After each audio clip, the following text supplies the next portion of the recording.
Okie dokie. Gotta prep a few things before we get going.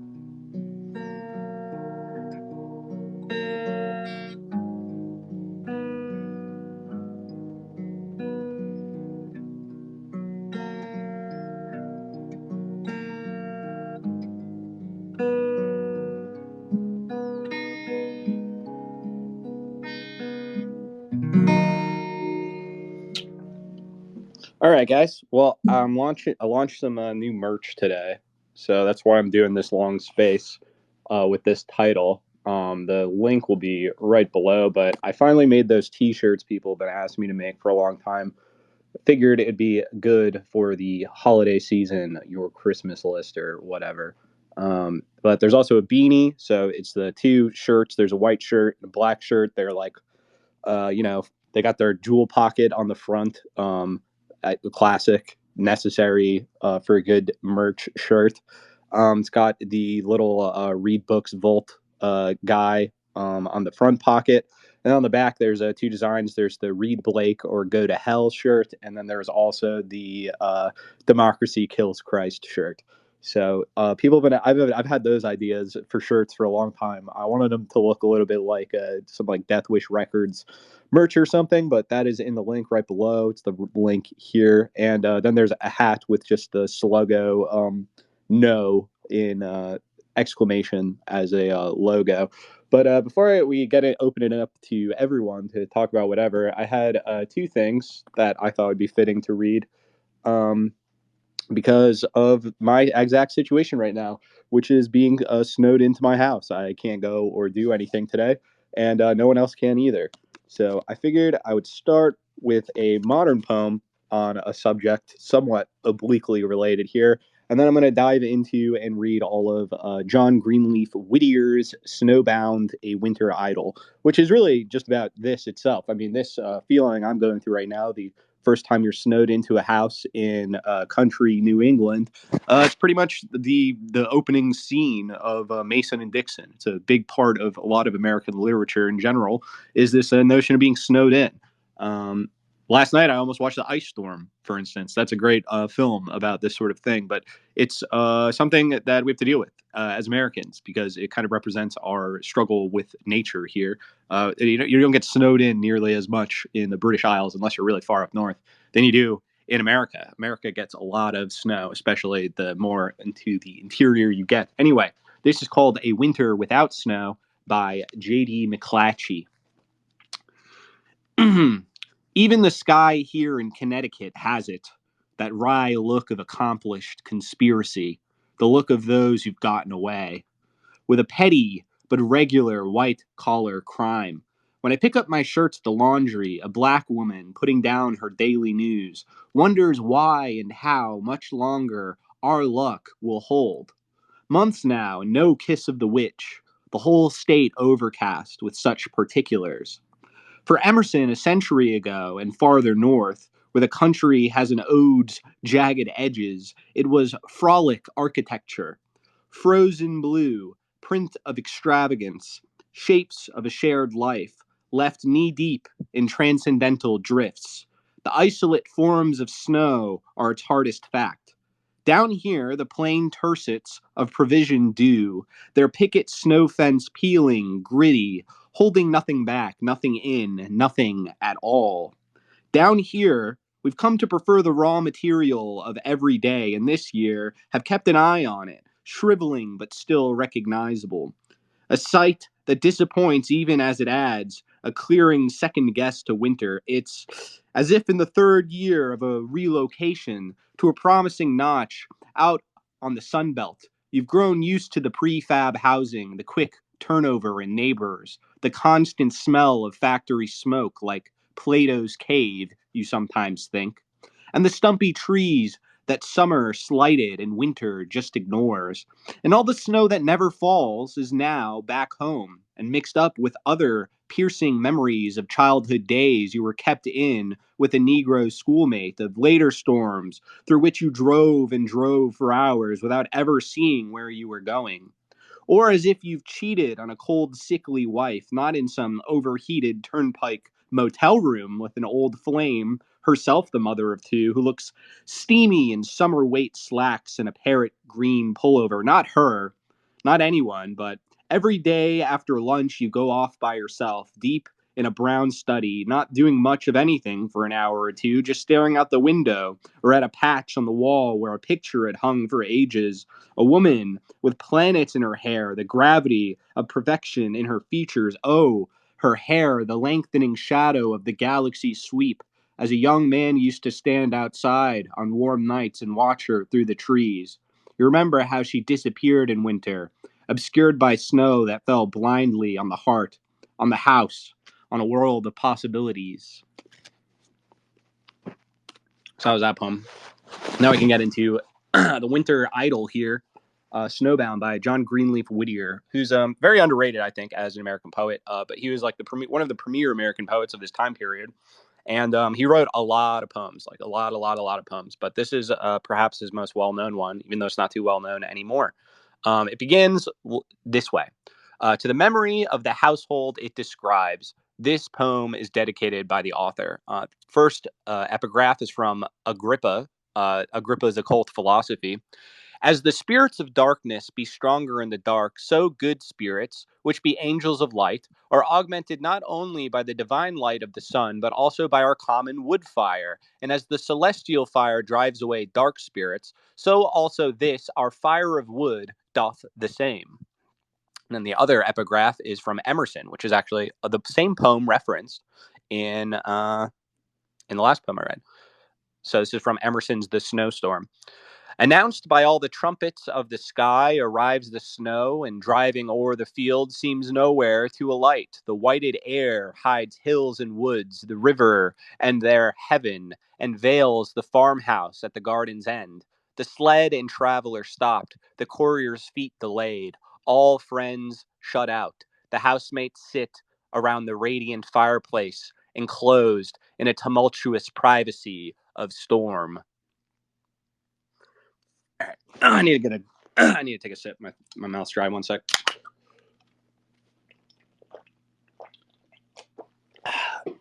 All right. So this is Snowbound, the winter idyll. The sun that brief December day rose cheerless over hills of gray, and darkly circled gave at noon a sadder light than waning moon. Slow tracing down the thickening sky, its mute and ominous prophesy, a portent seeming less than threat, it sank from sight before it set. A chill, no coat, however stout, of homespun stuff could quite shut out, and hard, dull bitterness of cold that checked mid-vein the circling race of lifeblood in the sharpened face, the coming of the snowstorm told. The wind blew east. We heard the roar of ocean on his wintry shore, and felt the strong pulse throbbing there, beat with low rhythm our inland air. Meanwhile, we did our nightly chores, brought in the wood from out of doors, littered the stalls, and from the mouths, raked down the herd's grass for the cows, heard the horse whinnying for his corn and sharply clashing horn on horn, impatient down the stanchion rows, the cattle shake their walnut bows, while peering from his early perch upon the scaffold's pole of birch, the cock his crested helmet bent, and down his querulous challenge sent. Unwarmed by any sunset light, the gray day darkened into night, a night made hoary with the swarm and whirl dance of the blinding storm, as zigzag wavering to and fro, crossed and recrossed the winged snow, and ere the early bedtime came, the white drift piled the window frame, and through the glass the clothesline posts looked like tall and sheeted ghosts. So all night long the storm roared on. The morning broke without a sun, in tiny spheral, traced with lines of nature's geometric signs in starry flake and pellicle. All day the hoary meteor fell, and when the second morning shone, we looked upon a world unknown, on nothing we could call our own. Around the glistening wonder bent the blue walls of the firmament, no cloud above, no earth below, a universe of sky and snow. The old familiar sights of ours took marvelous shapes. Strange domes and towers rose up where sty or corn crib stood, or garden wall or belt of wood. A smooth white mound the brush pile showed, a fenceless drift, what once was road. The bridle post an old man sat with loose flung coat and high cocked hat. The well curb had a Chinese roof, and even the long sweep, high aloof in its splant splendor, seemed to tell of Pisa's leaning miracle. A prompt, decisive man, no breath our father wasted. Boys, a path, well pleased. For when did farmer boy count such a summons less than joy? Our buskins on our feet we drew, with mittened hands and caps drawn low to guard our necks and ears from snow. We cut the solid whiteness through, and where the drift was deepest made a tunnel walled and overlaid with dazzling crystal. We had read of rare Aladdin's wondrous cave, and to our own his name we gave. With many a wish, the luck were ours to test his lamp's supernatural powers. We reached the barn with merry din and roused the prisoned brutes within. The old horse thrust his long head out, and grave with wonder gazed about. The cock his lusty greeting said, and forth his speckled harem led.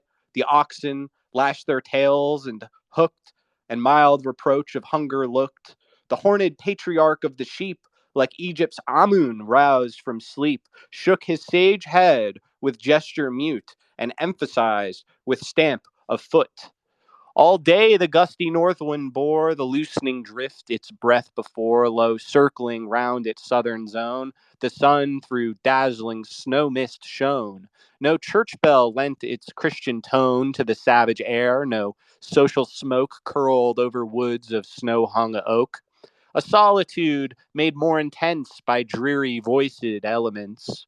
The shrieking of the mindless wind, the moaning tree boughs, swaying blind, and on the glass the unmeaning beat of ghostly fingertips of sleet. Beyond the circle of our hearth, no welcome sound of toil or mirth unbound the spell and testified of human life and thought outside. We minded that the sharpest ear the buried brooklet could not hear, the music of whose liquid lip had been to us companionship, and in our lonely life had grown to have an almost human tone. As night drew on, and from the crest of wooded knolls that ridged the west, the snow, a snow-blown traveler, sank from sight beneath the smothering bank. We piled with care our nightly stack of wood against the chimney back. The oaken log, green, huge, and thick, and on its top the stout back stick. The knotty forestick laid apart and filled between with curious art, the ragged brush, then hovering near, we watched the first red blaze appear, heard the sharp crackle, caught the gleam on whitewashed wall and sagging beam, until the old rude furnished room burst flower-like into rosy bloom, while radiant with a mimic flame outside the sparkling drift became, and through the bare-bowed lilac tree our own warm hearth seemed blazing free. The crane and pendant trammels showed the Turk's head on the andirons glowed, while childish fancy, prompt to tell the meaning of the miracle, whispered the old rhyme. Under the tree, when fire outdoors burns merrily, there the witches are making tea. The moon above the eastern wood shone at its full. The hill range stood transfigured in the silver flood, its blown snows flashing cold and keen, dead white, save where some sharp ravine took shadow, or the somber green of hemlocks turned to pitchy black, and against the whiteness at their back for such a world and such a night, most fitting that unwarming light, which only seemed where it fell to make the coldness visible.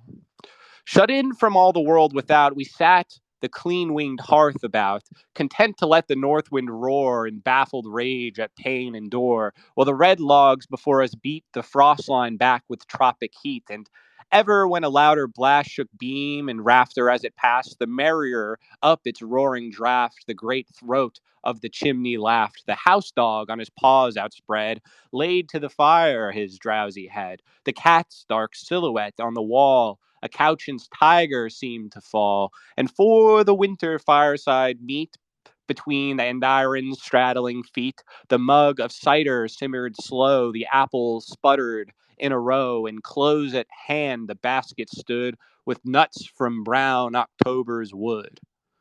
What matter how the night behaved?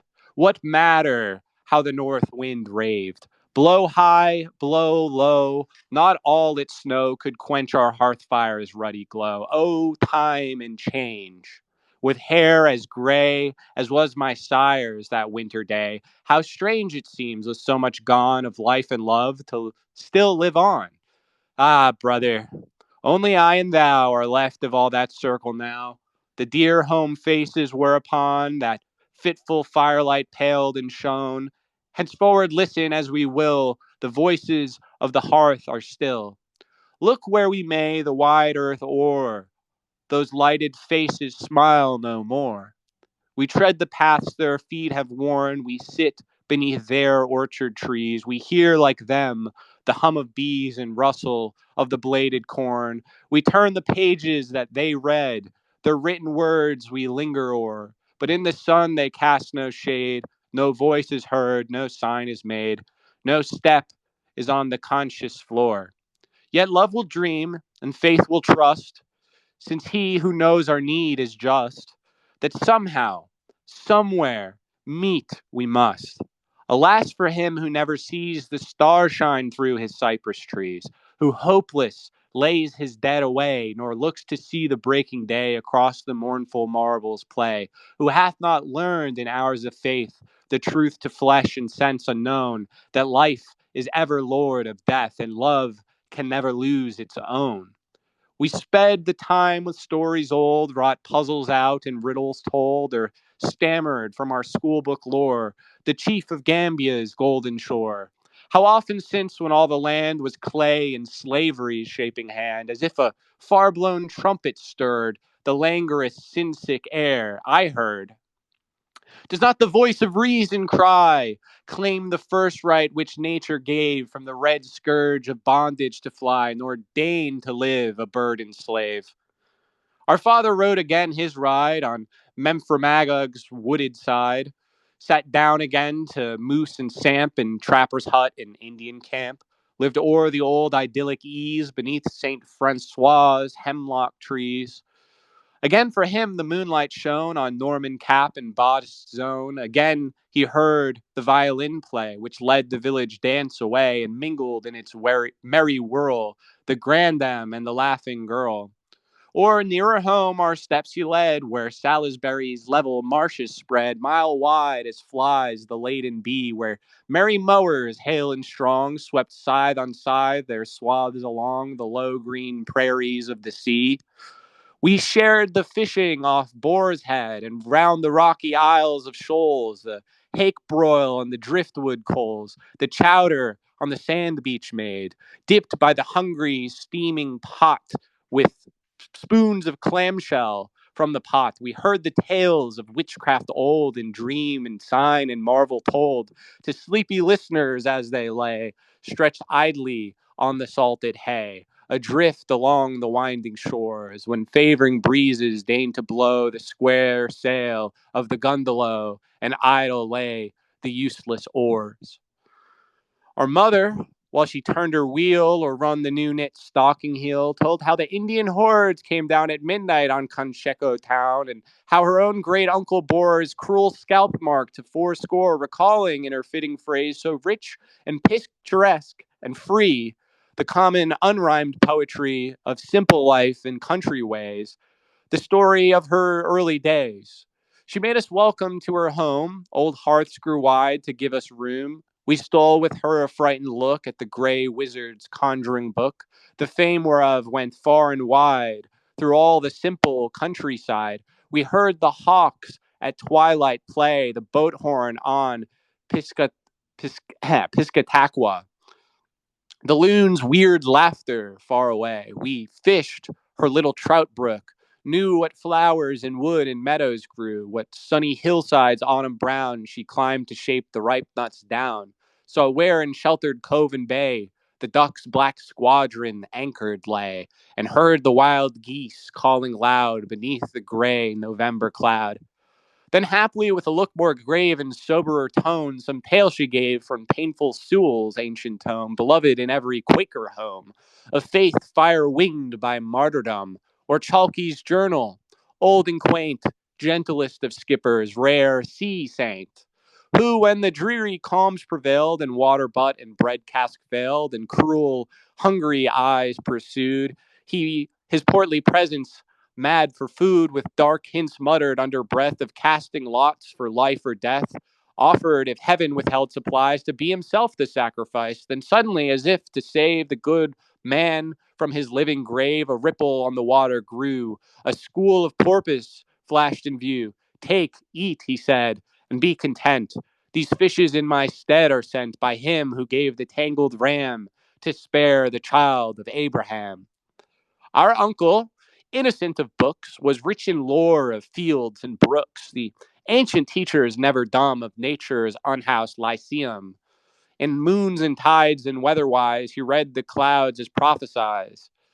And foul or fair could well divine by many an occult hint and sign, holding the cunning worded keys to all the woodcraft mysteries. Himself to nature's heart so near that all her voices in his ear of beast or bird had meanings clear, like Apollonius of old, who knew the tales the sparrows told, or Hermes, who interpreted what the sage cranes of Nilus said.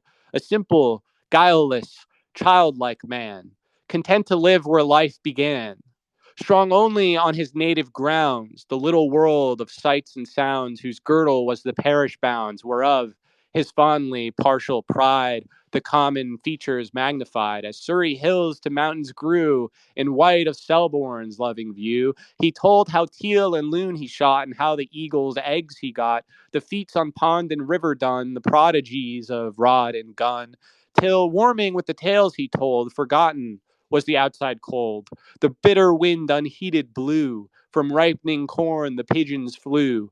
The partridge drummed in the wood. The mink went fishing down the river brink. In fields with bean or clover gay, the woodchuck, like a hermit gray, peered from the doorway of his cell.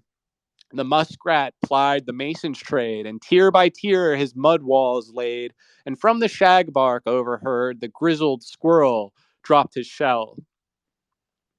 Next, the dear aunt whose smile of cheer and voice in dreams I see and hear, the sweetest woman ever fate perverse denied a household mate, who, lonely, homeless, not the less, found peace in love's unselfishness, and welcome wheresoever she went, a calm and gracious element whose presence seemed the sweet income and womanly atmosphere of home, called up her girlhood memories, the huskings and the Applebees, the sleigh rides and the summer sails, weaving through all the poor details and homespun warp of circumstance a golden woof thread of romance. For well she kept her genial mood and simple faith of maidenhood. Before her still a cloudland lay, the miracle loomed across her way. The morning dew that dries so soon with others glistened at her noon. Through years of toil and soil and care, from glossy tress to thin gray hair, all unprofaned she held apart the virgin fancies of the heart. Be shame to him of woman born who hath for such but thought of scorn. There too our elder sister plied her evening task to stand beside. A full, rich nature, free to trust, truthful and almost sternly just, impulsive, earnest, prompt to act and make her generous through thought a fact, keeping with many a light disguise the secret of self-sacrifice. O heart sore tried, thou hast the best that heaven itself could give thee, rest, rest from all bitter thoughts and things. How many a poor one's blessings went with thee beneath the low green tent, whose curtain never outward swings.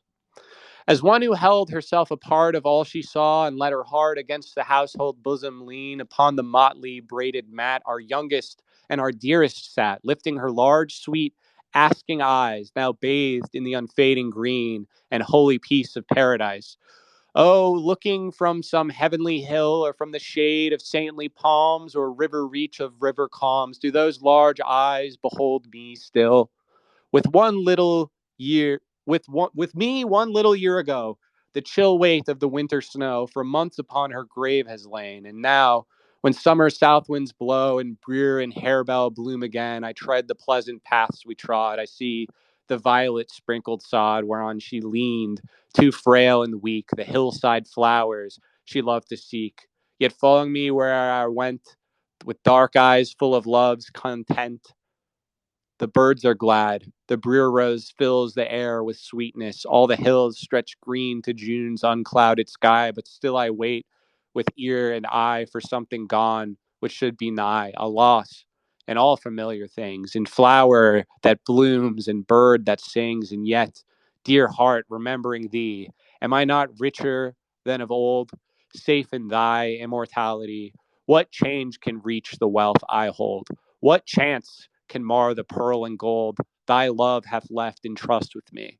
And while in life's late afternoon, where cool and long the shadows grow, I walk to meet the night that soon shall shape and shadow overflow. I cannot feel that thou art far, since near at need the angels are. And when the sunset gates unbar, shall I not see thee waiting stand, and white against the evening star, the welcome of thy beckoning hand? Brisk wielder of the birch and rule, the master of the district school, held at the fire his favored place. Its warm glow lit a laughing face, fresh hued and fair, where scarce appeared the uncertain prophecy of beard. He teased the mitten blinded cat, played cross pins on my uncle's hat, sang songs, and told us what befalls in classic Dartmouth's college halls. Born the wild northern hills among, from whence his yeoman father wrung by patient toil subsistence scant, not competence, and yet not want, he early gained the power to pay his cheerful, self-reliant way, could doff at ease his scholar's gown to peddle wares from town to town, or through the long vacations reach in lonely lowland districts teach, where all the droll experience found at stranger hearths and boarding round.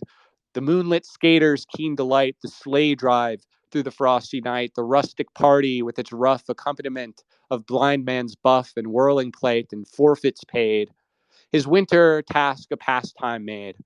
Happy the snow-locked homes wherein he turned his merry violin, or played the athlete in the barn, or held the good dame's winding yarn, or mirth-provoking versions told of classic legends rare and old, wherein the scenes of Greece and Rome had all the commonplace of home, and little seemed at best the odds twixt Yankee peddlers and old gods, where Pindus-born Aractus took the guise of any gristmill brook, and dread Olympus at his will became a huckleberry hill. A careless boy that night he seemed, but at his desk he had the look and air of one who wisely schemed, and hostage from the future took entrained thought and lore of book. Large brained, clear eyed, of such as he shall freedom's young apostles be, who following in war's bloody trail shall every lingering wrong assail, all chains from limb and spirit strike, uplift the black and white alike, scatter before their swift advance the darkness and the ignorance, the pride, the lust, the squalid sloth which nurtured treason's monstrous growth, made murder pastime and the hell of prison torture possible. The cruel lie of caste refute, old forms remold and substitute for slavery's lash, the free man's will, for blind routine, wise handed skill. A schoolhouse plant on every hill, stretching in radiant nerve lines thence the quick wires of intelligence, till north and south together brought shall own the same electric thought. In peace a common flag salute, and side by side in labor's free and unresentful rivalry, harvest the fields wherein they fought. Another guest that winter night flashed back from lustrous eyes the light, unmarked by time and yet not young, the honeyed music of her tongue, and words of meekness scarcely told, a nature passionate and bold, strong, self concentrated, spurning guide, its milder features dwarfed beside her unbent will's majestic pride. She sat among us at the best, a not unfeared, half welcome guest, rebuking with her cultured phrase our homeliness of words and ways. A certain pard like treacherous grace swayed the lithe limbs and drooped the lash, lent the white teeth their dazzling flash. And under low brows, black with night, rayed out at times a dangerous light, the sharp heat lightnings of her face, presaging ill to him whom fate condemned to share her love or hate. A woman tropical, intense in thought and act, in soul and sense. She blended in a like degree the vixen and the devotee, revealing with each freak or feint the temper of Petruchio's Kate, the raptures of Siena's saint. Her tapering hand and rounded wrist had facile power to form a fist. The warm, dark languish of her eyes was never safe from wrath's surprise. Brows saintly calm and lips devout knew every change of scowl and pout, and the sweet voice had notes more high and shrill for social battle cry. Since then, what old cathedral town has missed her pilgrim staff and gown? What convent gate has held its lock against the challenge of her knock? Through Smyrna's plague-hushed thoroughfares, up sea-set Malta's rocky stairs, gray olive slopes of hills that hem thy tombs and shrines, Jerusalem. Or startling on her desert throne, the crazy queen of Lebanon, with claims fantastic as her own, her tireless feet have held their way, and still unrestful, bowed and gray, she watches under eastern skies with hope each day renewed and fresh, the Lord's quick coming in the flesh, whereof she dreams and prophesies. Where'er her troubled path may go, the Lord's sweet pity with her go. The outward, wayward life we see, the hidden springs we may not know, nor is it given us to discern what threads the fatal sister spun, through what ancestral years has run the sorrow with the woman born, what forged her cruel chain of moods, what set her feet in solitudes and held the love within her mute, what mingled madness in the blood, a lifelong discord and annoy, water of tears with oil of joy, and hid within the folded bud perversities of flower and fruit. It's not ours to separate the tangled skein of will and fate, to show what metes and bounds should stand upon the soul's debatable land, and between choice and providence divide the circle of events. But he who knows our frame is just, merciful, and compassionate, and full of sweet assurances, and hope for all the languages that he remembereth we are dust. At last the great logs, crumbling low, sent out a dull and duller glow. The bull's eye watch that hung in view, ticking its weary circuit through, pointed with mutely warning sign its black hand to the hour of 9. That sign the pleasant circle broke. My uncle ceased his pipe to smoke, knocked from its bowl the refuse gray, and laid it tenderly away, then roused himself to safely cover the dull red brands with ashes over, and while with care our mother laid the work aside, her steps she stayed one moment, seeking to express her grateful sense of happiness for food and shelter, warmth and health, and love's contentment more than wealth. With simple wishes, not the weak, vain prayers which no fulfillment seek, but such as warm the generous heart, or prompt to do with heaven its part, that none might lack that better night for bread and clothing, warmth and light. Within our beds awhile we heard the wind that round the gables roared, with now and then a ruder shock which made our very bedsteads rock. We heard the loosened clapboards tossed, the board nails snapping in the frost, and on us, through the unplastered wall, felt the light sifted snowflakes fall. But sleep stole on as sleep will do when hearts are light and life is new. Faint and more faint the murmurs grew, till in the summer land of dreams they softened to the sound of streams, low stirs of leaves, and dip of oars, and lapsing waves on quiet shores. Next morn we waked with the shout of merry voices high and clear, and saw the teamsters drawing near to break the drifted highway out. Down the long hillside, treading slow, we saw the half-buried oxen go, shaking the snow from heads uptossed, their straining nostrils white with frost. Before our door, the straggling train drew up, an added team to gain. The elders threshed their hands a cold, passed with the cider mug their jokes from lip to lip. The younger folks down the loose snowbanks wrestling rolled, then toiled again the cavalcade o'er the windy hill, through clogged ravine and woodland paths that wound between low drooping pine boughs. A winter wade from every barn, a team afoot, at every house a new recruit, where, drawn by nature's subtlest law, happily, the watchful young men saw sweet doorway pictures of the curls and curious eyes of merry girls, lifting their hands in mock defense against the snowball's compliments, and reading in each missive tossed the charm with Eden never lost. We heard once more the sleigh bells sound, and following where the teamsters led, the wise old doctor went his round, just pausing at our door to say, in the brief, autocratic way of one who, prompt at duty's call, was free to urge her claim on all, that some poor neighbor, sick abed at night, our mother's aid would need, for one in generous thought and deed, what mattered in the sufferer's sight. The Quaker matron's inward light, the doctor's mail of Calvin's creed, all hearts confess the saints elect, who twain in faith and love agree, and melt not in an acid sect, the Christian pearl of charity. So days went on. A week had passed since the great world was heard from last. The almanac we studied o'er, read and reread, our little store of books and pamphlets, scarce a score, one harmless novel, mostly hid from younger eyes, a book forbid, and poetry, or good or bad, a single book was all we had, where Elwood's meek, drab-skirted muse, a stranger to the heathen nine, sang with a somewhat nasal whine the wars of David and the Jews. At last the floundering carrier bore the village paper to our door.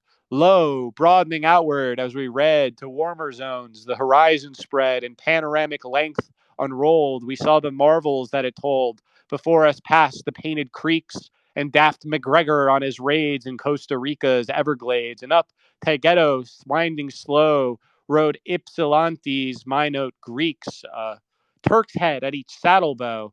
Welcome to us, its week old news, its corner for the rustic muse, its monthly gauge of snow and rain, its record, mingling in a breath the wedding bell and the dirge of death, jest, anecdote, and lovelorn tale, the latest culprit sent to jail, its hue and cry of stolen and lost, its venue sales and goods at cost, and traffic calling loud for gain.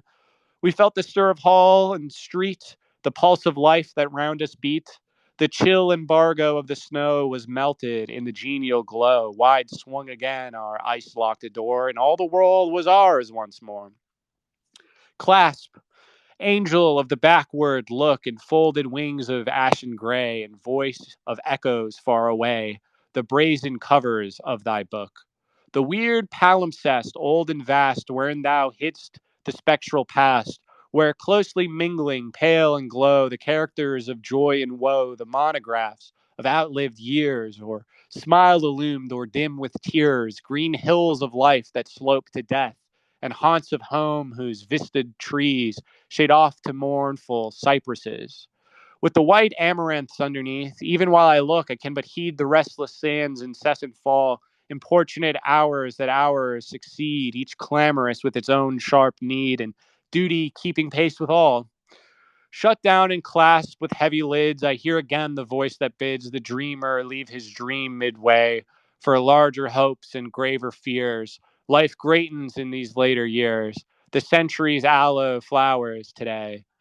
Yet haply in some lull of life, some truce of God which breaks its strife, the worldling's eye shall gather dew, dreaming in throngful city ways of winter joys his boyhood knew.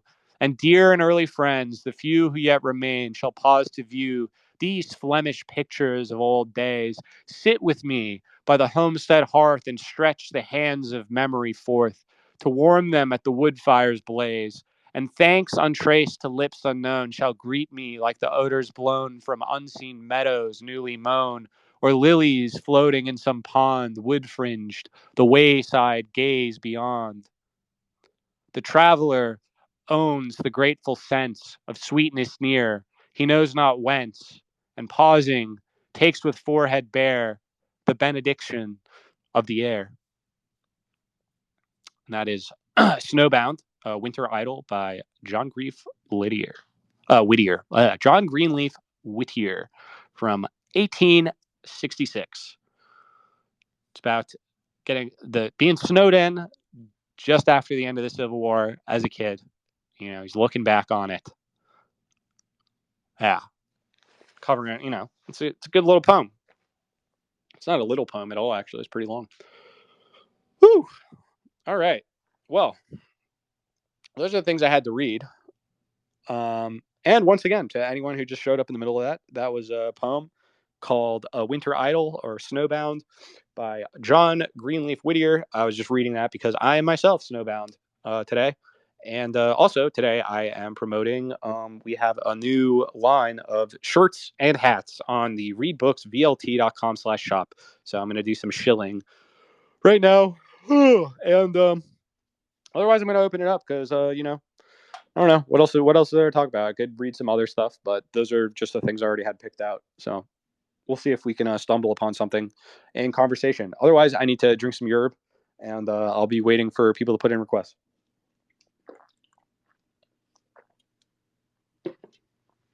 Oh, man. What a poem.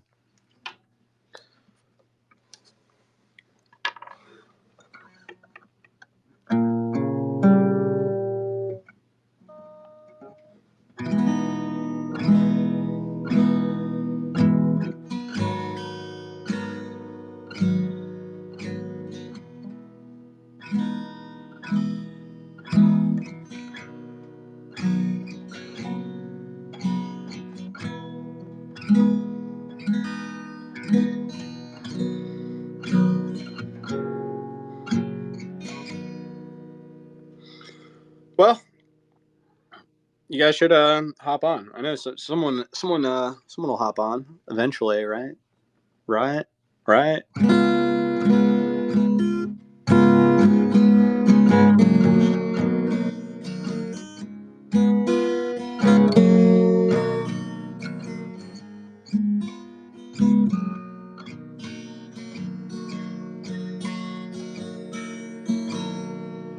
All right, what's up, V?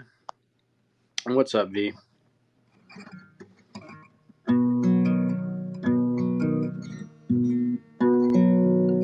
Yeah, what up, Cam? Can you hear me? Yeah, what's up, man?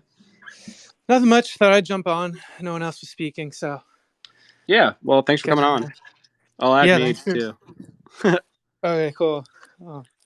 Um, yeah, that was a beautiful poem. Thank you for reading it. Yeah, it's not really I mean, I don't know, that whole genre of poetry, like, like just like New England poets from the time of the Civil War, like Melville, like this whole thing. We had so many of them, and there are so many good ones that it's like we don't even know what to do with them. It's like, it's like the I can't hold all these limes guys, but it's like I can't hold all this Yankee poetry. And so we just like don't know what to do with it anymore. Right. I've been thinking about this lately because I got this book that Stilicho recommended me called The Wound Dresser, and it's like a compilation of Walt Whitman's letters he wrote during the Civil War. And that kind of got me thinking about Patriotic War by Edmund Wilson, of which I've only read a little bit, but I remember you posting about that a while Yeah. ago. Yeah, Patriotic Yeah. Gore is a crazy book. Yeah, I gotta get that because, like, I don't know, like the passion with which I've been reading like Elizabethan literature, I kind of want to shift that to the Civil War era. Yeah, I mean, I feel like they have like a pretty direct like continuity, like, you know what I mean, like Yeah, really the best of like they even like the pronunciations of things, the way that they read, like they're like that. Oh man, ooh, I yeah, drank too it's much deep. coffee this morning, but I'm with you on that. the way that it's read is like the way that people talk, like the vocabulary, like it was closer, like people's vocabularies in New England especially were much closer to Elizabethan English than what was happening in like the Georgian era, etc. Like the British kept Right. developing their accent, but like you had all these like kind of like parochial rural Elizabethans who make up the bedrock of like New England society, and they just kept talking like that. They kept reading the same books because they didn't stay updated on like trends as much, like they didn't have as much access to like the latest of continental literature, etc. Even though they valued that sort of thing, the average person was still reading these Elizabethan texts. So it's kind of like America is like this alternate path, like this alternate like path in English literature. I feel like, Mhm. and then like in that period especially, it's like going its own way. But then it kind of returns back in on itself more and more as Mhm. like American poet. Like there's Henry James, for instance, has a lot about like his own poetic anxieties of being like, you know, he's like an American, but really to be accepted as like in English literature means to be accepted as like British in like the height of the Victorian Empire. Right. So if you were like reading Homer at that time, you were probably reading Chapman's Homer. Yeah, precisely. Right. And now we have just like kind of watered down translations. It's a shame in that way. Yeah, we have it. We've kind of just like kneecapped our own language in the sense that like people are so afraid of words and like they hate like knowing words or like words that are just like I don't know like long like a word like obstreperous or something like that or preposterous, you know, it's just like preposterous I guess isn't that esoteric or whatever, but there's just like these like Mhm. kind of like basic poetic words that like kind of are mostly used in poetry because they have like a good cadence or like they have like certain rhythmic features or like they rhyme with a certain set of other words, etc.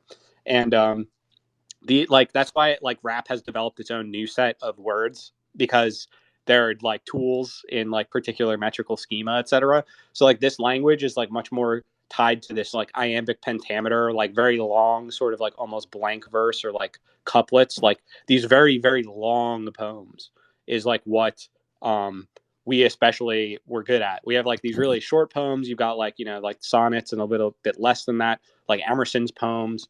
And then you have like these really long poems that are just taking that the same meter and kind of go forever. And those were like what we were doing. And now like these days, basically I think the poetic style is like if you're gonna read any of them, you go for like the minimalist ones, which is why Emily Dickinson is especially so prized because she's like in this same genre, but she's mostly writing these little tiny poems. Right.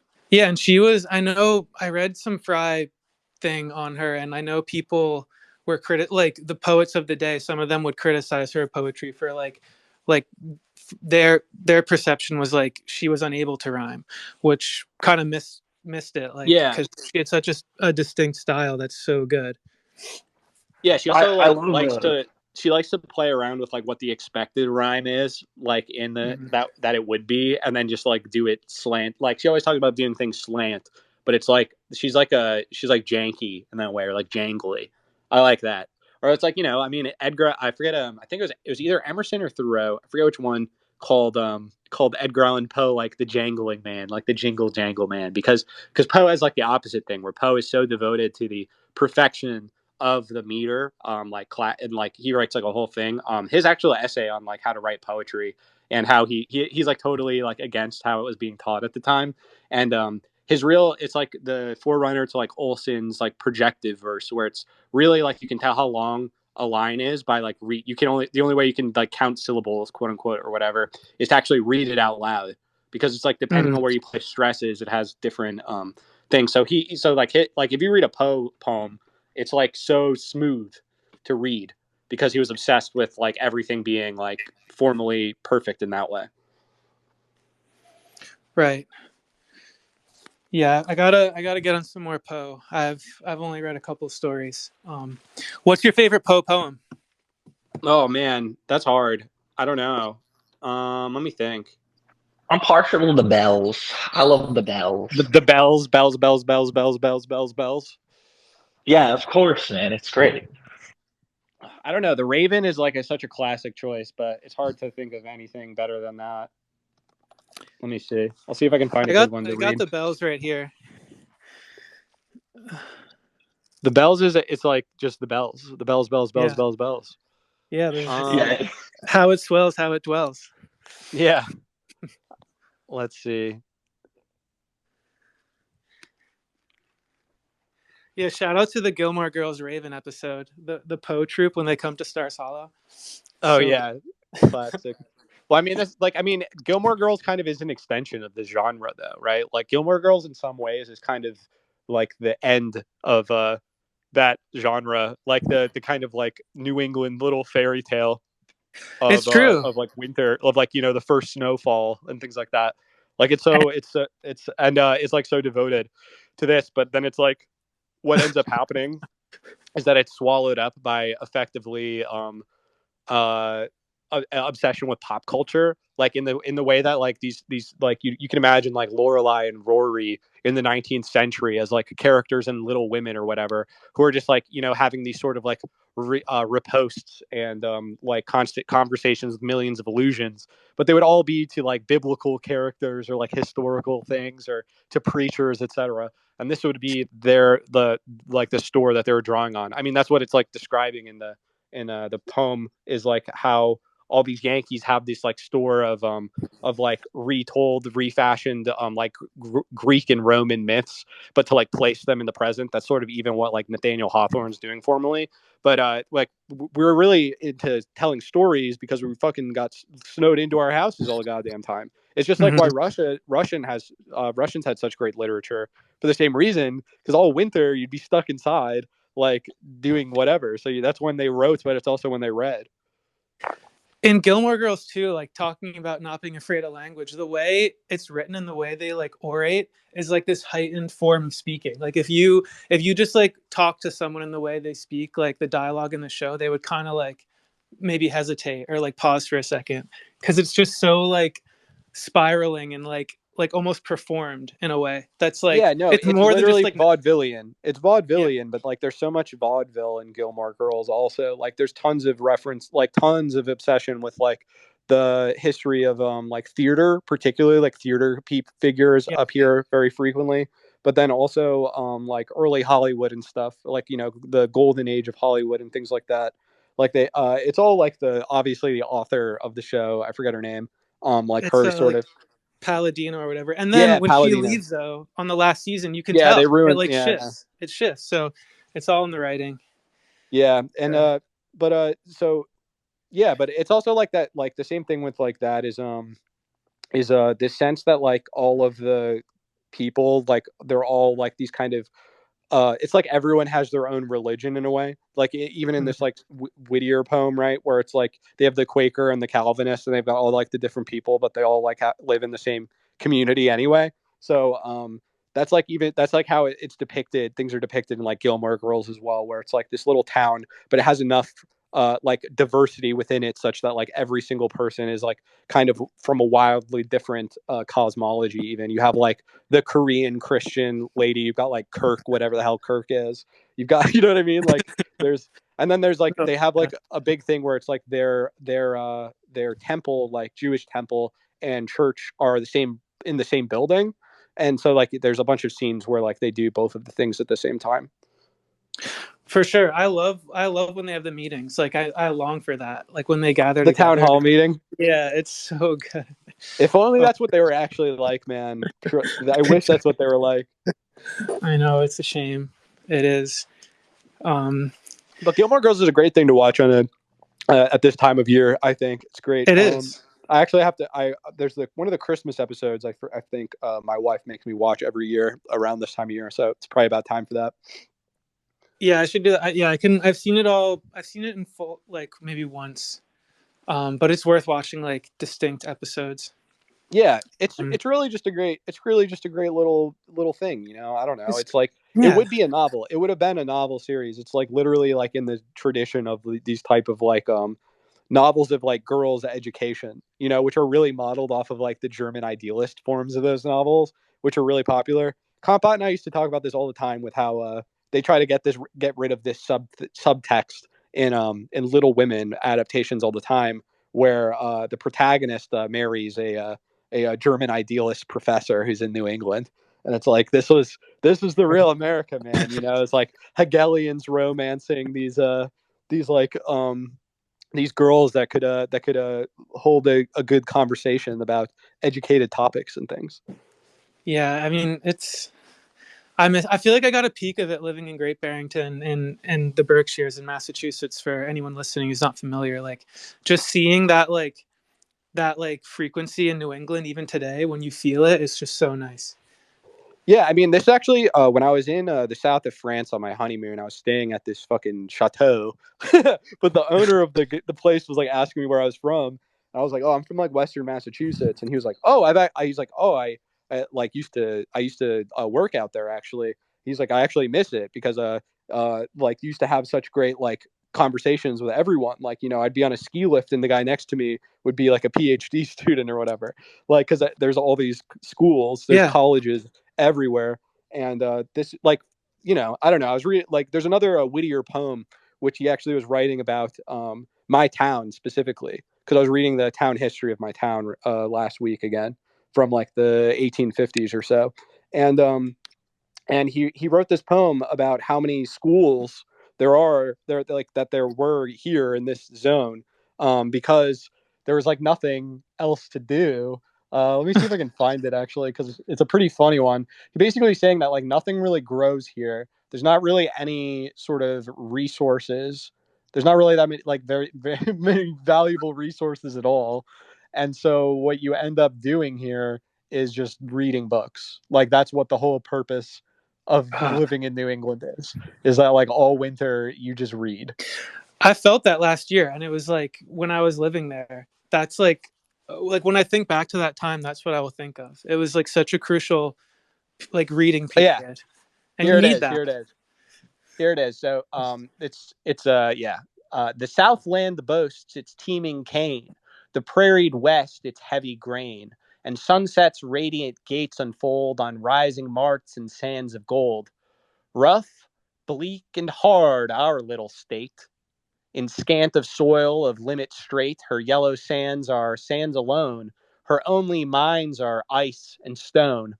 From autumn frost to April rain, too long her winter woods complain. From budding flower to falling leaf, her summertime is all too brief.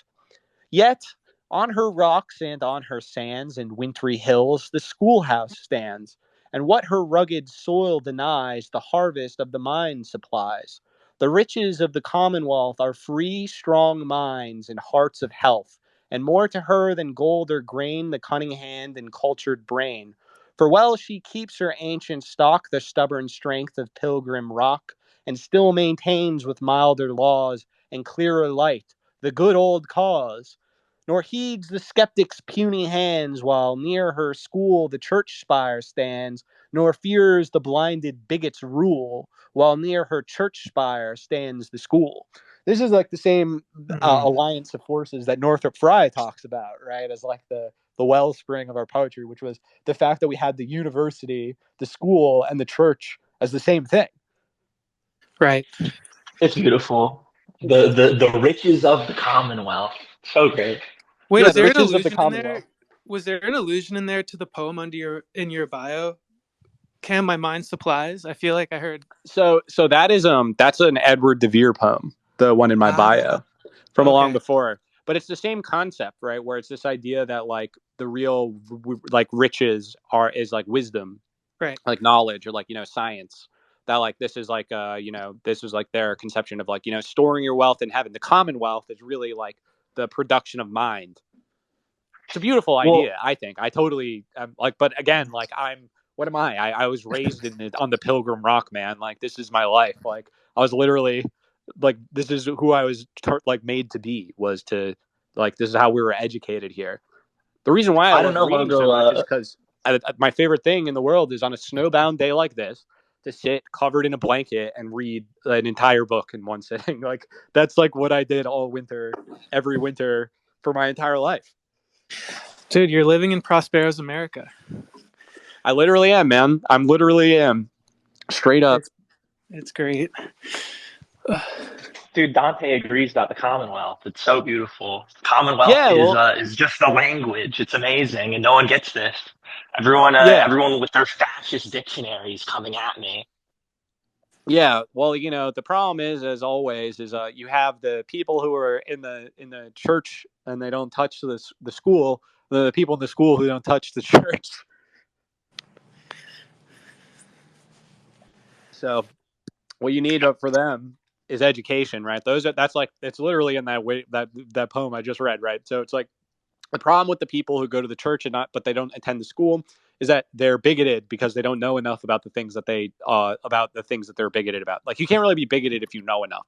I honestly think that.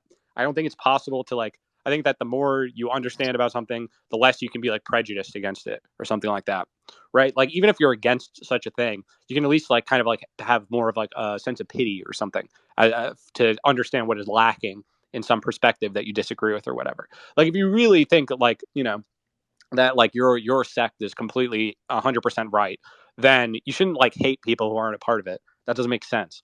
That's why you have to learn, so you can like learn what about other people's, etc. So, but the opposite problem are the people who go to in the schools, the skeptics puny hands, where they spend all their time in school and they never attend to the church. So all they do is like do analysis and criticism of the church, which is really like the social project, whereas the school is like the individual project. Like, education is an individual endeavor, whereas like the church is kind of a collective education.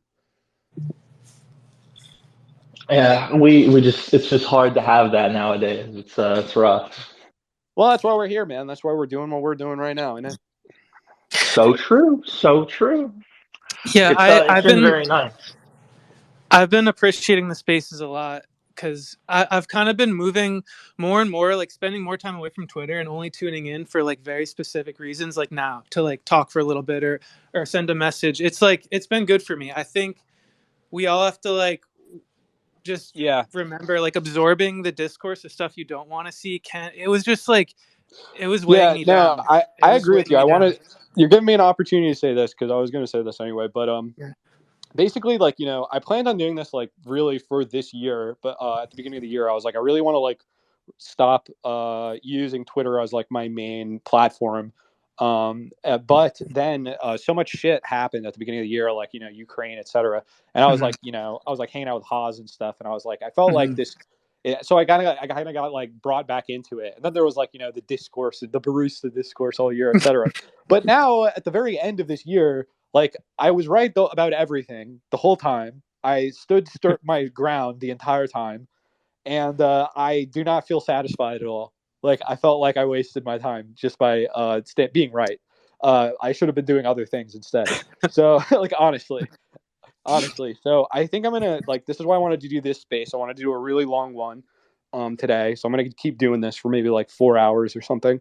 Because I want to have this up, and I want to get back into making more like productive non-discourse related stuff. So I'm like been working on my book again, but I'm getting snowbound in. I really want to like sit down and write all day or read all day, and not really engaging in polemics because I'm very bored with it, and I don't really learn anything anymore from it.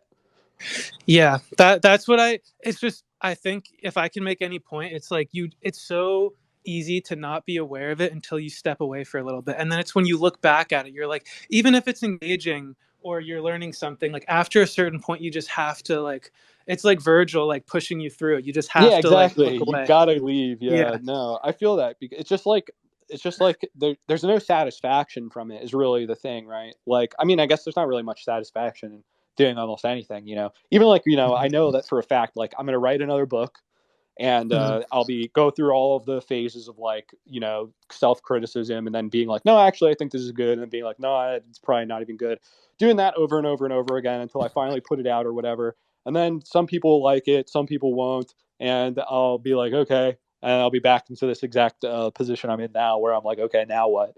But that's at least better that's more fun to do than doing that with political discourse, where it's the same exact process, where it's like, oh, I'm going to make this argument, and it's like, I think it's a good argument, and then people are like either agree or they don't, and then it's just ultimately unsatisfying because it never ends. You can't change everyone's mind at the same time. Well, and most of the responses you're going to get is none of those words are in the Bible, or like this is incomprehensible, or just like death threats. I don't know.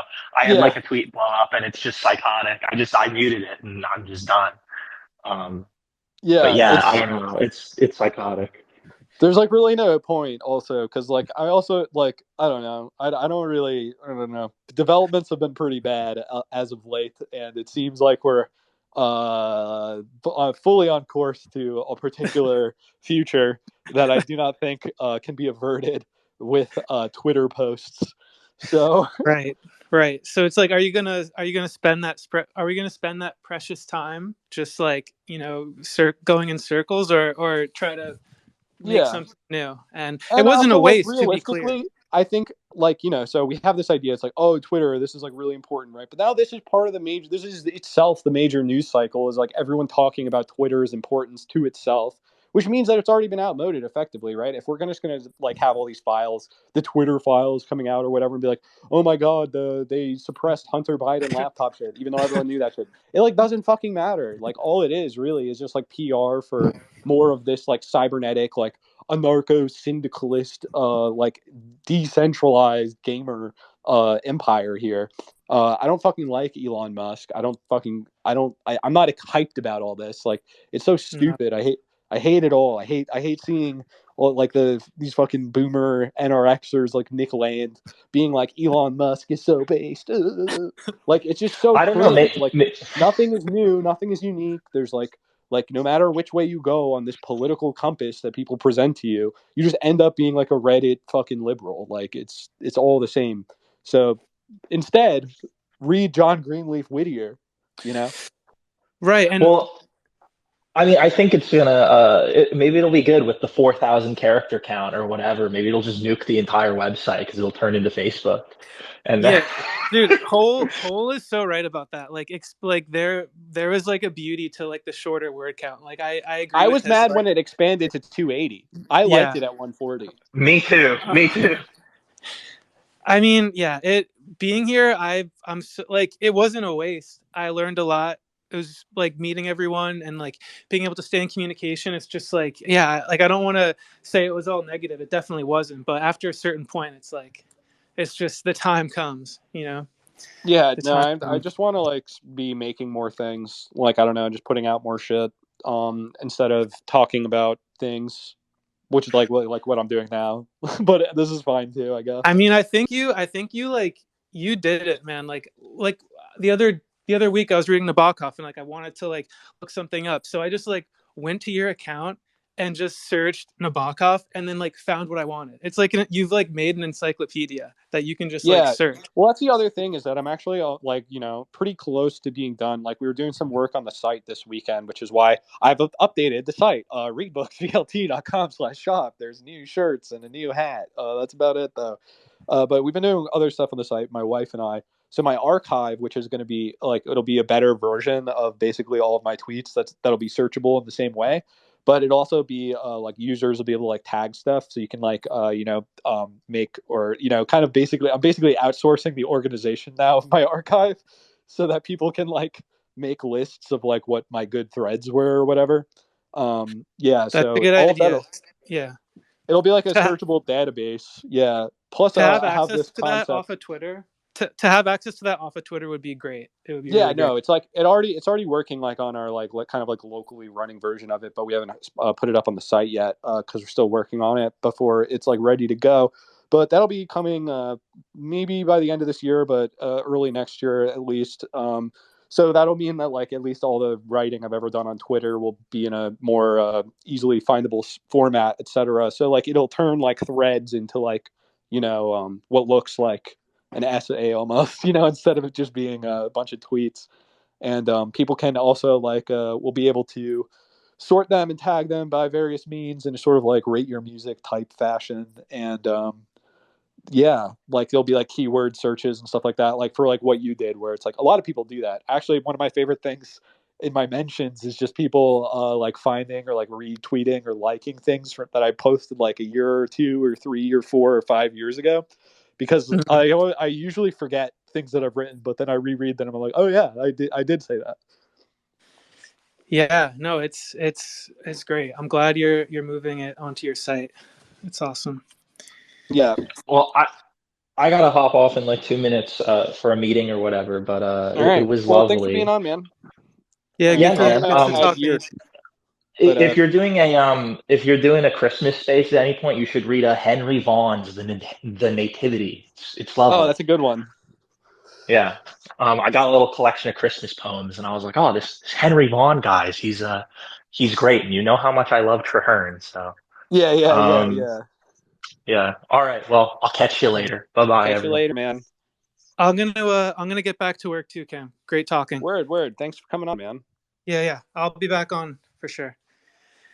All right, Yerk, what up, dude? What's up, my dude?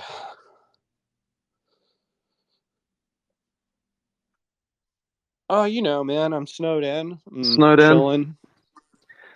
Yeah, man, a lot of snow, actually. It was like over a foot, I think. It snowed here too. We got like a proper, I mean, probably not to the same extent as where you are, but for us, it's like crazy. Like Yeah. proper blankets of snow and stuff. I was just like um helping clear one of my neighbor's driveways earlier today, which is like possibly the only honest labor I've done this entire year. Yeah, that's like one of the things is like I like shoveling snow or whatever is like this it immediately becomes this like communal problem. That's even in the poem I read, right? Where it's like when you're dealing with like a winter like this that we have here in New England or like anywhere where it really snows, it is like a complete like societal problem. Like it actually produces the notion of like a commons itself, right? Where it's like, well, we need to pave the roads. Like we need to clear the roads here. We need to Yeah, plow the roads. my neighbor saw it afterwards and she was like, "Oh, like I'll buy you a pint next time we're in the pub." Yeah, it's Very beautiful. nice. That's all you need. Yeah, And now yeah. I'm thinking, I want like a Death Stranding style game, but it's you're just shoveling driveways and things like that. Yeah, going to the But it pub. kind of like yeah, and like you have to like upgrade your shovel and stuff. Like you talk to like a little like slice of life kind of cozy game. Good art style or something. Good Oh, that music. sounds great. And you're just like uncovering connecting these like houses by digging pathways between them. Just like yeah, just uncovering them. Yeah, Oh, so it's like you have to do this guy's driveway, and then he comes out and he's like tells you his little piece of lore about the town history or whatever, and gives you a little trinket what you need for like another quest or something. oh, that sounds so cool. I love Yeah, that someone kind of make thing. that. I love the like Amarcord thing as well of just having like like having to make tunnels like because there's just like a like snow the height of buildings. Yeah. I like this idea though. I just saw the trailer for Death Stranding 2, so I was thinking about that. Like Man, I A Kojima. I want like the Kojima walking simulator, but for for shoveling driveways. oh man, I got Death Stranding and I never like got around to properly playing it. I should like set aside some time. I don't think that I don't know. I don't really think playing video games really changes much aside from thinking about playing them. Is what I've realized. Like I Yeah, have I guess never played Death Stranding, but I've thought about it, and I don't you need to can play just it. do like watch like Yeah, if I you watched like really 20 want to minutes of experience the someone else game. playing it, and then I thought about it. I just thought about it. I watched the cinematics. I was like, yeah, this is a game. Yeah, yeah. Cool idea. I don't need to spend 40 hours on it. No, no. How's your novel coming? Oh, it's pretty good, man. I mean, I started writing it in France. I don't know, it's going to be really long. Like, I can already tell just from like writing, like how long it is now. And like, in the sense that, I've covered nothing so far of what I want to actually write. I'm still like in like the earliest parts of it, but I've been writing it for a while. So I know it's going to be pretty damn long, you know? I know, keep playing. Yeah, I can't wait. I want it to be like a Is it big, like like picaresque novel. Like it's gonna have like a kind of like Elizabethan looking cover, and it's gonna be awesome?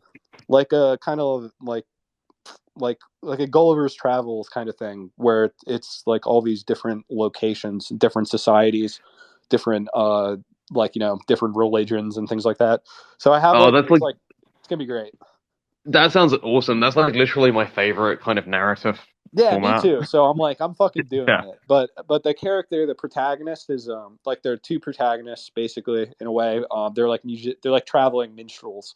So it's like I've been getting back into doing music stuff because it's like I want to be able to like like when Pynchon writes songs like inside his books. I want to do that but with like even like notation or like more knowledge of like how to describe it. So it's like I like when an author writes like made up music, You know, I love that. I love the idea of like Alan, making up Alan Moore does bands. that all the time as well. Like he can't Yeah, help it's the himself. most fun thing in the world. Like I was actually talking to one of the guys on Ghost Jail about this as a concept for a novel, but like a novel or like a mini series even or like a short story collection or whatever, centering around like a fictional like concert with a bunch of fictional bands, you know, like and it just being like every episode or like chapter is about like one of the bands or like one of the people in one of the bands, and it's all centered around this like one show or whatever.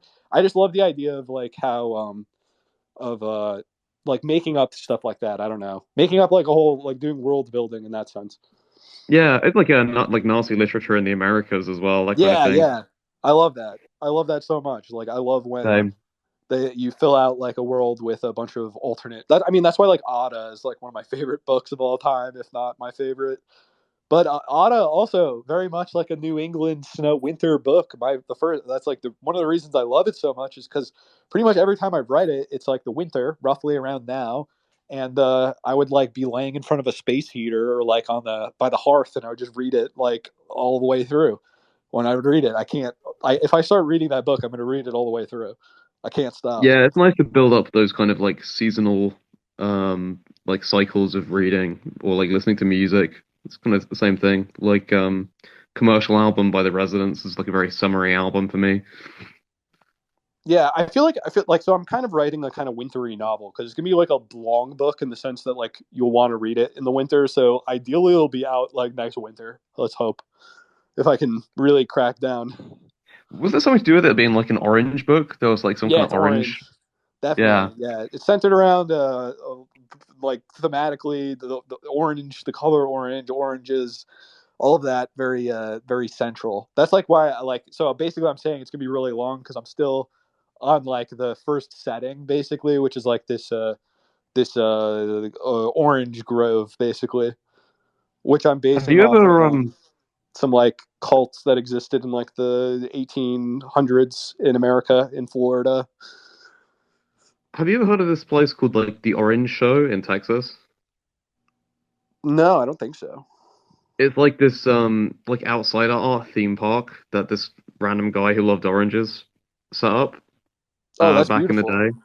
Yeah, and it's like it's in a bunch of Peruba music videos because David Thomas is like a he's like really obsessed with it because he's like obsessed with this kind of like Texan And like like theme parks and stuff, yeah. outsider. Yeah, exactly. And then like the last few Peruba albums are part of like an Orange cycle as well. So that's kind of like a I funny mean coincidence. I mean it's it's an important color. I mean, I wrote a little poem yesterday about the orange that I saw in the world, which was a pumpkin in the snow. I don't know. Orange has always been a color that I am drawn to for some reason. Orange amps as well. Yeah, yeah, yeah. I love those little things in Texas, though. It's kind of like you ever heard of Marfa? No, I haven't. It's this little town in West Texas, but it's like very densely populated by like designers, like you know, like for like industrial design or like architectural design. Like it's a very artistic little city, and it has a little tiny Prada, which is famous. The Marfa Prada. It's this little like art installation of a Prada store in the middle of like this completely flat expanse of Texas nowhere. But I went there when I was in Texas. Actually, I drove past it, so we stopped. But Oh, nice. yeah, Yeah, Texas is yeah, like yeah. that. Very cool. I love No, that I do. the American road trip is like you passing like you know you if you're not on like just highways but you're going down like the longer routes and things like that, the side roads, etc. You just like stumble upon these things. You'll just be like, it's a pirate themed mini golf or something. You know what I mean? Tons of pirate themed mini golf. I love pirate themed mini golf, but stuff like Yeah, that. like dinosaur stuff. Yeah, America in that sense is a picaresque novel, which is why I want to write a picaresque novel because that's what my life has been. Also, is a picaresque novel. Yeah, it's funny. I just watched Barry Lyndon yesterday, so Yeah, God, what a great movie! That might be my favorite that's Kubrick movie. really yeah. We were like, I just did like a podcast about it, so we were just like talking about that and comparing Kubrick films to it. But I think it might be my favorite too that I've seen. I haven't actually Yeah, seen very many of them.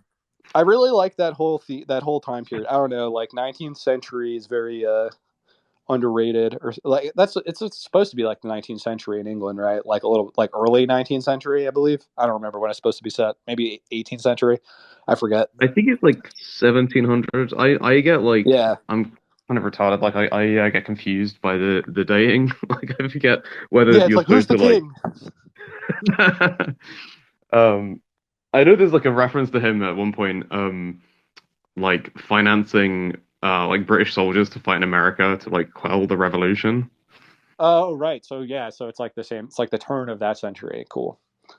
Yeah, yeah, yeah. But no, that was a lot of fun. I'd never seen that movie before. Oh, really? Oh, I love that one, man. I like that. I was just thinking, like, I think of that movie in like the same like sort of way as you ever see like The Duelist or like any of these. There's like tons of these like period pieces from like that time period, which was like sort of trendy to do a little bit ago, but not so much anymore. Like now we've been You doing know, like period pieces about like the 1920s and like shit like yeah, that. yeah. No, my film knowledge is actually like really basic. It's really bad. Like there are so many kind of classics I haven't seen, and just like I just have a there's like 7 cult movies that I watched when I was a teenager because I was obsessed with them, and then I kind of just moved on to other things, so I'm kind of catching up now. Man, well, I could give you some good movies to watch, but my taste is weird. My taste in movies is probably bad, according to people who really, really like movies. But I did see like Love Exposure a little while ago. oh my Um, god, that's such a good movie, yeah, man. What's it? One of my the my good winter movie oh, is yeah. The Idiot, Kurosawa's adaptation of Dostoevsky's The Idiot. Oh, a great Christmas film. No, it's really dark and sad, but it's a really good Oh, winter nice, movie. nice. You're like a Muppets Christmas Carol guy, right? Oh, I love the Muppets. Yes, dude, I fucking love Yeah, I love yeah, that Muppets in rocks. general, man. I'm actually going to see like I think I'm gonna go and we've got tickets to go like my family. It's like a screening of the movie, but it has like live music Oh, that's coming in fun. as well. That Yeah, sounds like yeah. fun, I think man. that'll be like a nice Christmassy thing to do.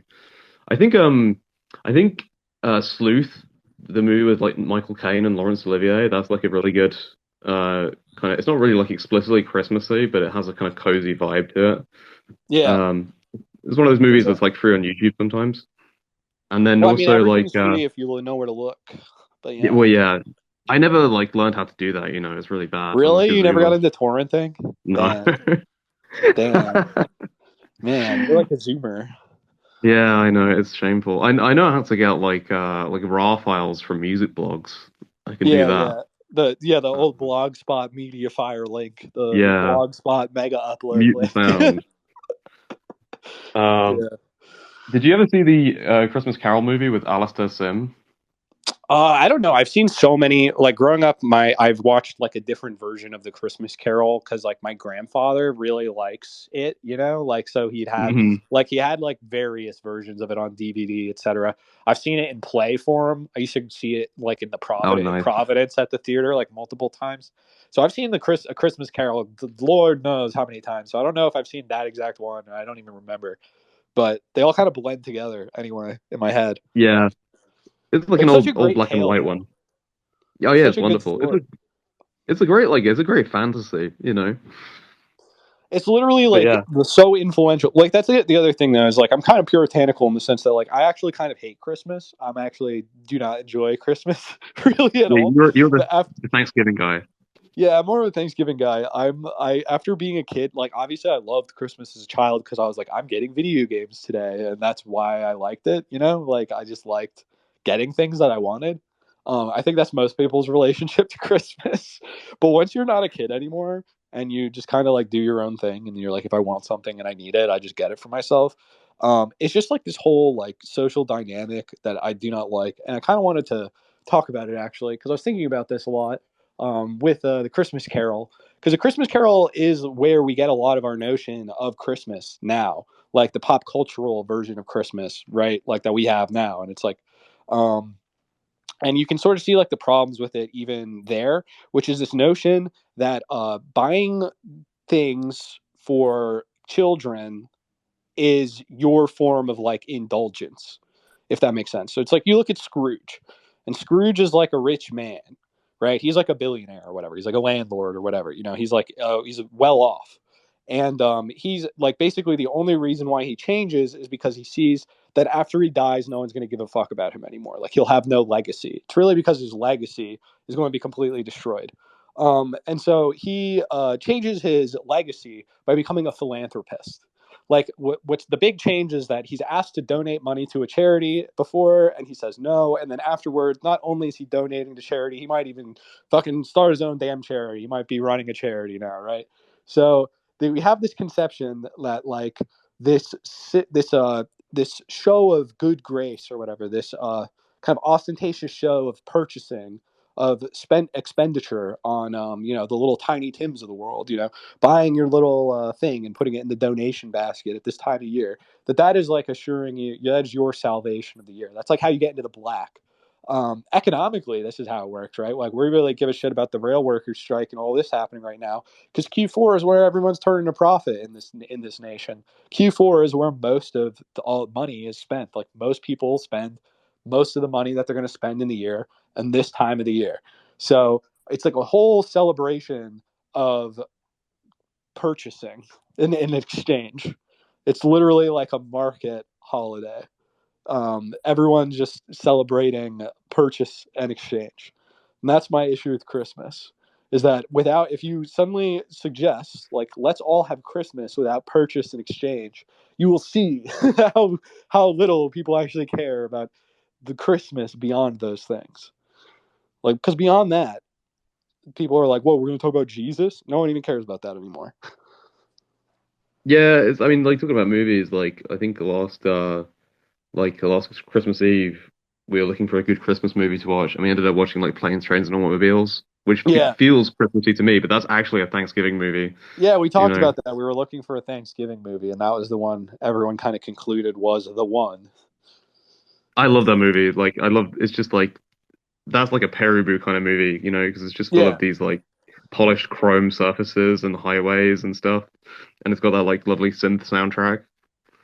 it's a good one, man. I think there's a lot of good.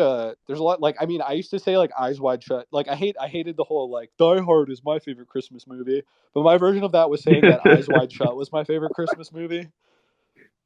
Yeah, like Blauergeist, this guy Jacob on the podcast yesterday, he was saying that like, people like see Eyes Wide Shut as this like it's like this conspiratorial Epstein movie now, but he was like he's kind of like saying like I just see it as like a sort of Christmas fable. Yeah, it is. That's where it comes from, though. It's from this Austrian novel called like Traumnovel, like dream novel, and that's like the origin of the movie is like that novel, and it's literally like this sort of like phantasmagoric like fairy tale set in like winter, about this about like Venice, like and like that's Oh yeah, hence it's the like a mask. masquerade ball. It's like a winter masquerade ball. It's like the opposite time period of what is it?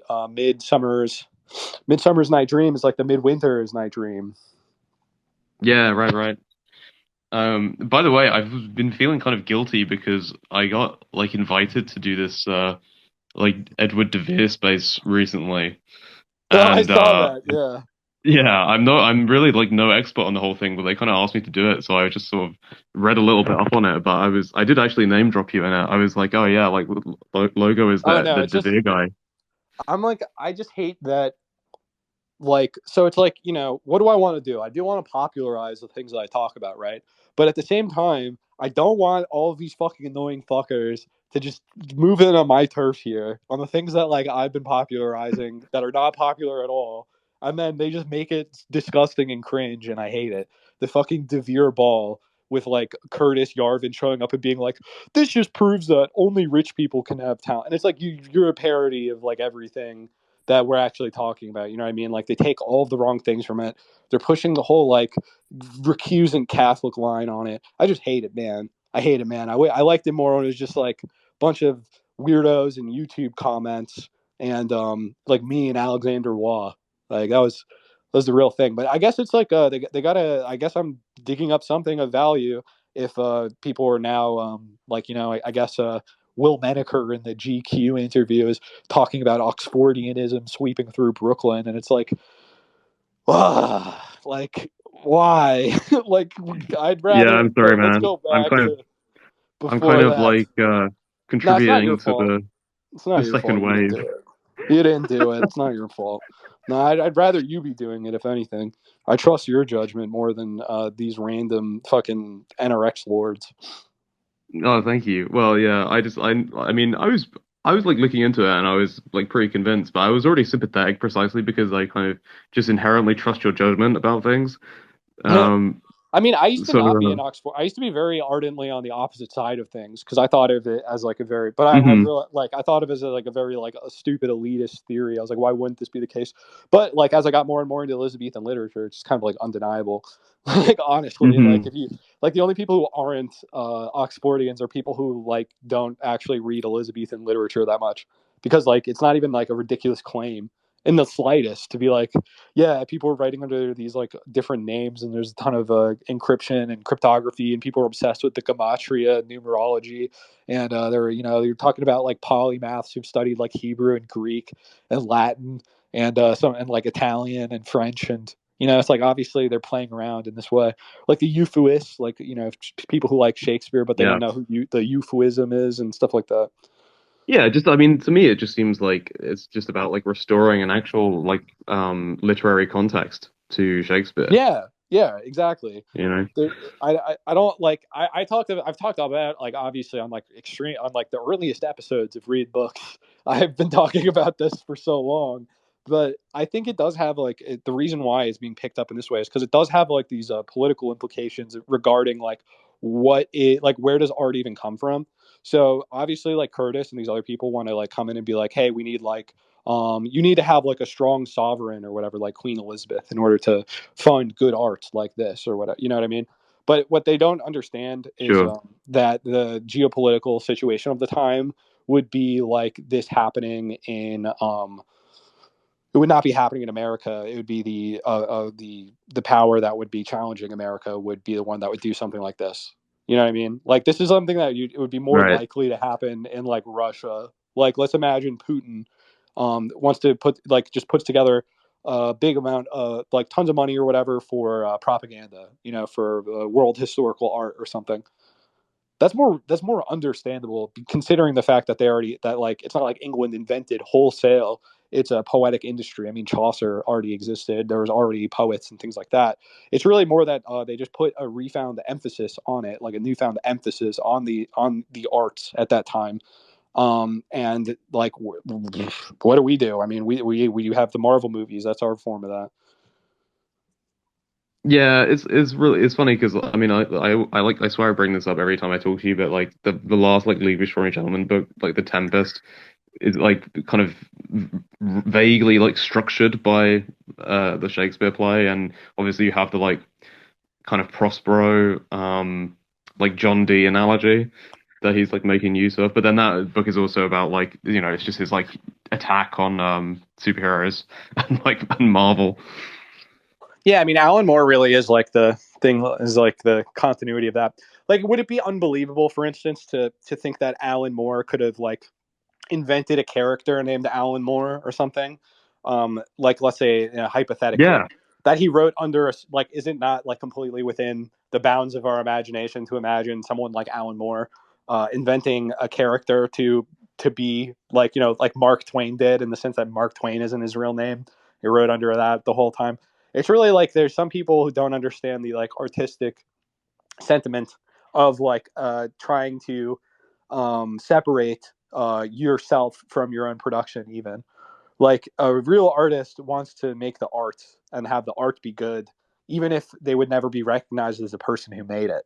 So like it's an act of like humility in a way. There's a lot of reasons why someone would adopt the pseudonym and write under a persona, etc. But artistically, it's for like, why do bands have the band names? Why do rappers come up with their own name? You know what I mean? Like yeah, it's yeah. it's it's a purposeful thing, like it's an artistic type of decision. So people who don't understand what making an artistic decision is like will be like, no one would do that, no one would. That doesn't make any sense. People always write under their own names because they want credit.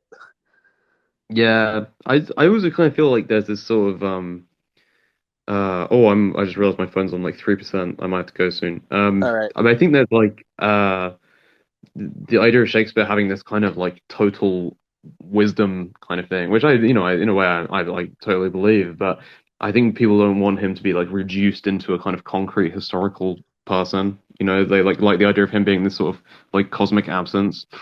Yeah, this everyman. Yeah, yeah, exactly. Yeah. Well, it's like that's what's kind of funny though is like their everyman is really nobody. Like whereas like we could think of like we're actually like every man now is more like Edward de Vere. Like we're all kind of kings now. Like in the sense that whatever he had access to as like the highest level of English society, we pretty much all have access to now. Like there's not really any luxuries from that time Yeah. period that aren't completely afforded to all of us now. So instead of this notion where it's like, oh, the everyman of that time period wrote Shakespeare, it's really more like Shakespeare is the future everyman, such that it's even believable for us now, retrospectively, to think that like a random person, like a Glover's son with like a parochial education or whatever, would be capable of writing these things. We can only believe that now because the writing of those things produced societies later, like in New England, where that was true. Like we really did produce like Shakespeare's out of like these little farm boys and things here. Like honestly, Yeah, that's what we absolutely. did. So it Yeah, didn't yeah. seem that ridiculous to be like, oh, it could have just been like anyone could have written these things. It's like, no, actually not. Like that's what this whole civilizational project accomplished was. Yeah, I mean, wasn't like apparently I heard that like Walt Whitman was like an Oxfordian as well. Oh yeah, dude. He said he described the author of Shakespeare as one of those wolfish earls. Yeah. That's pretty great. But I But I mean, mean, that's like like who? obvious. Like it's obvious in the Yeah, sense of like where his loyalties are, because what Shakespeare hates more than anything in his plays are people who are trying to ascend in rank, which is actually the story that they tell now of the Shakespeare everyman character, which is that all he didn't even care that much about the plays. All he cared about was ascending in rank, right? That's why he cares so much about his coat of arms and things. um but this was a character that was like a stock like character that they were making fun of because there were so many of these like these people who are trying to climb their way up, like they're the Mercer bourgeois who are ascendant in this time period of English history. Those are the people that they dislike, that De Vere dislikes the most, because they're like the bastard lords. Like that's why that like Edmund right. in King Lear. Yeah. All right, man. Listen, I'm gonna peace out because my Yeah, phone's about to die. But hey, no really problem, nice man. Nice talking as talking to you always. as always. Peace, man. Yeah, yeah. Take care. All right, we got Misto, you're up.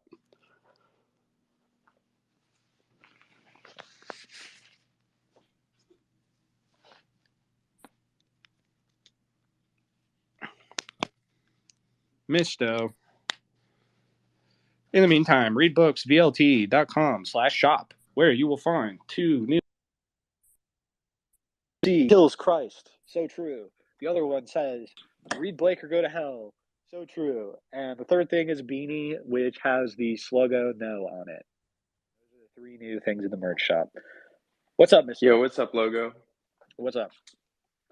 Um, this is so funny because I came on and I've been reading Ada Oh, beautiful. all like the last like 2 weeks, and I was like, I'm gonna come on here because I know you're a big fan. I'm gonna get him to talk about it, and then you and I think Yerk or someone was talking about it, and I like wanted to find a way to like force my mic in real So quick yeah, just so I yeah, can be like, beautiful. yo, go off, like. No, you go off. Tell me how good of a book that is to read on in the winter. Like it isn't it like you just want to like, I don't know. Such a great book. I could read that right now. Part of me wants to read that today now. No, you're exactly right because I am also here enjoying this Massachusetts winter.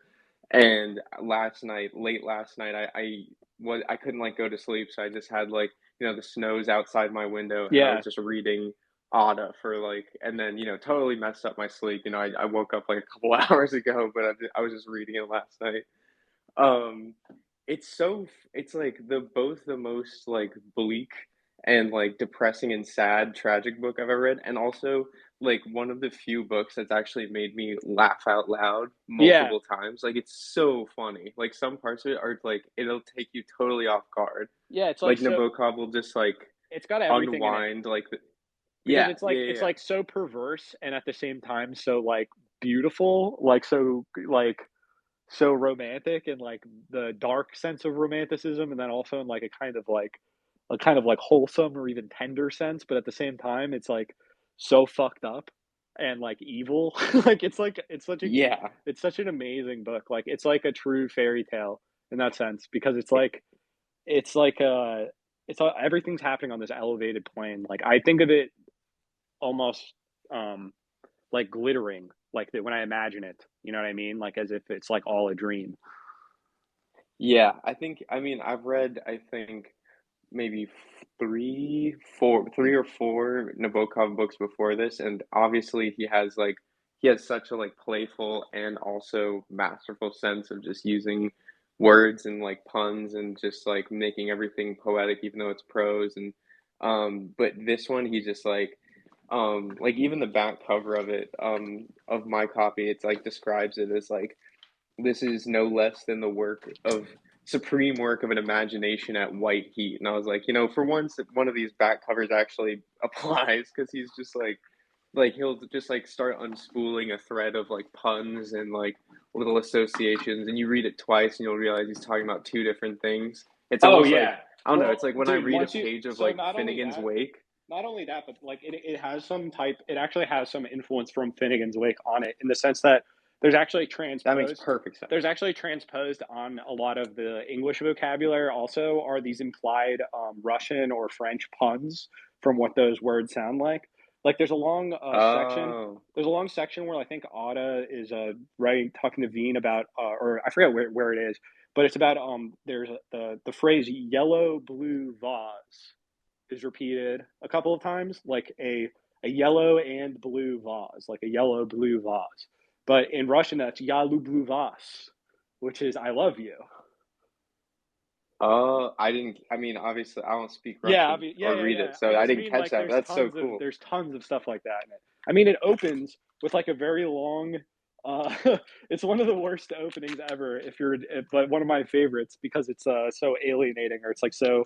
It's literally like a discourse on the opening sections of Russian family novels about the Yeah. opening section of Russian family novels, and it's really like all like Nabokov's really putting all of his griefs out there about how things are translated from Russian into English. It's like his all of his gripes with translation are what the beginning of the book is about.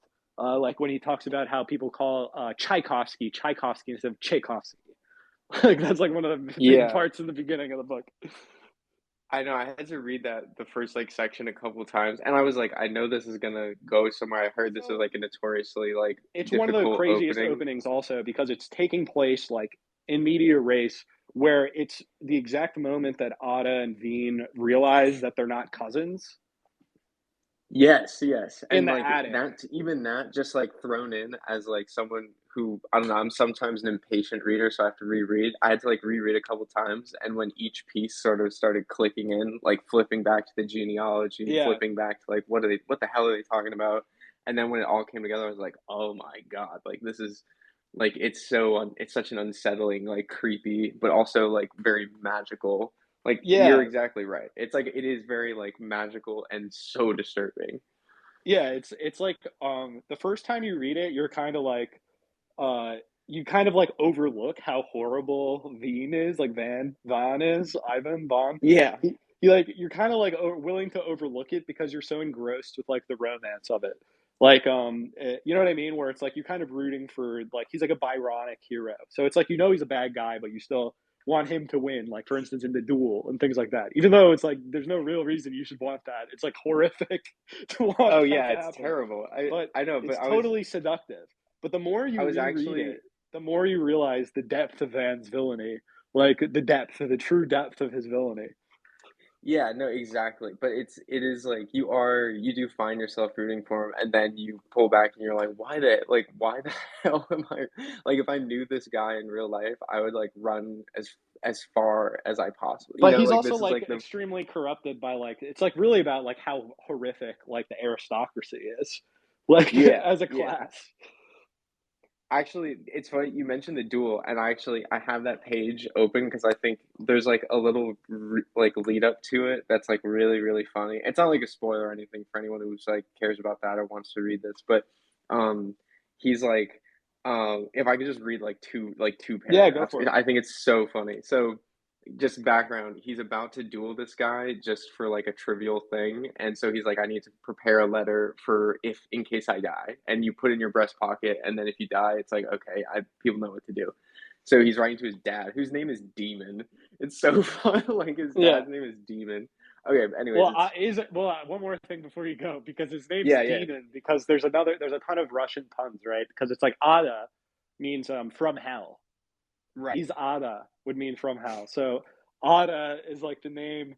It means like it's like literally about hell. It's like from hell. I don't know. You see what I'm saying? It's Like the demon. secret parentage. Yeah, it's or Yeah. not the not so secret parentage.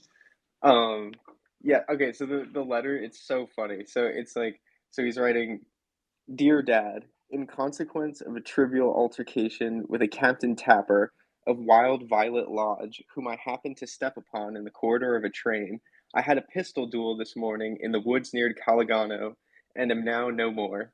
Though the manner of my end can be regarded as a kind of easy suicide, the encounter and the ineffable captain are in no way connected with the sorrows of young Bean. In 1884, during my first summer at Artis, I seduced your daughter, who was then 12. Our torrid affair lasted till my return to River Lane. It was resumed last June, 4 years later. That happiness has been the greatest event in my life, and I have no regrets. Yesterday, though, I discovered she had been unfaithful to me, so we parted. Tapper, I think, may be the chap who was thrown out of one of your gaming clubs for attempting oral intercourse with the washroom attendant, a toothless old cripple, veteran of the First Crimean War. Lots of flowers, please. Your loving son, Van. He carefully reread his letter and carefully tore it up. The note he finally placed in his coat pocket was much briefer. Dad, I had a trivial quarrel with a stranger whose face I slapped and who killed me in a duel near Calegano. Sorry, Van. It's just so. Sorry. It's just. Sorry, my bad, Dad. Uh, my fault, my fault. Yeah. Oh man, it's so funny. It But has it's like also like such that, there's like like such the a gaming lightness and a club, heaviness to it. Yeah, sorry, go ahead. gaming club, then the like the the veteran of the Crimean War. There's just so much in it, man. There's so much going on, like in every part of it. It's crazy. Yeah, it's so dense. I like whenever I like a chapter is kind of flown over my head, I'll just like flip back and read it again, and it's there's a even though I'm there to just pick up details to like keep moving with the book, or whatever. I'll pick up something new, and there's like a new pun. It's really it's such a good It's read. a It's a little metaphysical novel, really, because it's like all about like I love so much the parts where Ada is describing her like personal metaphysics of like snacking moments and towers and things, and like the relate like she's really talking about like how to write a novel where and like it's talking about its own structure where it's like it's how Nabokov like views things where you have these like events that like stack on top of each other and there's like patterns between them like they're like colored plates or something that you're balancing and I think there's even I think Vaughn is like has like spinning plates at a certain point but because he does all these like circus tricks like he like walks on his hands and stuff. yeah. That was one of the that part is really interesting. Like it's like some things are towers, some memories are towers, and then others are like walls Bridges. or Yeah. ridges. That's what it is, ridges. Um, yeah, I'm like I haven't gotten where am I? I'm like really picking up speed. I'll probably finish it today. Yeah, But damn, the I'm end like is 100 brutal. pages away. It's brutal, dude. You're it's brutal. I don't want to ruin it for you, but because Okay. I Okay. love that book. I want to reread it now. You're making me think about how much I love that book.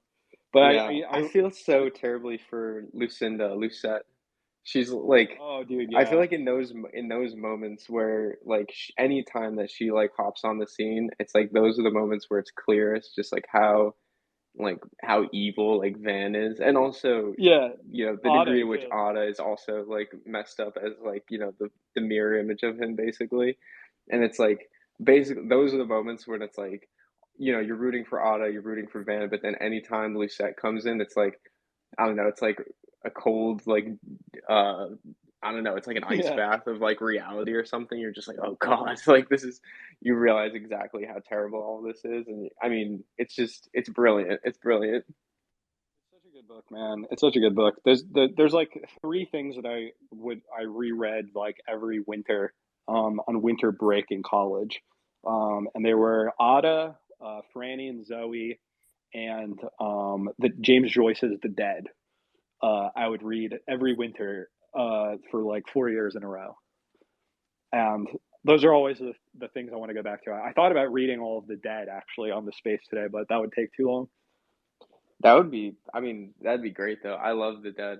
I only read it the one time because I like tried Dubliners like 2 years ago or something. I didn't Yeah, quite, I wasn't really ready for it, frankly. I just like was like, oh, I hear it's a classic, yeah, whatever. yeah, yeah. And I only got like part way through, whatever. But then I came back to it, and it was a little more familiar. I knew more about it, and then I got to The Dead, which is just waiting for you at the end, as sort of Like the big fairy tale, crescendo. really.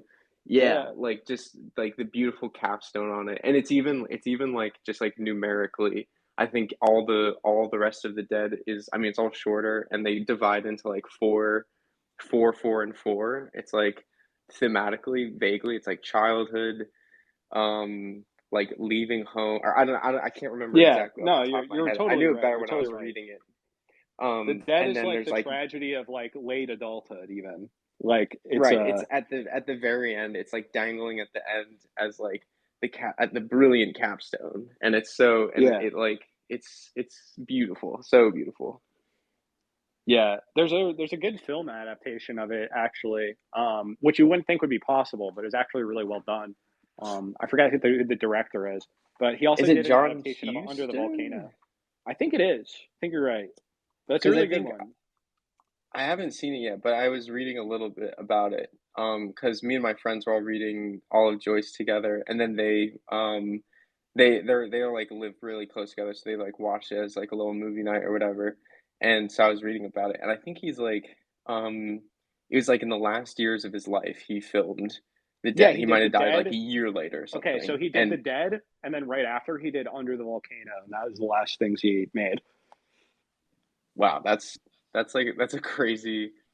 Well, it's like it Um, took him his whole life to get the amount of funding and trust, essentially, for him to be like, I'm going to adapt these like unfilmable things.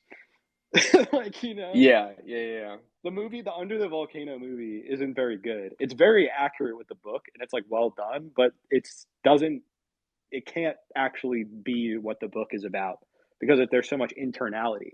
But what's interesting about The Dead is that it's one of the least like internal stories or whatever of like James Joyce's, in my opinion. Like it's so much more about what's happening. It's like a choreography of space, like inside of the house, of all the people moving in and out of the rooms, which makes it actually very good for cinema because you have these long camera shots which are following characters as they make their way like around the party and stuff like that. It like feels very seamless. So it actually ended up being very filmable. Whereas Under the Volcano is supposed to be like that because it's following this one specific day, like one time in day. But in the actual novel, everyone's thoughts like through that day are going over so many different time periods, like, and they're having like memories and stuff, and they you can't really do that as convincingly in film because then you have to have Yeah, it be I'll like have to you check have all out The those Dead. shots of like someone like looking off in space and then cutting to another scene and then cutting back to that spot. It's kind of awkward. Yeah, I'll have to. I didn't end up watching The Dead yet, but I really should. It's really well done. I would, It's literally just like the book. It's like if you, it's just like is what it is. It's good. It did a good job. Like yeah, it feels like it didn't like change or fuck anything up. Like it's just a really right. solid version of it. My buddy, I guess he might have just tuned in, and he texted me while we were talking. He's like, "Yes, it is John Huston." He's like, "Amazing, amazing, amazing movie." So Yeah, it's really he really well done. another Like not to. cosign. Yeah, yeah. So I highly recommend that if anyone's looking for a Christmassy movie as well, because it's all about like a Christmas party, and it has all of the best parts of the Dead. But one thing that it has that the book doesn't have is that it has people actually singing the songs in it, which is one of like a very important part. Like it's all centered around people singing songs. It's all about a song, really. It's all about the memory of a song and like what it means. That sounds awesome. I actually have to get back to Yeah, some for sure, man. applications to send for jobs and stuff. I'm on the job grind, so I gotta hop off. But it was Oh, good it's talking. the worst time, man. Good luck. Yeah, Good luck. thank you. Yeah, it Yeah, sucks, peace, but man. yeah. All right, peace. All right, we got Wounded Pilgrim. And of course, while we're waiting for Wounded Pilgrim, you can go on to readbooksvlt.com/shop and buy a t-shirt. Woo. What's up, Wounded Pilgrim?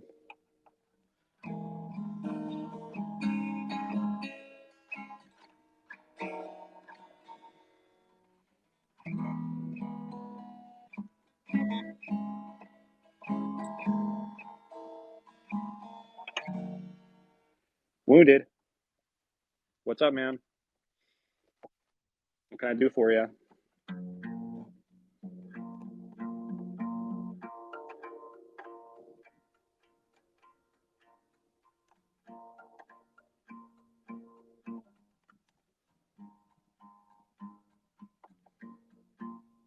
Wounded. You there?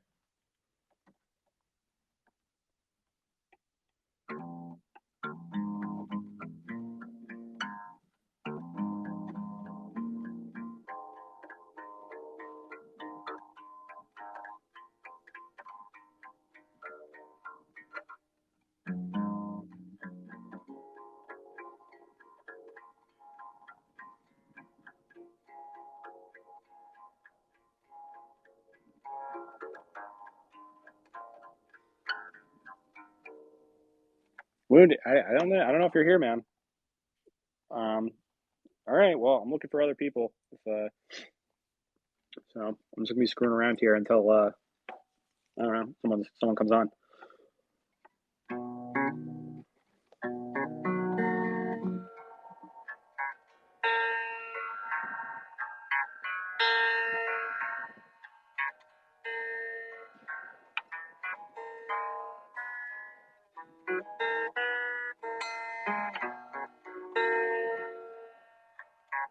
All right, Wounded.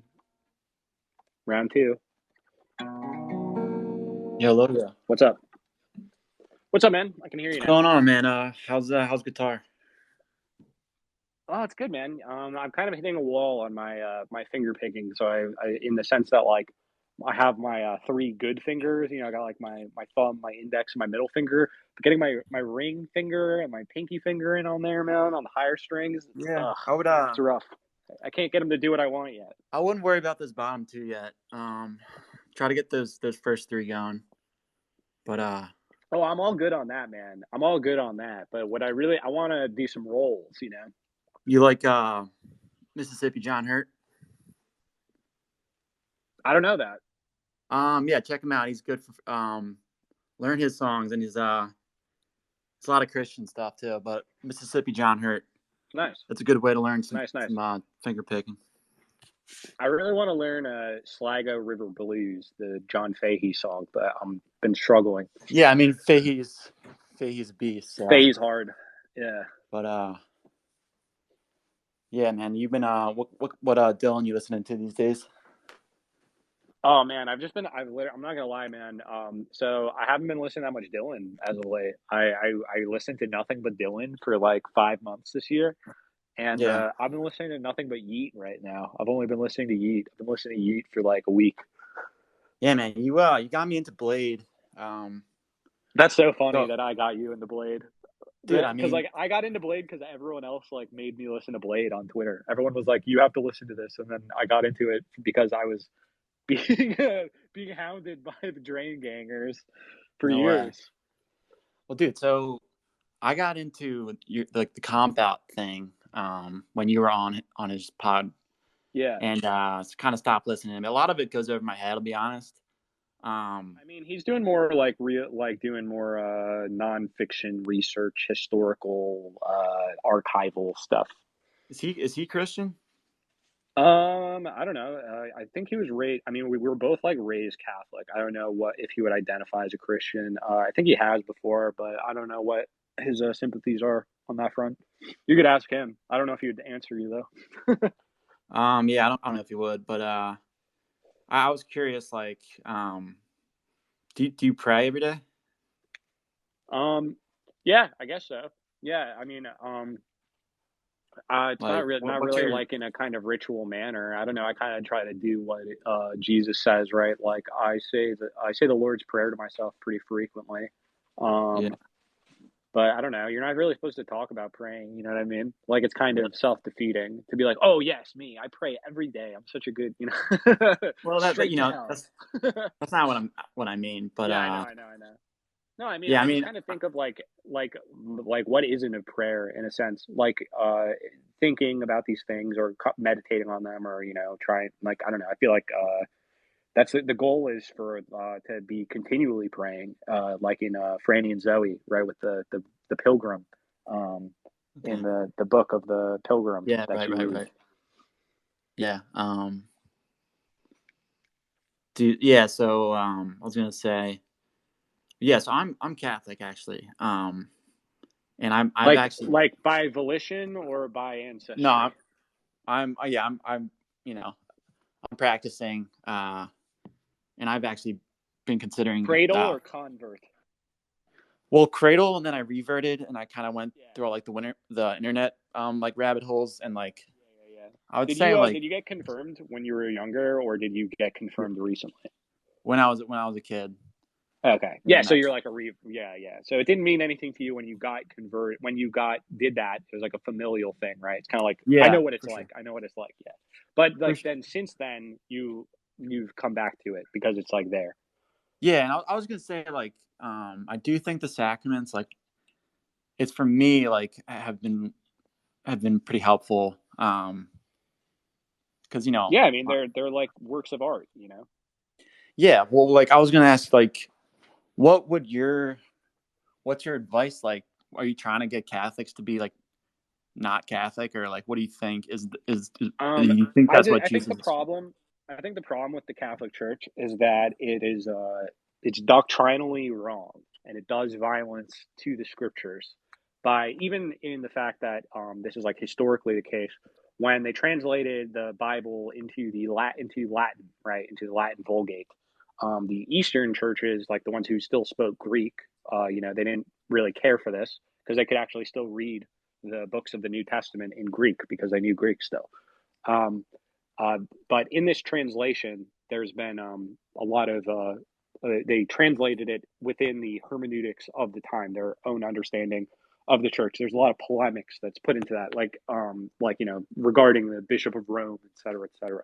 So I'm not a huge fan of the Catholic Church from like its foundations, like for like the from the beginning. I think that it was in the wrong Mhm. from like the year like 900 or whatever. Before that, I don't think you can really claim that the Catholic Church is the same institution. It's obviously changed a lot over a long period of time. Not even talking about Vatican II stuff or whatever, but like Catholicism in the year 900, Christianity in the year 900 versus the year 1500, vastly different enterprises. So I don't really Yeah. think most Catholics who are like Catholic, who identify as Catholic, um, are really looking at it on that level.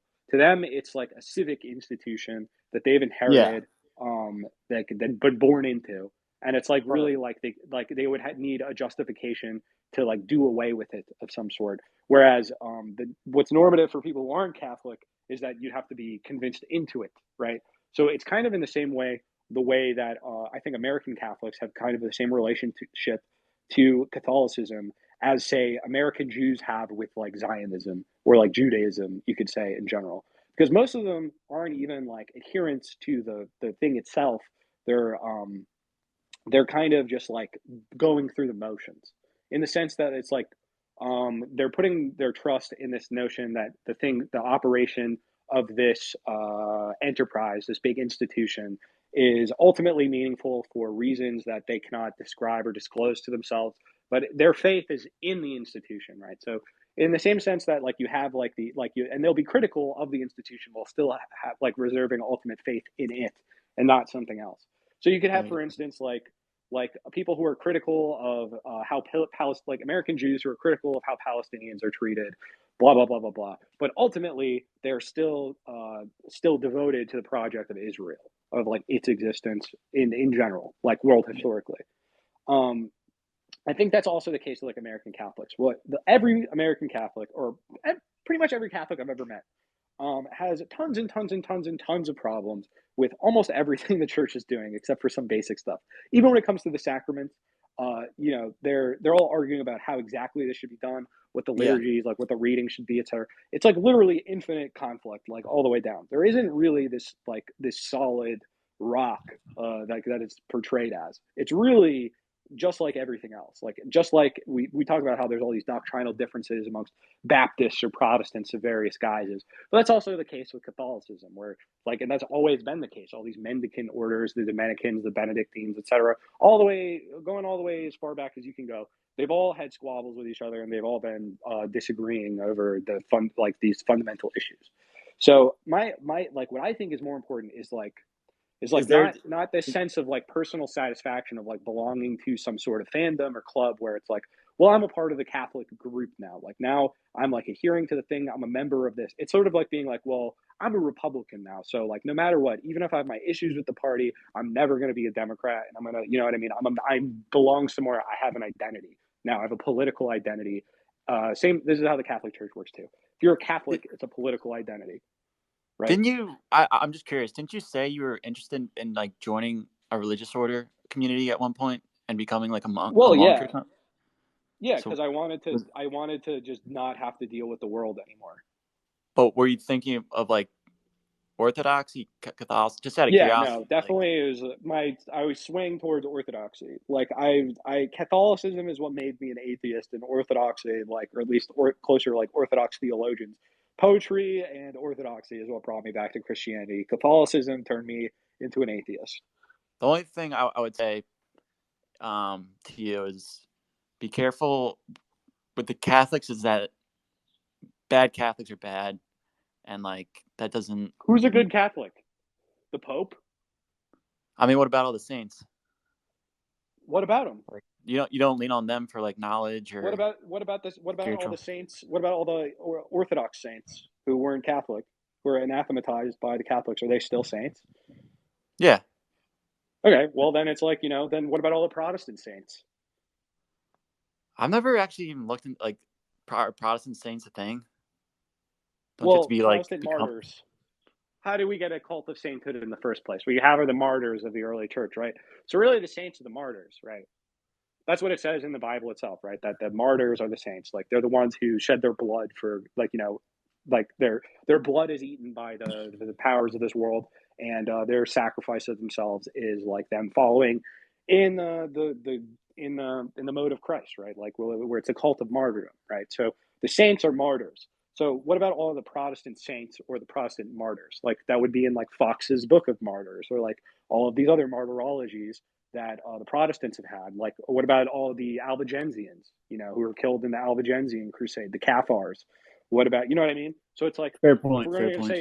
So it's like, that's what I try to keep it, like, that's what I'm thinking about, right? I'm not like there's this rush to be like, this institution is the one that is properly auditing and has all of the knowledge of like who the good guys and the bad guys were, like who's on our team and who wasn't.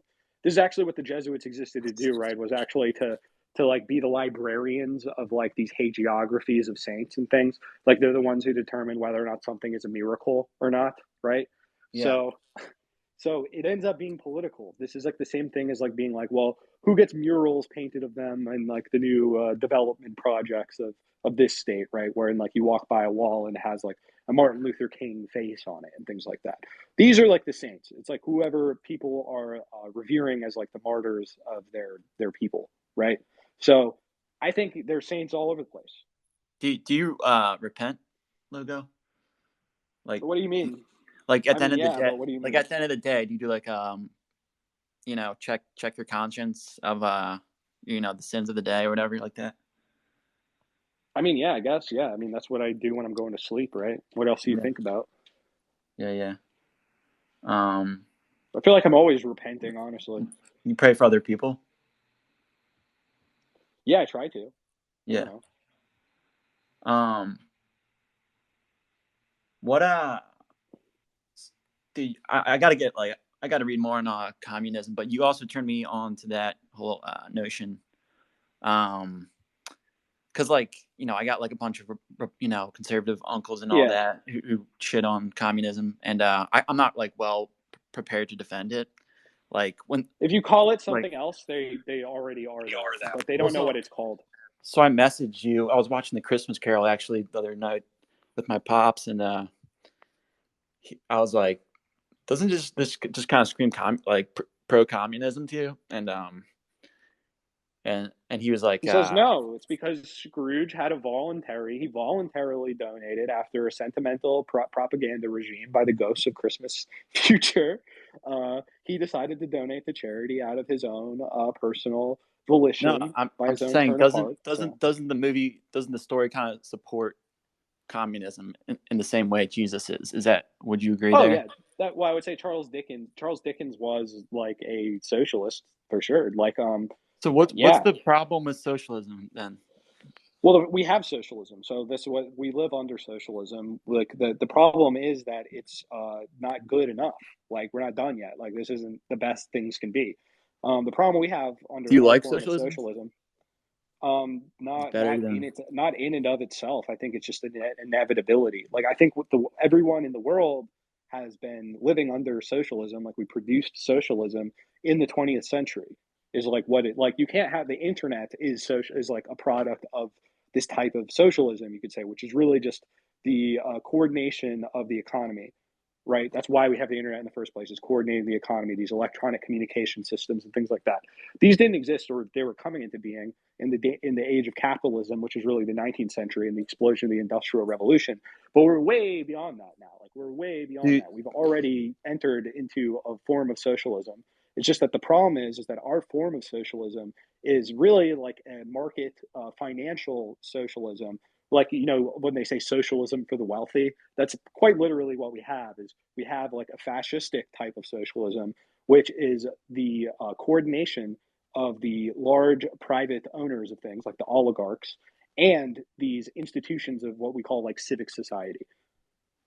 so what do you say to like when my dad's like when they bring up Stalin? Do you essentially just say like it was communism like Stalin was done good. imperfect, like it was not perfect communism, These same which is people, like you could say like, okay, well, it's like what's ironic about these people is they'll be like, wow, Stalin, he did all these horrible things, but they want to defend the founding fathers too, right? And the founding fathers also did some horrible things, right? So like they end up in this position where they'll be like, oh, Stalin, tyrant, horrible, and it's like, okay, well, what about George Washington? Are we going to call him that did too? George Washington like kill millions of his own people? Did Stalin personally go out there and kill millions of his own people? He like put Did in he the go? orders top down, right? No, not exactly. No, no. What, There are certain cases where he targeted specific people, right? Certain cases, but there was also like people operating underneath him who he had given ceded power to, who were abusing, like Beria, etc., who were going a little far on that. But at the same time, they had a good reason for being so paranoid about all of these people and like entering into like they're living through a very apocalyptic condition. It's very difficult for people to imagine like how truly terrible things got in Russia during World War One, like when their economy was just like completely fucking wiped out, and they have all these people going to die in this war that like none of the Russian people wanted to be involved in the first place, but they were kind of pushed into by the monarch, by the aristocracy fundamentally. So then you have a complete destruction of like the legitimacy of the state, and you have like a literal fucking revolution. But at the same time, you have all these different parties who are all fighting each other to claim ownership of this. And at the same time, the British are like, where are these revolutionaries getting their funding from? They're getting their funding from these like weird like international networks of capital for social revolutionaries, right? So you have like Trotsky like hanging out in like the British Library and things like that, and like all of these like Russian nihilists, etc., and like populists who have to flee to Britain, and they're getting their money from them, and they're passing it around this way. So you have You like think people like Trotsky and someone like Stalin, and it's like, well, Trotsky's literally a British intelligence agent, and Stalin is not. So you have like these real conflicts that happen just because you have these people who are united against specific order of things. Like, for instance, the Democrats and the Republicans both say that they hate how things are governed right now, right? Right. So if we had a revolution right now, let's say that like the state completely lost legitimacy, like let's say, I don't know, we had like a power outage for like a month, and everything in the American state just kind of falls apart, and you have like these revolutionary parties that are like taking over. It's like, do you think that there's a way to manage that without mass death happening in some way? Like, mass death is just always going on. And if you want to talk about his own people or whatever, you could make the argument that George Washington, et cetera, when fighting the Revolutionary War, part of what they wanted to do was they also wanted to expand out into like the Ohio River Valley and things like that, which the British weren't allowing them to do because the British had like the Native Americans fought on the a lot of Native American tribes fought with the British during the Revolutionary War against the American colonists. So you could say that George Washington availed the possibility of the genocide of millions of Native Americans. And in fact, a lot of people do make that argument. So at the same time, you have these conservatives who will talk about like Mao and Stalin as being responsible, or like, sadistic sociopaths who killed millions of people like personally or something. Yeah. But at the same time, they're going to defend all of their heroes who could be just as culpable for all of those things. Because if you're a political leader in any circumstance, what that means is you're accepting the mantle of violence. Right? You're accepting the mantle of like the torturer, the executioner. So you're going to be guilty of things. Like, you're going to do horrible things. Yeah, That's the yeah. job. Yeah, right. Okay. But like Jesus didn't take political power. So it's like ultimately you could be like a full like spiritual anarchist in a way and be like, there are no rulers who have ever done good ever. The very role of like having leadership, etc., is itself fucked up and cruel. We should have this fully decentralized anti-authoritarian system where nobody has power over anyone else and no one's responsible for anyone else. We're all only responsible for ourselves. Yeah. I guess That that's also is bad. what I was wondering is like, what is, you've talked about heaven on earth and like what does Jesus actually want from like a leadership perspective? Well, the thing is that Jesus is the leader. Like that's the whole point. Is that you're not looking for one. There already is one, right? The whole point of the New Jerusalem is that there's no longer this need to look for, who's going to lead the society? Who's going to be in charge? It's like Jesus is the king of the society. Like, that's the whole point. Yeah, dude. I hate it, man. I definitely do wonder if Biden's ever said a prayer in his life, but he probably has. Why wouldn't he? He's a good Catholic.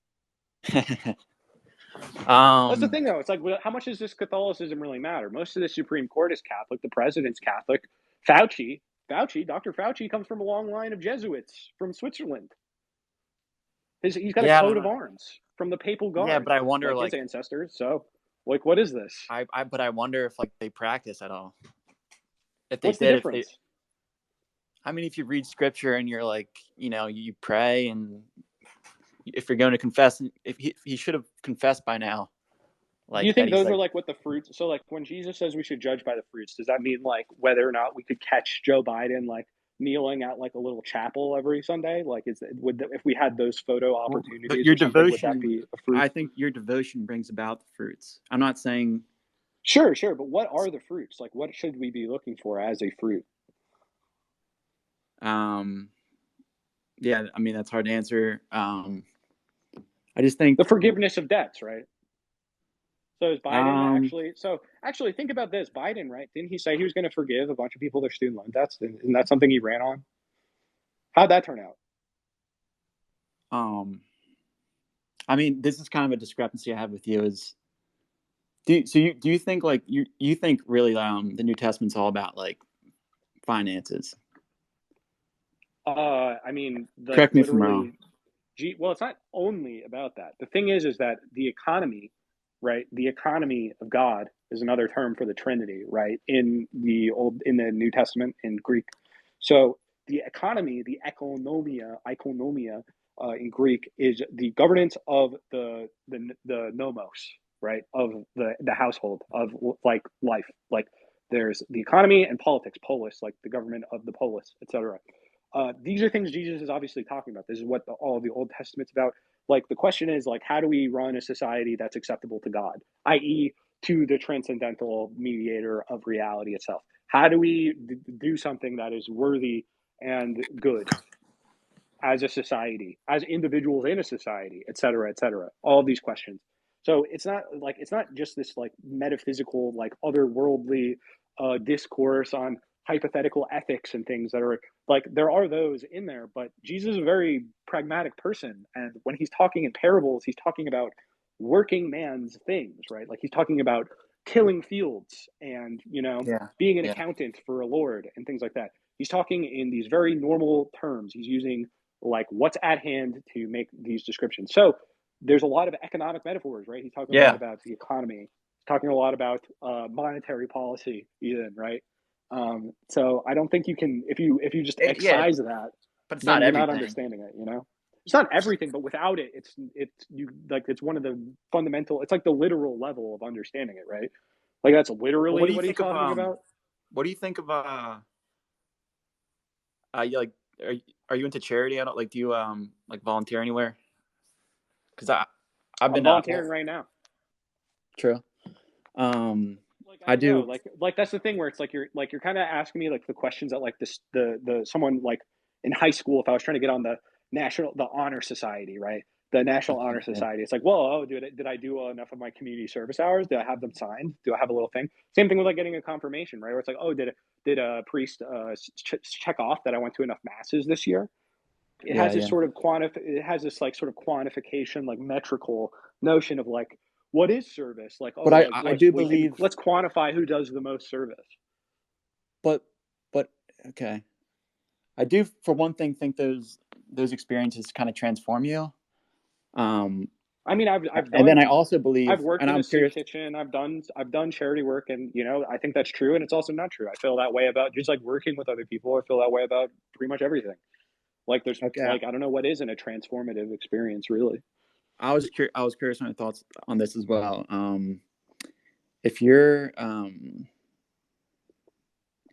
if you're taking Jesus's words literally, and I've been reading the New Testament a good amount recently, and have actually been discerning the Franciscans, which is another topic. But like, the reason I asked you about doing like service is like, do you think Jesus is calling us to work with the poor, or is it like a temporary band-aid? Do you think where like um, it's not as you don't hold it that kind of stuff as highly, or I like think I don't those know. are good things. I think Those I've are all heard you good things. say. I don't know.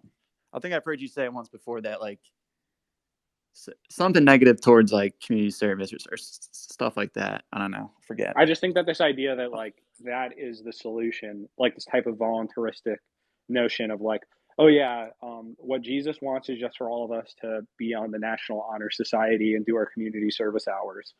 I don't know if that's really the case because like that's not really Jesus going to isn't change the calling us. fundamental.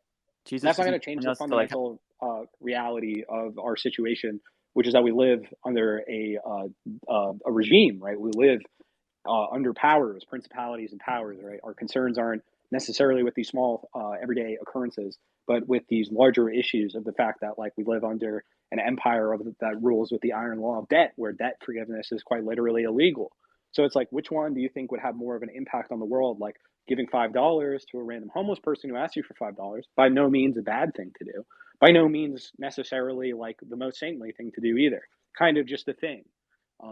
But that, as opposed What if to you being okay? What if capable of you forgiving the massive debts that are actually contributing to like the malaise and the death of this whole society, I think that would be a much bigger thing to do. Yeah. Interesting, man. Well, good talking to you. What? Yeah, quick question. I was just curious. Like, what are your long-term goals? Like, are you just trying to write books and stuff, and then like, Yeah, pretty much. I are, want to have a nice like what is it what does it say? And I think it's in Titus. I forget which part of the New Testament. But what's the goal of a Christian life? We want to live quiet, productive lives in peace and kindness with friends and family, etc. So I'm a very simple person. Like what I want is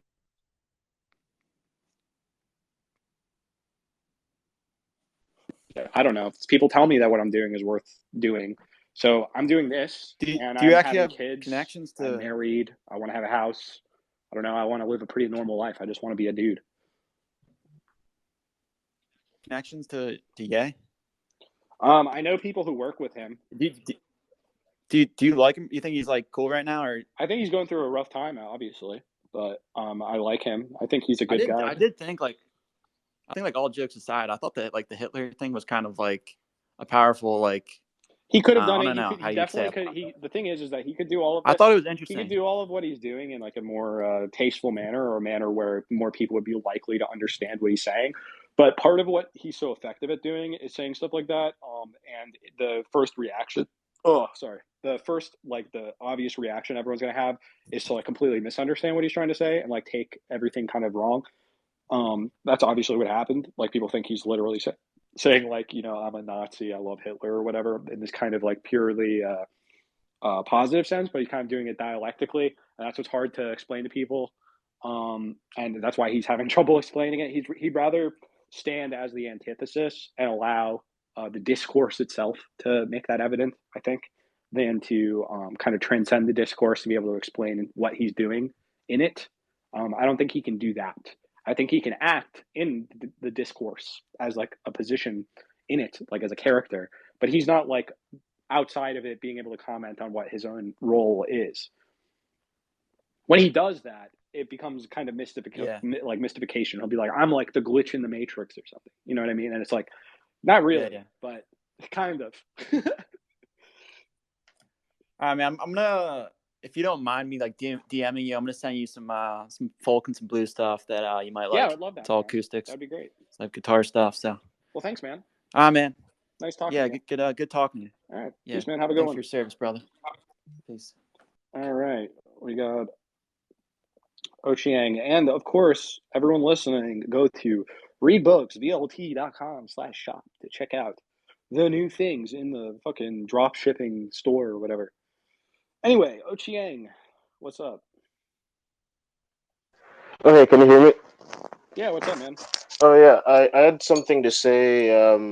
I guess about the Yay thing that you might find it interesting.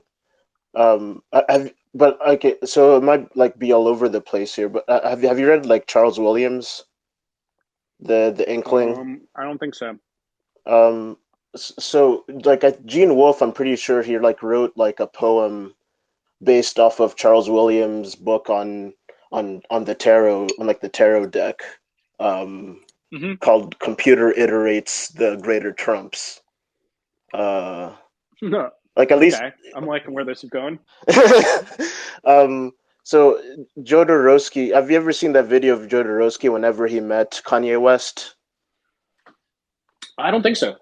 Yeah, it's pretty interesting. I like Jodorowsky. He isn't especially someone like I like. I'd even like argue like the Incal, like that was more Mobius's genius than Jodorowsky's. I mean, not to discredit him too much, but this is kind of still his like domain is kind of the tarot. But in that meeting, like he kind of whenever like you said it was like the most surrealistic thing because like Ye was talking to him and then he like slipped and fell, but he was like he didn't stop talking, he was still talking, and then as he was getting up he was like still like there was no interruption between him falling down and like getting up. So he's like, oh yeah, it was very surrealistic meeting. but I thought something interesting is he like identified him as like the fool, which like in like the like in yeah, clandestine, like just trepidatiously like walking off of the cliff like the fool on the tarot. Yeah, like I think it's interesting how like Ye kind of sees himself like the glitch, like he like identified like with like the glitch in like Wreck-It Ralph, and like yeah, it's like uh he can like kind of sense the way like in Charles Williams's book, it's kind of connected with like the beginning, right? And like in Gene Wolfe's poem, I think it's cool because like once you get to like the fool, it's like just like a glitch, like it just goes like error. I can like DM you. There's like someone like there's like a site that kind of like did the poem with like a little illustration with it, with each one. It's pretty interesting, but that's what I think of whenever I'm seeing Ye, like yeah. Yeah, no, I mean I think that's what Padro, the like icon guy, Yeah, yeah, Frank yeah. Carver, who's like friends with Jordan Peterson. I think he put out a video saying roughly the same thing of like Kanye and like the archetype of the fool. I think that's true. I think that I think Kanye is like that. Yeah, Or you, I get it. That sounds cool though. You should definitely DM me that though because I want to know more about what you're talking about. there's also, I remember, if you know Chris Ott, right? Whenever he like the Yeah, pitch, like he had like pretty interesting writing on Yeezus. Whenever, like when he like wrote about basically like Blood on the Leaves, he's like, this song is just like the most insane thing, because it's like it doesn't like, it's so incredible because it's like, oh yeah, Daft Punk was on like was like producing this just so that like you know like as like co-signing it, and now whatever sound they were supposed to co-sign is just completely gone. Like nobody but Ye would be able to do something like this, where he can like sense, only he knows how to get there. Yeah, but like that's what I think a yeah. He lot of has them. like it's always amazing to me how much like no matter what happens, like Kanye's done this so many fucking times where he completely dominates the news cycle as if he's like the emperor of like a great nation or something. Hmm. You know what I mean? Like he can like dominate like the global news cycle. It's pretty insane. Yeah, it's insane. And every time he does it, like yeah, it's like literally like the idea that like it's almost like how can anyone justify this? Like people can't, which is why they just say like, oh, it's also crazy or whatever. Because it's like this seems insane. Like Yeah. it's like this guy, he's like just a rapper, and he's more important than the president. literally, Mm. people are more tuning in more to whatever Kanye is saying than they give a fuck about whatever Joe Biden's saying about anything. Because he's Yeah, not for sure. even like So but no matter what happens, like when he does this, like he'll put out a song and everyone's like, okay, yeah, but the song's fire though. Like no matter what, no matter which side they're on it or whatever, no, they'll be like, yeah, but and like that's even the case. This is all the case, no matter what. When you see those like Kanye fans, like the little suburban white boys or whatever, who get really Hmm. upset when he's not an epic Destiny viewer libtard. Um, they get really upset, and they'll be like, he made Graduation. And what they mean by that is that they will always like his music no matter what. There's nothing Hmm. that can be, because they'd be denying a part of themselves that likes anything. If they were to Oh suddenly say yeah. like, oh, I don't like his music anymore. But then they can't really be like, oh, so then they have to be like, oh, Kanye, he's like fallen from grace or something. But it's like, bitch, Yeah. he's fallen from grace 100 goddamn times. That's his whole fucking career. Like that's what all of his music is about. Like that's what My Mm, Beautiful Dark Twisted Fantasy about. That's what Graduation's even about. That's what all of it's like. mm, The whole idea is like late registration. It's like Kanye has always presented himself as a failure, someone who has fallen from grace from the very beginning. He didn't go to college like his mom wanted him to. You know, mm, that's he's always been that. So that's why we can all identify with him because we're all fuck ups. So is mm. Kanye. Yeah. But yeah. Uh, yeah. I don't really have, and well, I get, yeah. I don't really have anything much more to add. That wouldn't be too long winded to that. But yeah, that was about all I had. Yeah. I mean, it's like I don't really know what even to say about it anymore, like Kanye stuff, Mm, because it just seems like yeah, that's just it's like happening. Like I don't know if there's even a need to comment on it. I mean, I had like a space on when he was on Infowars. I didn't watch him on the Gavin McInnes thing because I'm not paying Gavin McInnes money to in any way, shape, or mhm. form. But did you watch that interview? I haven't seen that one. Oh He did yeah, that like yeah. after. I watched that one. Yeah, it's the down is the down is also pretty good. Uh, Well, yeah, I guess that one just kind of established more or less that he isn't really anti-Semitic. Even I guess the whole concept of it was that. Well, you can't really establish that because everyone is open to that accusation at any given time, and there's really nothing you can do about it. There's no way to be objectively not that, if that makes sense, right? There's no Oh way to yeah. be absolutely clear of that accusation. What I thought it was interesting was like, well, what basically what you said about how he's like, like making almost like this like trip to all like the like big people from 2016, and like it's like yeah, it is like a very it's like very interesting in that way, because a lot of them have like I don't know if like if it's right to say they've like backpedaled on their on like the rhetoric, but it's like well, yeah, it's like, okay, like, it's a bit strange, like, okay, yeah, the founder of Proud Boys is trying to talk Kanye out of being quote unquote anti-Semitic, Yeah, but it because like, where is he getting his funding from? Where Gavin McInnes is just being like, Israel's the only like Islam is a barbaric culture. That's Gavin McInnes' whole thing. So you know what I mean? Like he's just a neocon. What Kanye is actually showing is that the movement of 2016, right? The movement of MAGA, right, is mhm, actually already is already like run into a dialectical wall with Trump himself, right? That's like what mhm, happened right there. You have Kanye and Nick there. This should be, if Trump is really devoted to the MAGA movement that people believe that it is, like the people who adhered to it, then this would be mhm, great. But in fact, they're completely at odds because they don't actually have the same goals. And this is something that I think Haas and I were talking about for a long time, which is that, like, the real MAGA movement is not actually even Trumpism. It's not that at all.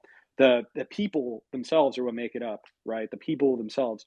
So that's what Kanye is trying to go for. He's actually showing that there's like this desire for like a more Christian economy, like a more Christian populace, more Christian form of governance, like i.e. like not this empire which has like legal slavery for prisoners and things like this. mhm.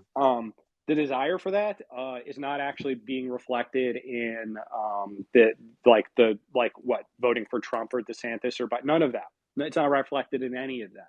But it is a desire that exists amongst a large amount of people in America. It's just not reflected in that manner. So it's like you're seeing right here, right, where it's like if Trump and Kanye are running against each other, that means something, right? That means that those are not the same thing. Mhm. So like what we have to see at this point is we're going to see like the ideal thing would be like a post Trump MAGA, like one that has gone like has a criticism of like how that like that's what Kanye is doing. He's offering Trump a criticism of Trump to Trump, and Trump didn't want that, right? Mhm. He doesn't want to hear Yeah. that. Yeah.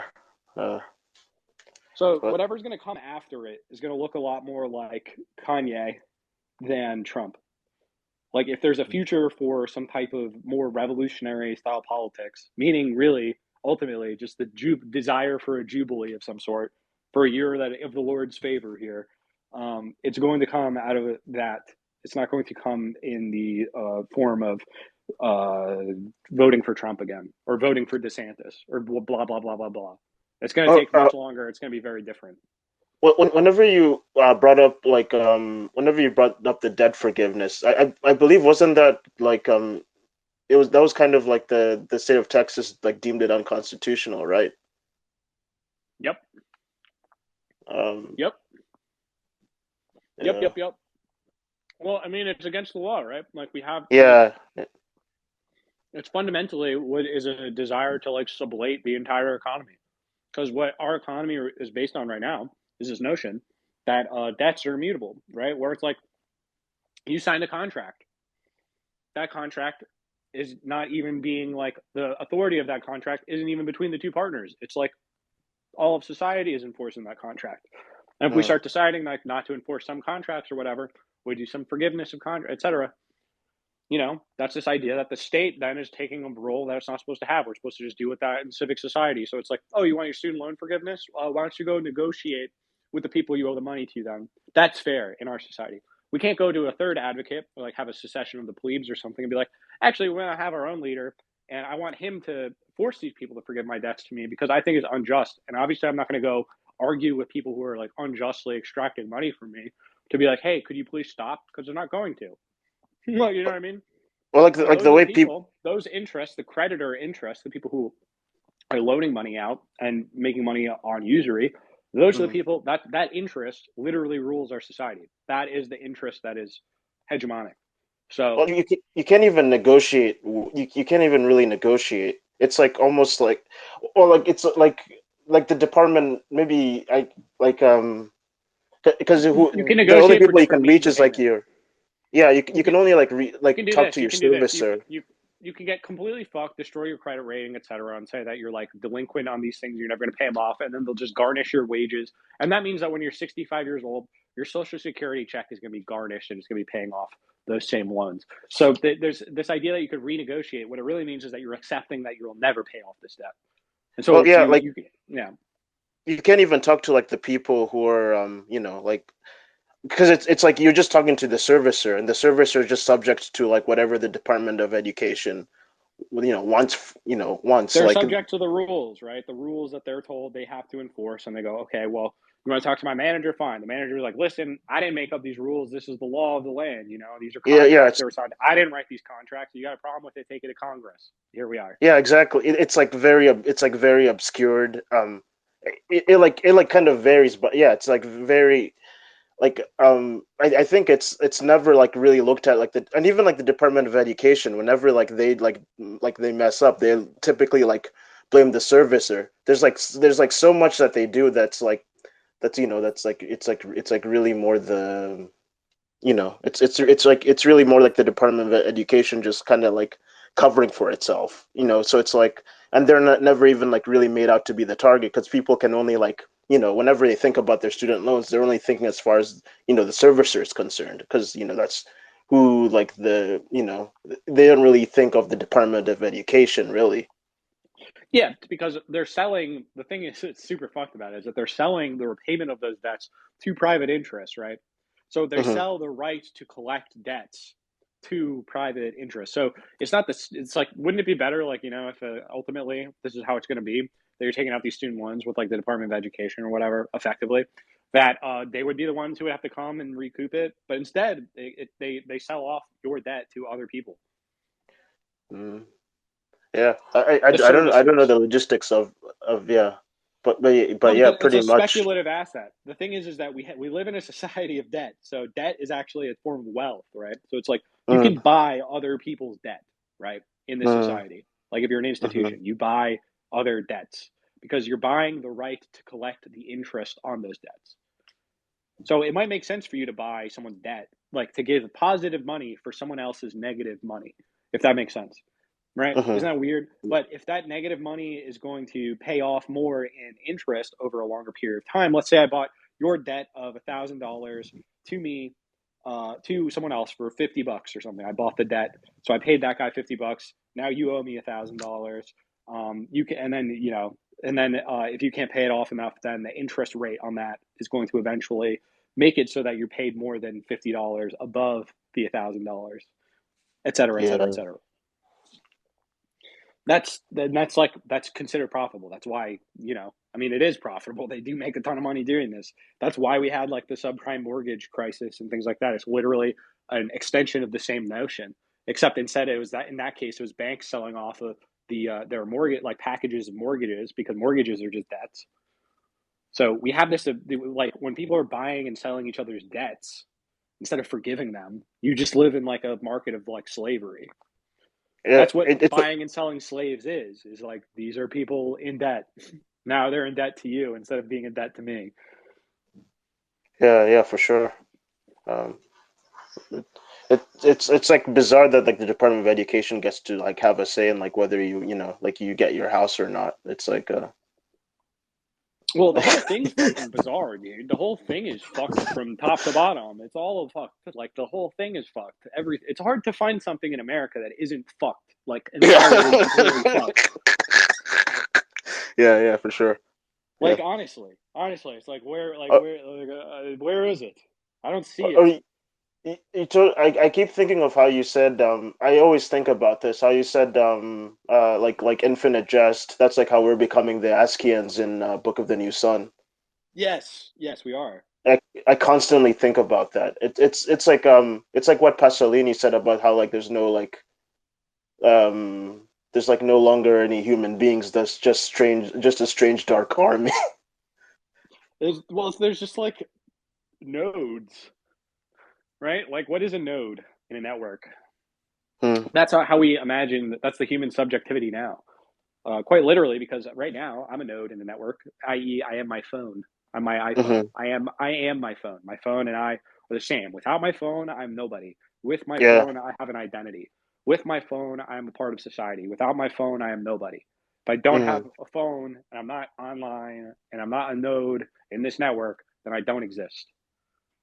Like that's the reality we live in now, post 2008, is that you exist if people are paying attention to you. And if no one's paying attention to you, you don't exist. That's how the economy works. It's an attention economy. So that's like, that's why everyone's like, you have these identity wars on the internet, etc. Because people are like, well, no one's paying attention to me, and they should. Everyone should have to pay attention to me because I'm important. So is it like is it like worship of self? Yeah, it's all narcissism. It's literally pride. I believe we have a month devoted to this now. I don't know. It's a little holiday or something. I remember in like psychopolitics. So I can't remember his name. I'm not good with Korean names at all, but he was like, yeah, he was like saying how it's like an object of devotion, but it's like, well, oh yeah, but but it's like for, well, like now that I'm thinking of like how you're saying, it's like like the devotion is like worship, like the religion of self. Yeah, no, that's what we worship. We worship this the self. We worship the individual, the one. But it's really not even the one, because we don't like superlative individuals, right? Because that would be an autocrat or a dictator. But we like is the few, like the few who've raised themselves above the many, but are not trying to be the one over anyone else. So you want to be one of the anti-authoritarian individualists, where you recognize the other elite individualists as being partakers of the same elite subjectivity, which is defined against simultaneously the masses, the mob, the faceless, shifting human animal zoo soup, right? Which is considered the people, the demos. You're not that because you've ascended, right? So you're an individual, but you are also not a demagogue or like a tyrant, a single leader, right? Who is above the few and restraining the few, and because that would be you're curbing other people's liberties, the liberties of the individuals and the few individuals who are worth anything. That's like why people are why is our story about Iran or whatever? We have we'll have like one or two of the little activists or whatever. We go, look at this saint, look at this superlative individual, one of the few, one of the elect, and look at the unitary power of this society, the Ayatollah or whatever, and look at the masses, the seething, frothing masses. They're both fighting against and subjecting one of those few worthy people who wants women's rights and gay rights in Iran or whatever. So an enlightened individualist in the Western mold. These two forces are trying to stomp that out, right? They're trying to stomp out the unique individual subjectivity of the few of the globe or whatever, the elect of the globe. That's how we present everything. So it's like you're not supposed to identify with like the Iranian people in general and be like, well, actually, does this regime actually serve the interests of these people in general? What are these people like in general as the many? Or do the many approve of this or not? They go, well, it doesn't really matter what the many approve of, because the many aren't even human. They're just animals, right? What matters is and it doesn't matter. It doesn't matter if the many have a figurehead who's some person who we would consider like a despot, right? Somewhat like Trump, but Trump represented the many, right? So he's a despot because he had the many, right? He didn't represent the elite. He was against the elite. What are the elite? The elite are the few. So we go, well, it doesn't really matter what the masses in Iran want or what their individual representative wants. What matters is what the few across the whole globe want. Which is for Iran to be just like everywhere else, and so that we can have a rule of the global few, that the elite of the world, blah blah blah blah blah. This is the vision of the global technocracy, Fabian elitist socialism, you could say.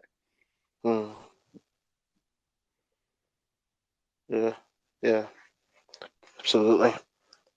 That's how people view it. And like what's funny to me, Wyndham Lewis writes a lot about this. People don't really get it, but who's really to blame for this ultimately is Nietzsche. This conception of master morality for the masses. So everyone can now consider themselves a member of the elect few, right? And everyone else is either a little tyrannical despot, or they are just a sheep in the masses. But you are an elect member of the few, and that's how people consider themselves now. Like that's what like every like is this elitist sort of politics, right? Where it's like, oh, there's the woke, there's the NPCs, but not, and then there's me, the player character. Me and the people I choose to recognize as having agency and consciousness and value. So we're the few, and we're fighting against the NPCs, the masses, the many, where it's the few against the many. That's this conception. That's very interesting, especially. Well, yeah, because it's like, yeah, even though like even it's like being sold to yeah, to like someone who is like I don't like part of them, like I Look, don't know how so to think about this. articulate it. Think about So this. like, You get yeah. like a state school computer science major who's now like working on the tech stack or whatever at some fucking like crypto startup or whatever, and he's like, Mm-hmm, I'm a member of the few, right? mm-hmm, I'm an elite now, right? mm-hmm. But he's not.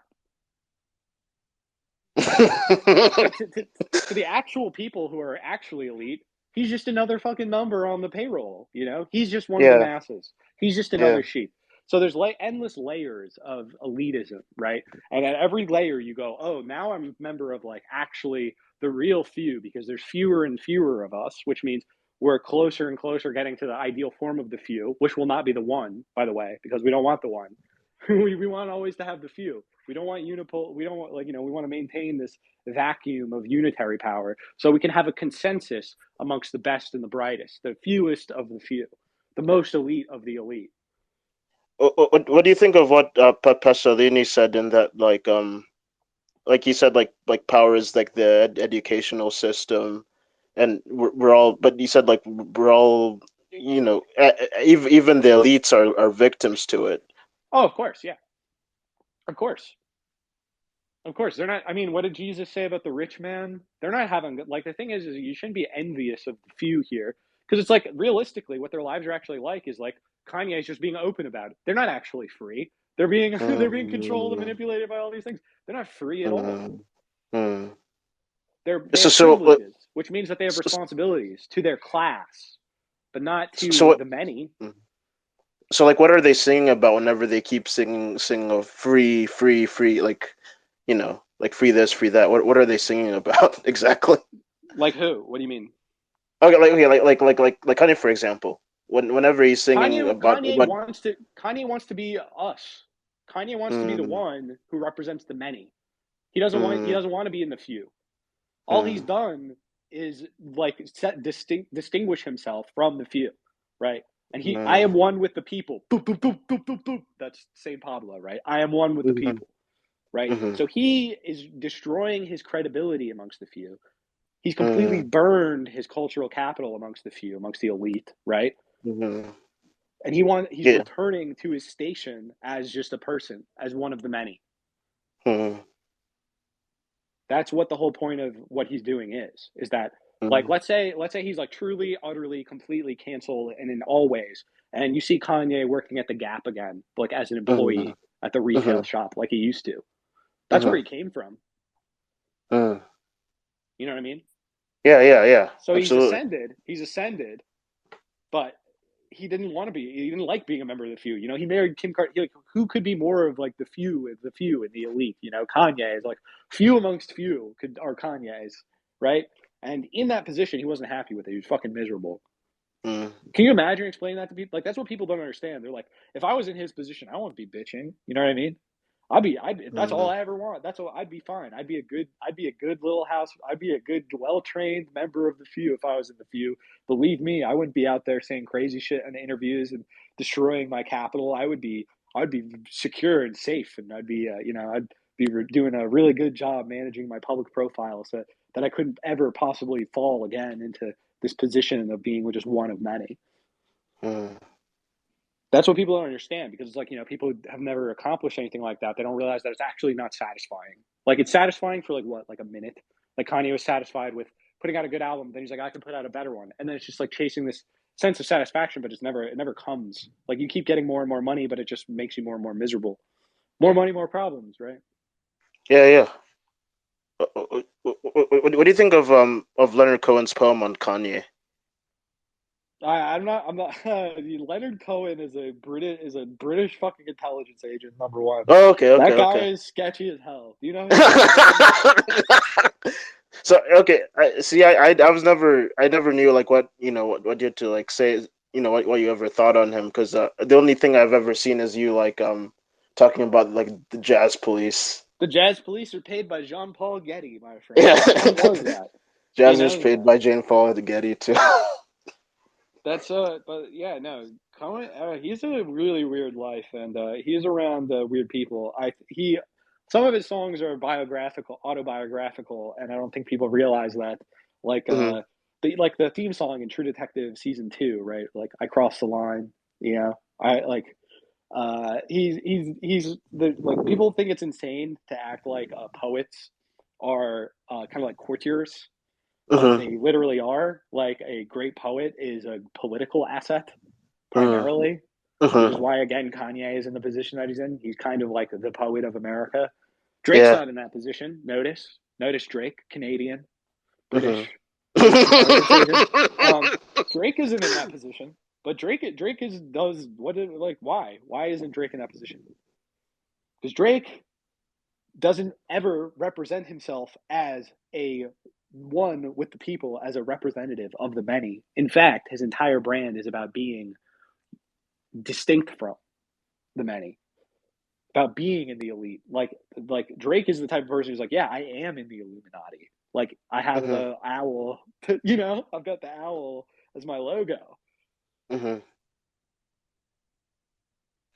Jay-Z. Yeah. Jay-Z Well, likes being a member of the elite. He likes like being in the few. He likes like what? going to buying Hmm. modern art pieces and hanging out with Hillary Clinton and Lena Dunham and doing, I don't know, doing the dance, doing the Picasso baby dance in front of a Basquiat painting or something. You know what I'm saying? Hmm. Yeah, yeah. He like whenever he's like tried to identify with like it's always like very like with like with the people it's always like posturing. It's always like looked at as like posturing. Like whenever he pretends like he's like a Rasta or something. He like doesn't even do that. Like he's straight up just ends up just being like, yeah, like I'm fucking jet setting. Like I'm above all of you. Like he's like you guys are Hmm. concerned about paying your bills. I'm concerned about like how do I Stacking. how do I offset my tax load by donating works of art to museums? How can I? Yeah, yeah, for sure. I haven't heard enough of him to like I don't know, but well yeah. He's a Yeah, business man. yeah, for sure, for sure. I mean, it's like I know I'm not really faulting him. I like Jay Z, but I just mean like that's just like personality wise, he's not trying to be a. He's if anything, that would be bad for his brand. This notion that he's somehow a populist figure. His brand is about being like a luxury, like being like above the norms, like being above the masses. You have Jay Z, like he was a Crowley. He's a Crowleyite man. He had his "Do As Thou Wilt" hoodies back in the day. He knows what he's doing. They know what they're talking about. Like this is the faith of the American Empire. Is this type of like Hollywood celebrity kind of paganism, this celebration of the superlative individual and who is a celebrity. Like that's what a celebrity is, right? Is the few, just like someone who's famous is just meaning that like their main thing. What is being famous? It means that you are unlike everyone else because more people know about you. You're one of the few people that a lot of people know about. That's what Yeah, makes you. You know what I mean? it's like Kenneth Anger. He said like being like a public figure. That's like a Faustian pact. Uh, It is. It is. And like it comes with cost because it's like it's like that's why Kanye is paying cost, like but he's embraced that. Like he actually is like this is like what the Christian does, like with inverting things, where it's like to other people, like if this was happening to Jay-Z, if this was happening to Drake, they had this much of a horrible PR blitz against them, they were losing contracts all over the place, they would be in damage control mode and they'd be like, oh shit, like I fucked up. But Kanye is like perfect, this proves my point entirely. Like, you know what I mean? To him, the worse the better because he has a completely different goal. yeah, because I think like the reaction to Jesus was, well, he's never gonna, he's talked like when with like new slaves, they were just like, he's not gonna give all this up. He's just, he's still like rapping about the same thing but like fast forward to now, it's like, well, no, he was like speaking from like a point, like, from a place of conviction whenever Well, he the was thing like is, saying all of that. Kanye had this idea in the Yeezus era, which is the same as the Watch the Throne era, right? That he and Jay-Z and like all of these other like the elites in like black society, the black celebrities, right? This whole culture industry that they've produced in like the end of the 20th century to now, where they've accumulated capital and things, and now they're kind of like why is Jay-Z's record label called Rockefeller Records? Because like he was like, we need black Rockefellers, right? We need, you know what I mean? I'm gonna be the black JP Morgan, you know? Hmm. So there's this like he had this notion that he's like, okay, I'm going to unify somehow all of the elites of the black community together, and we collectively are going to do something. But Hmm. that didn't work because those people aren't interested. Their class consciousness is that of the elite. Like they have the same interests as the elite. Like they're not opposed to the people who are managing their capital because they can't manage their own capital because they Hmm. don't know how to do that. So Hmm. right, like they rely on that. Like Kanye can't manage his own capital. He was saying he was just learning how the economy actually works when he was like became a billionaire, because he then had to have like hire people to come in and explain how the fucking economy actually works. He didn't need to know how the economy works when all he was doing was chopping soul beats for Jay-Z, right? He didn't need to know how the economy works. He doesn't. It's completely irrelevant Yeah, to the yeah, process yeah. of making Throwing, beats. yeah, throwing contracts at me. Niggas can't read. Yeah, about that. He doesn't know. Like he doesn't know. He's not like he can go to like U Chicago and study economics or something. You know what I'm saying? Like that's not his background. But so Yeah. he's in that. So this leads to his confusion, and it leads to his endless conflicts amongst these people who he feels like should have been like on his side here, where he's like, we can all come together, us members of like the few, of maybe the few amongst the few who recognize the many, the interests of the many, right? Hmm. But Yeah. what he's finding out is that that's actually only one person. It's just him. It's actually just him. Mm, So he's mm, actually alone on that level. And actually, the only way to effectively do that is not to do it amongst the elite, but to actually do it from the bottom up, to do it from the masses.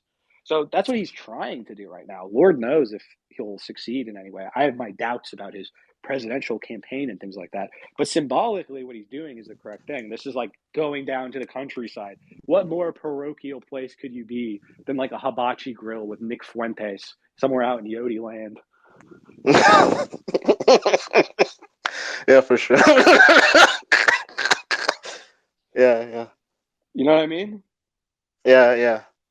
But so like that's what the real project was. Like if you see from Yeezus to now, like the album cycle, is him realizing that there is no like trying to rely on this notion of like the black elite, etc., that he was a member of, Hmm. celebrities, etc. This whole nexus of capital that they could come and do something revolutionary, but that's not actually the case. And because so then he's like looking at like the actual revolutionaries to do anything. Was Fred Hampton a celebrity? Did Fred Hampton have a multi-billion-dollar like record deal and like putting out shoes? No, he wasn't. He was a fucking poor kid who was like 19 years old who did stuff in his own Hmm. neighborhood, and that had more of an impact. So Kanye was trying to get like billionaires to give him money to like build like utopian communities and shit like that with like this architecture that he had designed and stuff. But obviously, no one was funding that. And he's like, well, why aren't people funding this? Like, I thought when I got here, I'd be able to just do that sort of thing, but that's not actually the case. Hmm. Hmm. Like, you can't just do things like that. It just doesn't work. Like, even if you become like a billionaire, you still can't you still are, you're not just free. You're not just like free to like change the world the way you want to. Hmm. Yeah. Sadly. Yeah. I mean, well, like, you know, the way it is. So like this idea of like you get more freedom from wealth, that's not really true. You get like what we call negative freedoms. You get freedom from things. If you have a lot of money, you're not paying debts. You don't have the anxieties of like paying debts, et cetera, et cetera. But the more money you have, like you don't get like more and more abilities to do whatever the fuck you want. You can in some degrees, but what that really means is you have more freedom from the police or something, right? Where it's like, oh, you can commit a crime because you can just pay off the cops, so you're free from the threat of the police or whatever. That's what we'll give you, is freedom from things. We don't develop like positive freedoms, because positive freedoms are a common inheritance. Like, you don't get to live in a better society just because you're rich. Society is still going to be shit. That's what Kanye's problem is, right? Is like, he might be doing great. You know, he's got multi-billion-dollar house. He's married to Kim Kardashian. Got making shoes. You know, he's at the Paris Fashion Week. His life should be perfect, right? But he has kids. He has kids. He's looking at his kids. He goes, my kids are going to inherit not just what I give them, but what the whole world has done, right? They're not just going to live in little Kanye world. They're going to live in the world with everyone else. How's the state of the world with everyone else? Not great. So he wants to make it better for his own kids. And he can't. Just like we can't. Just like I can't. I want to do that too. I'm having kids. I want them to live in a better society than the one we have. But I don't have the power. Even if you gave me $1 billion right now, I couldn't change our society. So that's the struggle. We can change it, but it just takes your entire life and more than that. And forever, actually. I wouldn't say, I was surprised you said Platform was Welbeck's best book. No, Possibility of an Island. Yeah, Possibility of an Island. It has like it has the Kanye cameo, doesn't it? I think it does. Yeah, I think you're right. Yeah, I read he's that like years ago. So it's really good. I mean, it had like I really liked it, but it's like it has like there's like the comedian, he's like at a party, and then Bjork's there, and also Kanye's there. Right, the clown, the French clown. Houellebecq's vision of himself is like a kind of like Jackass style TV celebrity. Like it's kind of funny because he's sort of became that a little. Or I like there's like one line there where it's kind of is like reflective of his career, where he says, "I was only slightly overrated." Yeah. That's the best position to be in, is to be slightly overrated. Jay-Z said that too. Would you rather be underpaid or overrated? He's overrated, but he's not underpaid, you see. He might be overpaid, but yeah. Anyway, man, anything else you want to talk about? I no, feel like I've been talking it. about Kanye for like 3 years. I feel like I honestly feel like I've been talking about Kanye for so long, because but I don't know. It's like I've been listening to Kanye growing up my whole life, you know, and I don't know. It's like he's always been important. Like, even when I was a little child, right? He's on TV being like, George Bush doesn't care about black people, and being the center of like everything, you know. And I remember the Good Friday releases and waiting for My Beautiful Dark Twisted Fantasy. He's just like one of the only artists that actually fucking matters. So no matter what he does, people are going to pay attention. Yeah, absolutely. But yeah, that's it for me. Thanks. Yeah. All right. Thanks for coming on, man. I'm going to go to the next one. What's up, Talon? And everyone listening, you can go to readbooksvlt.com/shop and you can get the new t-shirt. It's the Democracy Kills Christ shirt. There's also the Read Blake or Go to Hell shirt. And there's also a beanie you can buy if you're so inclined. And what's up, Talon? What's up, Loga? How you doing? I'm all right, man. How are you? I'm trying good. to eat some soup like slyly here. Hopefully there's not too many eating sounds. Yeah, I hope. I'm in a train, so I hope it's not too loud. But you were talking earlier about you writing a book, and how it's going to be. You think it's going to be extra long. It just reminds me of what I'm trying to do right now. I have what was supposed to be a 5-page paper due, but I just can't.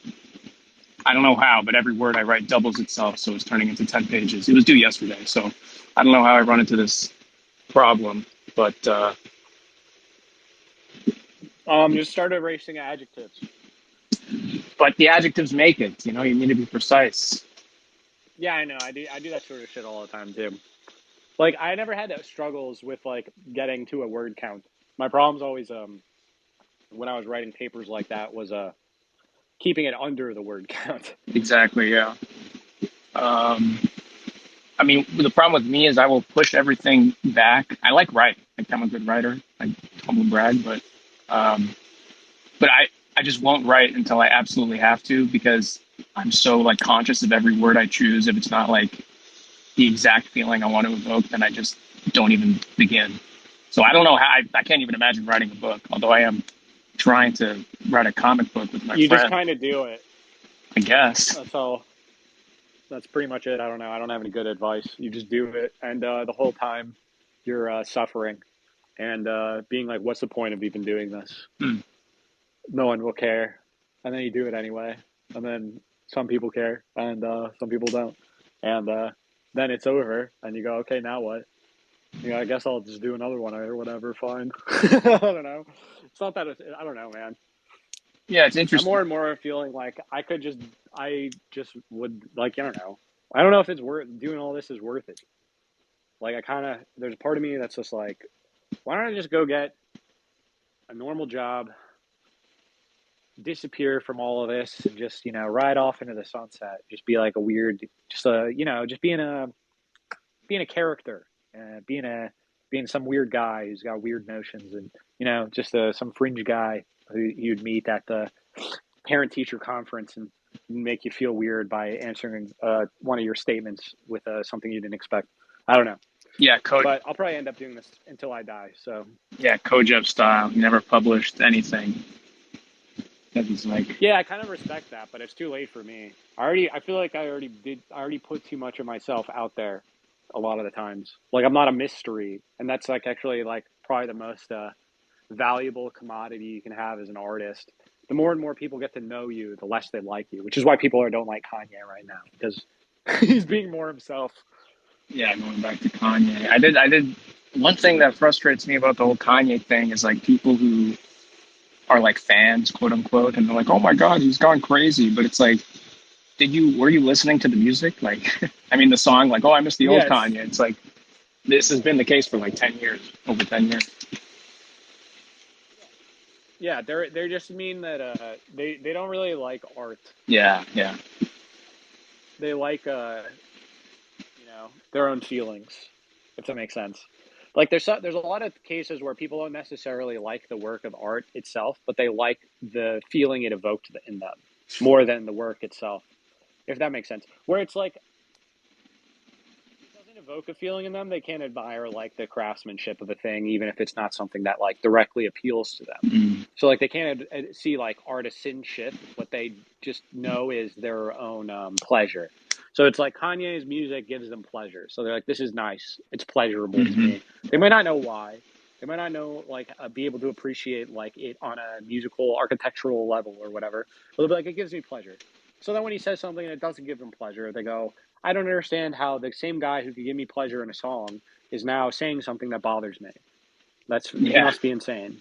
It must be a fluke that the song gave me pleasure in some way. yeah. He's having a normal one. Yeah. Um, what was I going to say? Oh yeah, I think to appreciate art, it helps to like do it yourself. Like you don't know what it takes. You literally can't otherwise. Yeah, There's no other way to appreciate it. Like you can't appreciate something that you don't understand, yeah, exactly. Like if that makes sense. in high school, I took an animation You can class. worship, you can kind of like you can like idol you can turn it into like a fetish or an idol, Yeah, which is what people mostly do when they say they appreciate things. yeah. Like in high school, I took animation. It was just like learning how to use Adobe Flash. But like even that, even trying to make like a 6 second thing, which takes like multiple days, which looks terrible. I mean, you can like now every like animated thing I see, I'm like, oh my God, I can't imagine like Fleischman and stuff. Oh yeah, man. Yeah, it's like you're like when you know what it actually takes to do what's there. It's like you can. It's sort of like I can watch football right with my family and be like, oh yeah, I understand the rules. I get what's going on. But I don't know like the names of all of like the defense packages and the types of plays they're running. I don't know all like the strategy or the people's names or the backstories or whatever. So I can't actually appreciate it on the level that like someone Yeah. like my brother can. Like my brother is Mhm. like so invested, knows so much about everything in football that it's like he can't even appreciate it. Watching it with people who are like semi fans, you know what I mean? Because they don't see what he's seeing on the field. He's like, "Do you not see like this play or whatever?" And they're like, no, they don't see that. You know what I mean? So that's how it is with everything. Like it's the same thing where it's like if you're like really really really into music, you probably don't even get along with people who are like music fans in a kind of mediocre sense because they don't even understand what they're appreciating. Same with like literature. If you really really really like literature, you're gonna hate book fandom. Hmm. If Yeah. you're really really really devoted to Christ, you're gonna hate theology. Yeah, because you don't know the particular of the thing. You're just kind of, like you said, idolizing it. Um, the other thing that comes to mind is like Super Mario 64 speed runs. Like those people are insane. That's like a big part of my first book was thinking about Super Mario 64 speedrunners. Actually, there's a What? character in it. Yeah, you didn't read my book, man. Come on. No, I'm stuck. I try and read it, and then I have shit to do, and I'm like, oh my god. And I'm on like page 20. Yeah, you'll get there. Not that far from there. Yeah, I think it's hopefully. chapter 2, part Okay, 2. I'll keep my eye out. But yeah, no, I think about that stuff a lot. Actually, the thing with your book, you do like adjectives. You do like verbose adjectives. People hate them though. That's what I'm saying. Like, if you want to write for an audience where people are gonna like it, people like prose that is like very stripped down now. People don't like ornateness. They find it to be pretentious. What they Yeah. like is simplicity. And by simplicity, it just means breezing, ease of reading. Like J.K. Rowling is considered a great writer because she wrote a very breezy, easy to read, world building romance. And that's what people like because it's easy to read and you can be immersed in it. And it's not putting up boundaries or something for your enjoyment. You can enjoy it infinitely or whatever. That's not the case with like Moby Dick. Moby Dick is not just easily accessible. It's like very difficult. It's like supposed to be a problem or whatever. But then if you're someone who's presenting a problem like that, people would have to have faith that your effort in engaging with it would be beneficial to you in some way or would pay off in some way. So it's like you would trust that an author who's like from the past, like or has a great reputation, someone like Thomas Pynchon today, or someone like that, Cormac McCarthy today, but not necessarily their whole lives. They have this reputation that like their work is already worth something.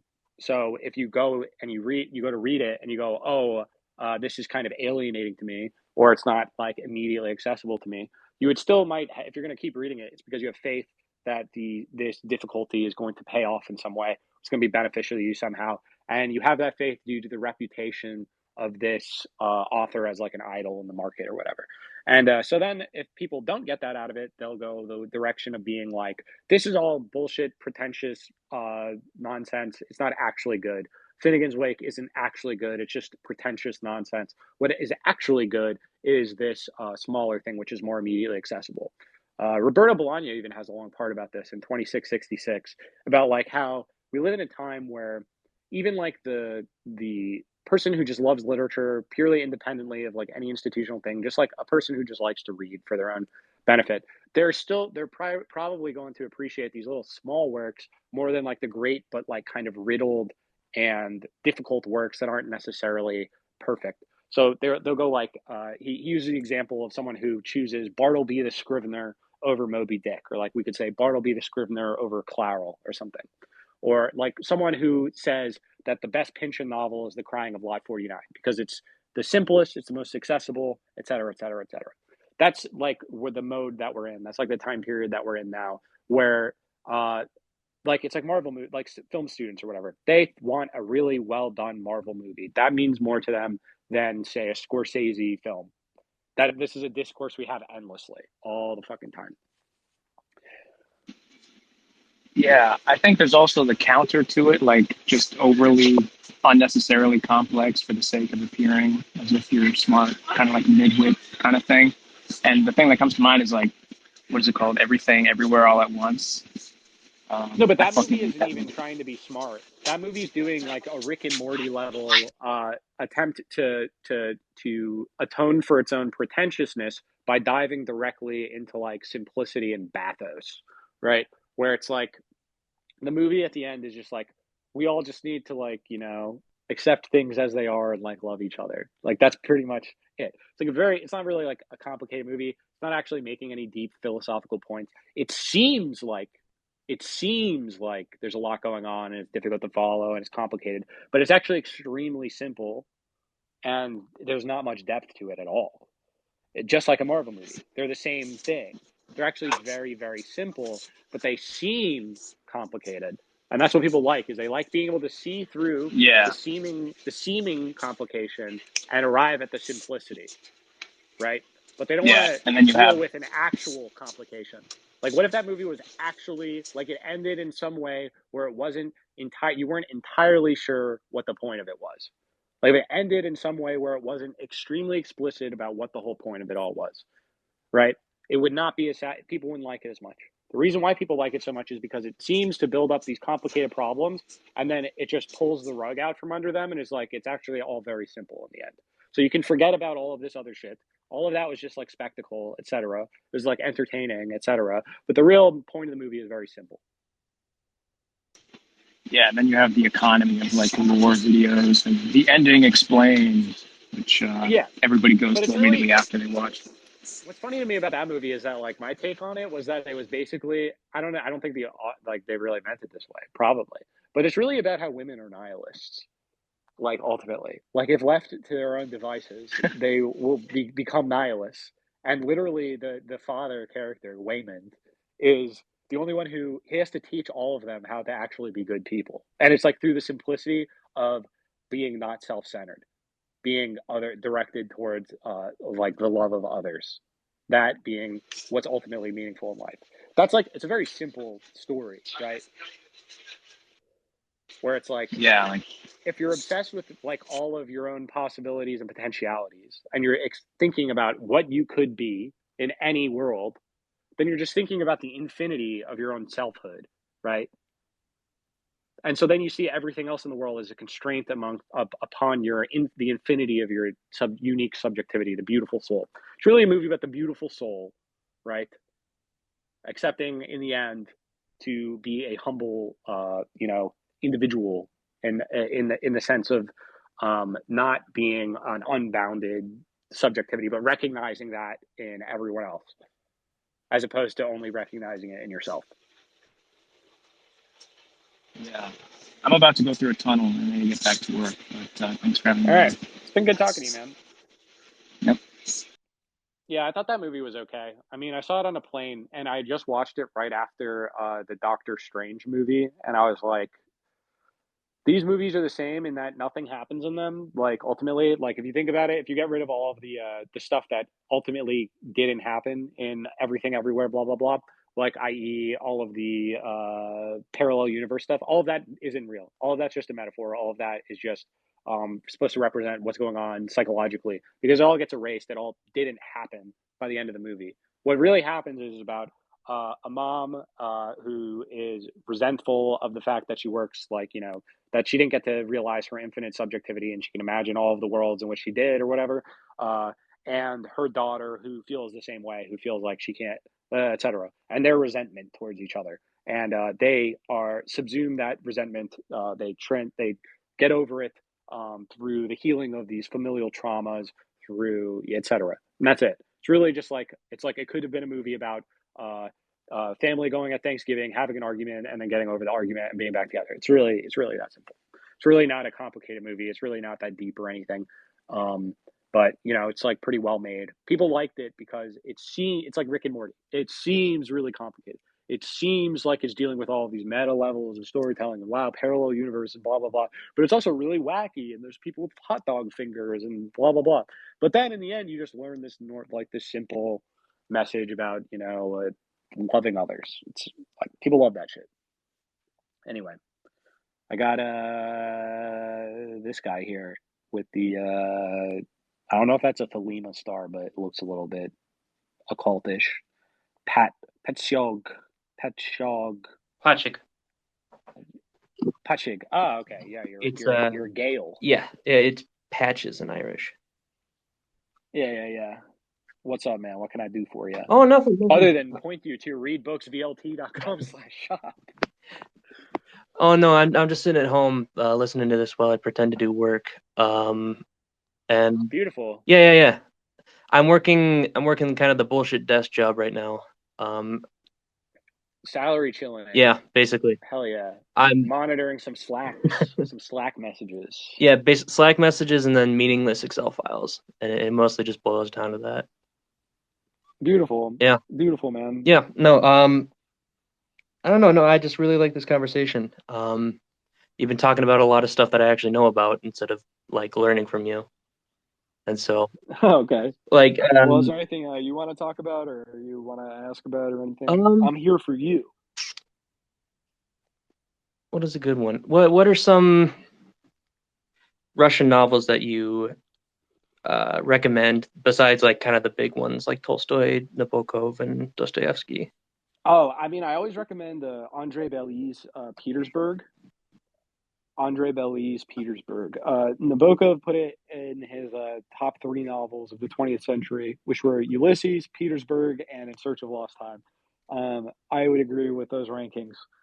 It's really, really, really fucking good. The translation's pretty good. It's very not widely known or read here. A couple other ones I'd recommend. The Silver Chairs, I think it's called, by Ilfin Petrov. They were like Soviet comedy writers, basically. Like they're very funny. They did a tour of America that they wrote a book about, which is also good. Reading like Gorky's stuff is pretty good. It's more in like the Chekhovian, like naturalistic mode. Turgenev is great to read. First Love is good. So is Hunter's Album, great.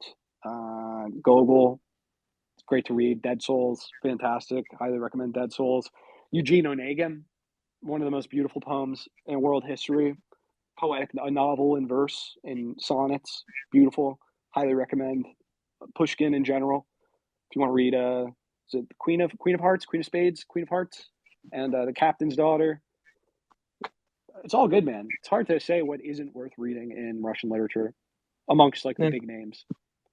I just don't know. Literature is really not the world that I live in terms of art consumption. It's really something that ever since kind of finding you about a year and a half ago, I've been trying to boost a lot more, but it's really not my wheelhouse. So I appreciate the list. Yeah, I mean, the thing is that like the classics are classics for a reason, you know, like it's hard to beat them. That's like what you sort of like. I've gone through phases where there's so many there's so many of these great books that are like not in the canon or whatever, and it's like why are like I used to not like the Scarlet Letter that much, but and stuff like that, and I'd be like, why aren't we reading these other things? But at the end of the day, it's like why do people read Ulysses and Gravity's Rainbow and the Brothers K and things like that? It's because they're really fucking good. It's like and the greatest example of such a book is the Bible, right? Where it's like it actually is that good. It's actually like the best. All right. Do you think Pynchon would actually reach like a canon status like Ulysses has, or James Joyce has? Already has. All right. Definitely, easily. Cool. So is Cormac McCarthy, for that matter. I mean, for better or for worse, like Bolaño's there. I would say Nausgaard, Houellebecq secured. Really, their you positions. include Nausgaard? Oh yeah, dude. Nausgaard is one of the only authors that actually matters right now. Like, do you like when Min Kampf was coming out, everyone was reading that shit. Everyone was talking about that. Who was like in the book reading circuit or whatever. It's just was nice. I read the first third of the book. It's really good. I mean, I enjoyed them. I read them. Goddamn, how many years ago? I read them as they were coming out. But all right. Well, that's about all.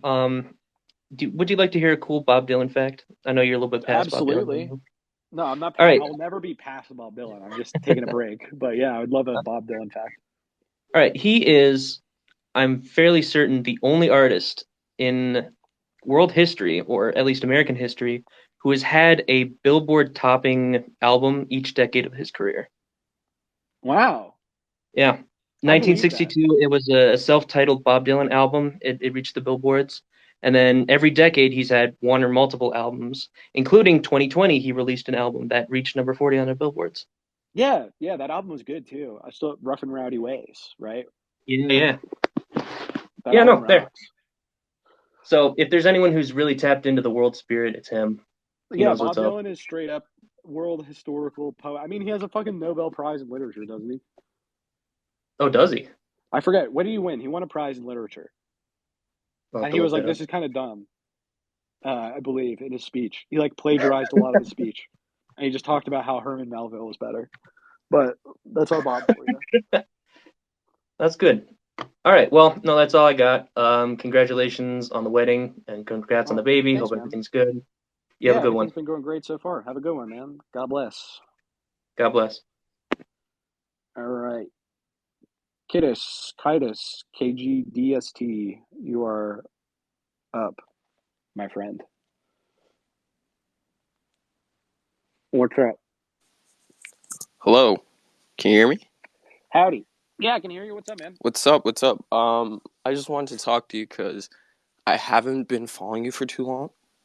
I recently started following you, and I can tell you're a man of culture. I saw your geek posts and everything, and I'm like well-read man. So I check out your Red Scare podcast, and imagine my surprise I find out you're a Christian. Not, yeah, just joking. I'm just playing, but. Oh, okay. I don't know. I mean, a lot of people find that surprising. No, it's just because I'm agnostic now, but I used to be Orthodox Christian, and I don't know. I didn't take you for a Christian because right now I would say a lot of the scholarly people on Twitter, I could see that the trend is more towards nihilism and agnosticism and things like that. Yeah, I mean that's been the case for centuries, but yeah. Yeah. Amongst, I would say those are like the middling intellects. Pretty much the great intellects of any time are all bound to acknowledge the existence of a god. Otherwise, they'd be fools. Well, that's actually what I wanted to speak to you about. Okay, so yeah, based on the Red Scare podcast, I just had 2 points from the podcast. Sure. So yeah, basically, I grew up Orthodox Christian, and much like what kind of Orthodox? Just curious. Ethiopian. Oh, nice. Yeah. Tahuido or whatever. I can tell. I mean, I know what it's called in our language. I'm not sure what would be the equivalent in English, but much like you, I became an atheist because of Catholicism, in the sense that Catholicism gave me insight or perspective onto Christianity as a whole, right? But based on that podcast, basically I just have the same question as Anya. Why should I be Christian? Because I do feel like my nihilistic, self-obsessed thoughts are falling out of fashion, and I don't know if I want to face years of ridicule till the cycle comes back and meets me, as a nihilist. But yeah. So well, I mean, why? if you just want to be fashionable, what do you mean? Like your question's kind of weird. It's like, what are you asking me? What utility it will have for you, or like why philosophically? No. Like what utility? What would this enable? Utility. So you're just looking for like a utilitarian means for that? I mean, there is no utility. It has negative utility. Okay, in the sense that I'm agnostic now. Like, do you want to be crucified by people? You want to have everyone hate you? Exactly. So that's my point, because definitely don't. But that's my point, because even though I'm agnostic, I do basically live my life like Christ. Therefore, I am somewhat of a Christian. I just don't participate in the ritualistic. Well, do you have faith in a creator, in a participation sense? in the ritualistic, etc.? I don't think that matters. Okay. That other people would say that matters. Like, for instance, I was talking to that guy earlier. He just kept asking me, like, how many rituals do I do? Right? He's like, how much do you pray? Exactly. How much do you do this? How much do you do that? I don't think that matters. Okay. Ultimately, I really don't. Okay, but so would I then be considered a Christian, even though I'm agnostic or not? Everyone's a Christian. Okay. The devil's a Christian. But all right. So that's one question. But in your life, what utility does it bring? What are the benefits? Like, why not just continue It's the just way? okay. So here's how I'll put it, Uh-huh. because it's not about utility to me. It's just true. I'm just recognizing the truth of reality. This is how I will portray it to you. I don't see this as some type of voluntary thing where I went, oh, I'm going to go do this for some sort of utility in my life. The only utility it has is I don't understand the world, why things are the way they are, why people act the way that they do, how all of this has come to be, where it's going. I'm Mm-hmm. lost in this world and I don't understand what's going on. And this is the only thing that explains anything and has provided me a means of understanding how things actually are. So I recognize it as just being the truth, it being true before I recognized it as true, not just true in the sense of useful to me now that I recognize that fact. Mm-hmm. But rather, it's giving me a perspective on not only my own life, like my dealings with other people, but like world history, like, on literature, on the development of mankind in time. So to me, it's just like true, So you can ask, like, what utility does the truth have? Mm-hmm. What utility does the truth have? Like, let's say the truth. Comfort, I would say. So what? Yeah, I would say it's definitely comfort. I think we just have like an innate fear of. Sorry to cut you off. Sorry, go on. Yeah, no, it's all good. I would say you're right. Like, I would agree with you on that front, because when I didn't understand, like, it took me a long time, especially after having already accepted that this was the truth in some way, right? That then just opens up millions of more questions, because then it's like, okay, let's assume that Jesus is the truth, Mm-hmm. right? The truth incarnate, the truth itself, like in the flesh.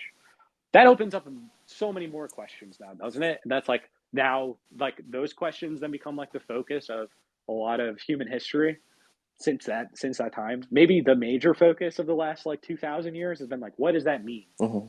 If that's the case, what does that mean? Or if what would it mean if we all accepted that this was the case and now we no longer do? That's like that's like what we're in our society, right? Where it's like, we once all accepted that this was the case and now we don't. So we didn't all accept what that meant, but we at least accepted that it was the case that this was true. Mm-hmm. Like, everyone was like, when we talk about like freedom of religion, people act as if we meant here in America early on, like, oh, freedom to worship fucking demons. Like, no, it wasn't actually that. What it meant was you were free to build your own interpretation of what it meant that Christ was the truth, because that was the only religion that existed. Yeah. Like, in the colonies, is the sense that like everyone was a Christian. They just all had differing understandings of what that entailed for life in the world, the society, how we're going to live our lives, how we're going to organize the economy, et cetera, et cetera. So you can have a completely different answers if you don't accept that Jesus is the truth, right? Then you can organize society however you really want. It doesn't really matter. Then it's all just questions of like will, volition, utility, where it's like, okay, if nothing is true, there is no truth, there is no singular point of truth that we can point to in the world. There's just things that are either the case or not the case. There's facts and other facts. Then which facts matter to me? Mm-hmm. So it's more of a and personal it's purely thing. Arbitrary. Okay. It's not a personal thing. It's like really just like I came to this after over years and years and years of trying to understand what the world actually is, how things actually work. What's the point of all this? What are we doing here? Why be alive? Why not just kill ourselves? Why not just fucking do whatever? Why not just fucking exploit people? Why not just become a criminal? Yeah. Why not? It's like the choice between the psychopath or the schizophrenic. There was this one weird post basically describing that the world right now is just a battle between the psychopaths and the schizophrenics. Just people who have... That's kind of like a delusion notion. Exactly. Right? You have this kind of bit of distance from reality, and so you kind of have this understanding that life is, I don't know, something to take advantage of. That would be the psychopaths, and the schizophrenics are kind of just delusional and confused. But so who's normal then? If there's a psycho, what is a well-adjusted person? They're the people who don't look up. Like, I forget where I read it, but it's like an animal dies when it looks up, when it stops participating in its day-to-day. So animals are sane? Yeah. I think actually most from like the Bible, animals are the sanest. Yeah, that's what you're saying? The people who are most when like you say it like that are the sanest. When you say it like that. Well, that's what you said, right? I mean, no, but a lot of people say that, right? They go, "Listen, man, we're all just monkeys, and I have these desires, and I just go after them, and I don't ask why." and I don't look up because we're all just monkeys here and it's all bullshit anyway. So just do what makes you happy. Follow your appetites like an animal. And that means that you're the sane person. Exactly. And anyone who says there's anything beyond that, those are the insane people. The only sanity is to become an animal. Is that what you're saying? No, more like I don't even deem it as insanity or any. Well, to me, more than anything, I consider myself a nihilist. So, however, you understand. Yeah, exactly. That's why I wanted to talk to you. Why? Why? Because Why I feel like in a sense you're almost the conclusion.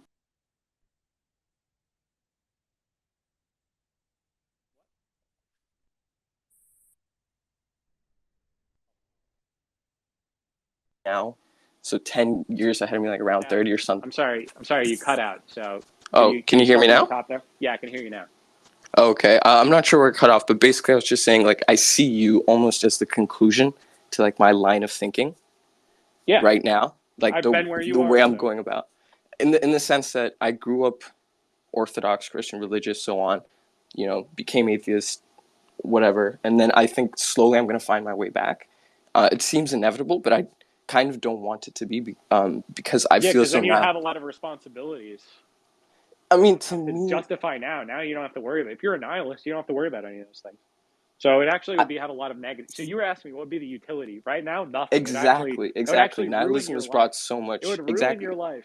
Exactly. Nihilism has brought so much utility to my life. If you remained the nihilist and you kept worshiping the God of this world, right, you get rewarded with all of the gold and silver of this world. So if that's what you're looking for, I'm not in it for material. Why not? I mean, yeah, you're not wrong, but I'm not looking for the material rewards. What are you looking for? Well, so that's the thing. That was my second point from the podcast. At some point, you said, well, nihilists, all they have to live for is pride. And, you're not wrong. But in a sense, like, to me, more than anything, I really think right now I'm living more for absurdism, to be honest. So pride. Come on. That's why I wanted to ask you because that's why I wanted to ask you because why do you see it as pride? What do you mean by you live for absurd? You live because we're on an epic space rock and we're all just monkeys on a satellite planet. And exactly. So it seems like seems like you're gonna do that point. your whole life. You just make like random sounds and like hit like little things. What's the point of doing that? Why bother? Why be absurd? Because it's a I think it was Camus' point. It's pride. Okay, yeah, that's why I want to ask you what you mean by that. But for me, it's a combination of the three things that Camus was saying about absurdism, and I'm rebelling against the absurd of like irrationality. I also have some form of religion, like religious beliefs, and at the same time, it's why it was what Anya said, like why the nihilists that haven't killed themselves are the most interesting people. Like, why haven't you killed yourself? Yeah, why haven't you killed yourself? Why? Exactly that. It's just to live for irony. Just to live. Just as a bit? Oh, yeah, basically. Just as a joke. Literally. It's just for a laugh. I mean, if you want to boil it down, sure. But in the sense, right now, the way I see it. Doesn't matter, right? In a nihilist cosmos, you being a laugh or not doesn't matter, right? Exactly. You could cry the whole time, too. It wouldn't matter. Exactly. But I'm choosing to do because laughing has more utility. Yeah, it's pleasurable to you. So you live for your own pleasure. Okay, but if you died, then you wouldn't experience pleasure anymore because you wouldn't exist. So you're here to experience pleasure. What if you also derive pleasure by providing pleasure for everyone? Okay. What about that? That's more pleasure for you, isn't it? Sure, but at the same time, if everyone had that policy... What if instead the only way you could provide the most pleasure for everyone was actually to suffer a lot yourself, and you choose that suffering voluntarily? So that is actually one of the main reasons why I think I left Christianity, in a sense. It's just the obsession with suffering. Why? But why? Life is suffering. Why? That's my problem. I don't know how to describe it, but there really, even in Orthodox Christianity, there really felt like there was this deep negative feeling towards reality and life and planet Earth. And I will agree, I don't have that due to privilege more than anything. I mean, I didn't grow up in the West or anything, but I had great means in the sense that I never struggled for food or education or whatever. But I don't know where this it has deep. negative. So what you're okay, I'll tell you what you're seeing here. So what you're saying is like a negativity towards the world, right? Just Absolutely reality true. and life itself. It No, seems like not to people see reality and this as life itself. hell, but to No. me, I Yes, see this it's is hell. heaven. This feels like This is heaven to me. okay. What Yes, could be better? but what could be better? Better society which has debt forgiveness. Let's say. Okay, no, Wouldn't that be true. better? Like, think about No, I all the agree. Okay, anxiety, all of the fucking trauma that people impose on each other, all of this nonsense, yes, all of this, all of the it's awful. slaves that we have, all of this. I Wouldn't it be agree. better if we didn't have that? I agree 100%, but I think that's also kind of why I see myself as like somewhat beat in the sense that I feel like that's society's problem. Like I feel like I can separate myself. Are you a part of? You're not a part of society. That's the thing though. I am in the sense that there is an underground society of people who have a similar A outlook on secret life. society. Um, just the beat basically. Like wasn't that what the beatnik movement was in whatever the A secret 50s or society, yeah. I don't know if it's a secret though. Like I'm open about it. I don't care. An I mean, open secret society. Like, let's okay, say, sure. what would an open secret society look like? Like, let's say that there were like these meeting Oh, like an houses. organized religion? Like, yeah, there's these meeting houses. There's an open secret society. So it was like you could go in and there's different ordinances, you know, and there's like, you know, and they're all like, okay, listen, Yeah, we're not like the rest of society. Like we're a yeah. society unto ourselves. I get it. I get it. See, Yeah. that's my point. That's why I wanted to talk But to you what because is it feels as though what's your the form? What is conclusion your beat? What is your beat? Where is it? Who's in it? right now, I mean, I would just say it's just me and friends, I guess, basically. Right now, I just kind of live more for creating. I make like a lot of art and furniture, Yeah, you're like in but I'm scene. also in school. Like I'm Mm-hmm.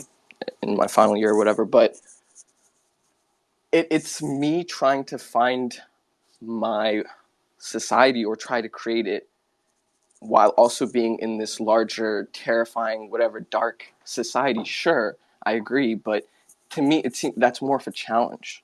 Like life would Yeah. be born heaven to me, the way it's described Yes. in Christianity. Is like The process. bliss Heaven is kind of is like the process hell. of producing heaven out It's of hell. exactly right? the journey. Yeah, the Yeah. journey. So Because that who wants recognizing just eternal so then peace? to accept then the present state of things as paradise itself would be to reject that this present state of things is actually produced by the negation of all of the things that came before it, and that this negativity that is negating the world as it is now is actually the source of paradise, right? So it's like heaven Yeah, then is coming into being, but it's not here yet.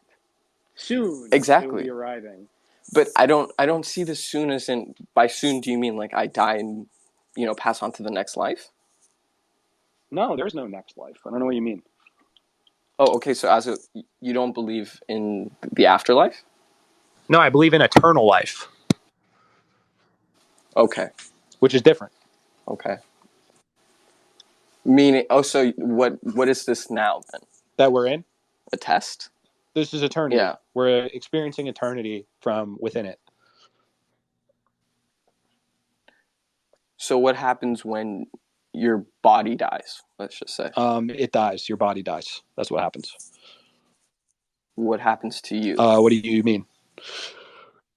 Do you identify as your body? Or what happens to as your something... soul? Like what happens to your soul? Yeah. You are here. I mean, I don't know what to say. Like you've always been here, and you are here right now, right? So everything you've done is going to still exist. It's carved forever into eternity.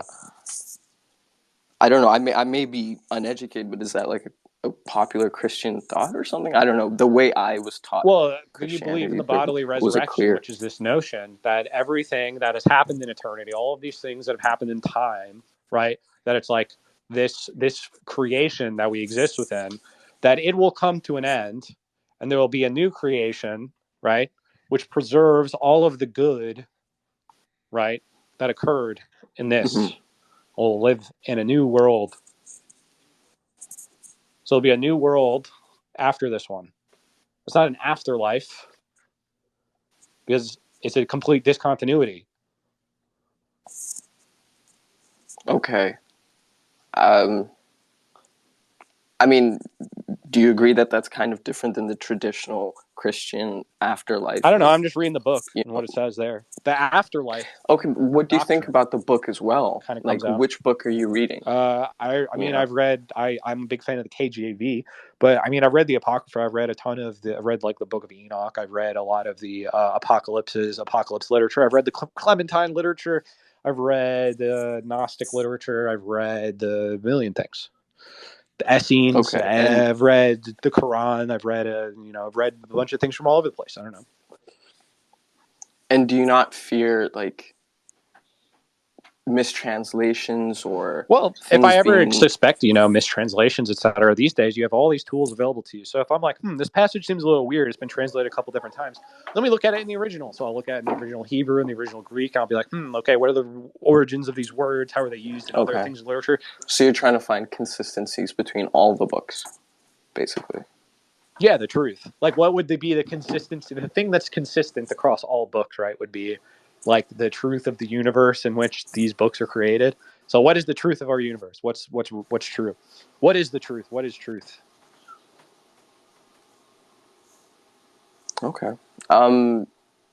Beyond that, like my other barriers of re-entry, I guess, into Christianity are, I mean, the Old Testament more than anything. Have you read it? Jesus. Jesus was I have, but so I read it. The way I read it was weird because I read it first as like a children's book story, a collection of narratives and myths and things throughout time about this one guy named God. You know what I mean? It was just a collection of. Sorry, I didn't mean to blaspheme or anything, but in the sense that like it was like a marketable like storybook. I used to read like a lot of mythology books and everything, so it just felt like one of those. And then, but I mean, like, have you read like Chronicles and Kings and like Esther and like Ruth and like Amos and Habakkuk and stuff like that? Isaiah, Ezekiel. I haven't read the book, but I have had like. You should just read it. I don't know. Yeah, okay, you're right, but it's not what you think it is. That's what I'm saying. Like, if you haven't read it, then what you think it is not right.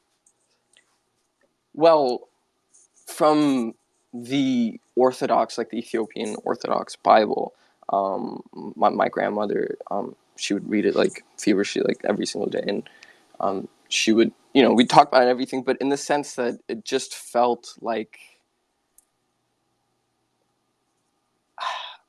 a collection of myths, to be honest. Like, it's not myths. It doesn't seem plausible. Something like.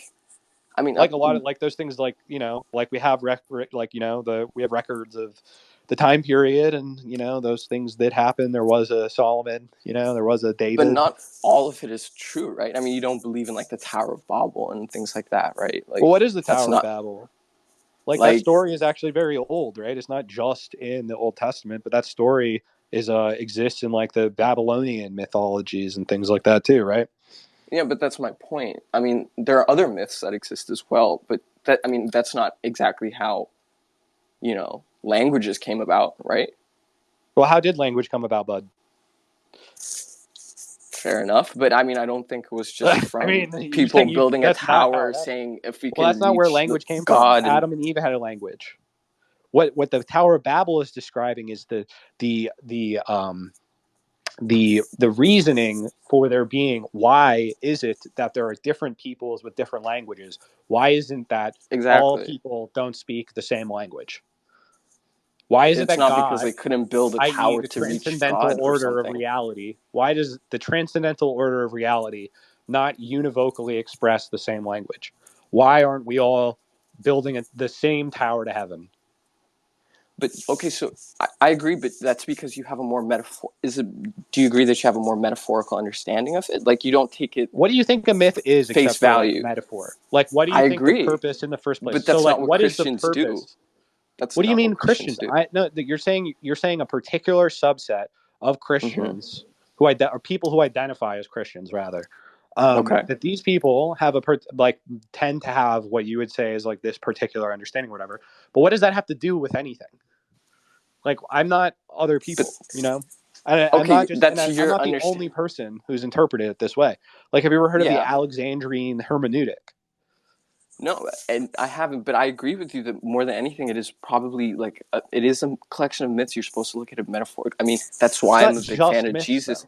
though. Oh, fair enough, yeah, but it's why I'm a big fan of the New Testament and Jesus and how he spoke in pure metaphors. I think that's a big hint. Like, Yeah, God understand speaks in parables. exactly. You know, so I Yeah. do appreciate that, but I don't think the religion, like your understanding of it, is different, sure, but the religion itself, they What do you preach mean by the that as religion itself? if we were to, okay, I know they're quite different, but if we were to just try and amalgamate all the different forms of Christianity into Can you do one, that? Because aren't they opposed to each other? Like, you they can't are, actually but they amalgamate do all of have, them together because they're opposed. Like, isn't there actually is a project? There's an attempt to amalgamate all of them together. And now we're talking about the Tower of Babel again, aren't we? yeah. So is it really a myth, or do we see it actually in reality? That there's this longing in humanity for everyone to univocally express the same thing and somehow build a tower to heaven, right? I mean, if everyone were to have that metaphorical understanding, I would agree, you know. But I know for a fact, I can just say personally, just from the Christians I know for a fact they don't look at it that way. It is, to them, it's literally gospel. If you ask them, how are we here? No, we've been here for 5,000 years or whatever, Adam and Eve. I mean, to me, Adam and Eve is one of, if you were to look at it metaphorically, it's what I was saying earlier about animals that haven't looked up. Like, that's what we were, you know, before she ate so the fruit why did from we the fall? tree of information, or why did God tree of knowledge create, or whatever. Why did God create Lucifer and the tree of knowledge and the garden? Why did God do anything? Well, it's like, you know, if he did nothing, then there would have been no fall. There'd be no man. There'd be no creation. There'd be no devil. There'd be nothing. But so, I mean, that's not how we came about, though, as humans, right? Like, how did we come about? Through evolution. What's evolution? Organic matter or something was in the ocean. How did organic matter come into being? From stardust or something. How did stars come into being? Carbon. How did stars come into being? What's it called? The Big Bang. What's the Big Bang? What caused the Big Bang to come into being? Well, okay, yeah, sure. And this is also what you're saying in the podcast, right? That it's like everything in science eventually leads to there must have been some first mover or something. And I do agree in that. Like, there had to be some means of creation. Okay, right. So even if you're saying that's not how it actually happened, at the end of the day, what's the story you're going to tell about it? Something said, metaphorically said, announced, produced something, i.e. everything. So yeah, there was some first mover. And then there was I do believe in some kind of first mover creator, sure. But why so you're not a nihilist? I live my life basically as not like it's hard. Basically, I do go between those two like contradictory points. But for the most part, so you like recognize the existence of a God, but it's not a God that communicates to us in a means where we like understand things, and we don't owe anything to this. It's more like this. If I were to be rational or logical, it seems as though there is some kind of first mover, but I haven't seen any evidence. You use your higher cognitive faculties, you cannot help but admit the existence there's a first of mover? a transcendental being. However, if you I'm not saying it's your God, though. If you were to revolt against your higher faculties of understanding and to become an animal, then you wouldn't have to recognize the existence of a God, right? And I could be a blissful nihilist, yeah. Are you a blissful nihilist? I am, and that's the point I'm trying to make. Are you? Then why are you talking to me? I'm only going to make your life worse. If you're doing fine, what are you talking to me for? No, because I know for a fact, not know for a fact, but it just seems as though like that's the conclusion is my life will be ruined and I'll come back to religion in some capacity. If you want the truth, you got to ruin your life, man. That's what Jesus said, isn't it? He said you must lose your life in order to gain it. Yeah. I just basically want Maybe to you're know how afraid of you got losing your back. life. What are I you afraid am of actually. losing? The bliss of nihilism. God, I wish like I don't you think you're were blissful. I think aware. you're lying to yourself. I don't think you know what actual bliss is, number one. I No, think no, you're no. lying to Okay. yourself. I think you just mean pleasure. Well, okay. So this is how I'll describe. I actually do eventually want to write about it, about my experience right now, and just my journey Why? through nihilism. Because I think nihilism gets a bad rap. Like as rap is like Yeah, this so do a lot of awful. people. Like, that's a pretty popular sentiment. What, that nihilism is awful, or No, that that it it's gets a not? bad rap and that it's actually good. Positive nihilism, I would say, is actually the ethos of the times. So Yeah, and I see it falling out of fashion, is what I'm saying. Like, because, just purely from your conversation with the ladies on Red Scare, like, it was like, wow, you're right in the sense that, right, okay, it comes back to your point, even on the podcast, that your political beliefs and your religious beliefs and everything, they kind of determine each other because it's just your overall perspective on worldview. reality. Yeah. Yeah, your worldview. And right now, everyone has a very self-obsessed worldview. Like a very self-obsessed. It's the self-diagnosis culture, the identity narcissism. politics. Yeah. Yes. Pride. And exactly. And yes. And in a way, right now, I feel like people's understanding of Do you want to know why nihilism Christianity? is Do you want part to? of that. So nihilism isn't new, by the way. Nihilism is Yeah, very, very old. So that's what I was saying earlier. the It'll come back Romans, into fashion. Marcus Aurelius was a nihilist. Okay, Yeah. Marcus Aurelius, the emperor, was a nihilist. All right. The Stoic. So yes, the aristocracy of Rome were nihilists. Yeah. The empiricists from Sextus Empiricus were nihilists.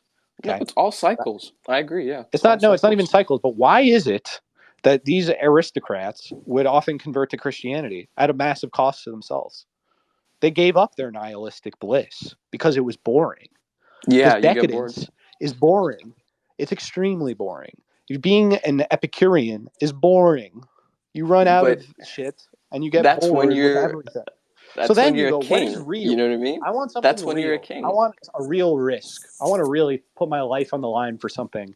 I want excitement. I want meaning, not just bliss and pleasure. Which is. So what do you do there? Mm-hmm. You sacrifice your life to something else.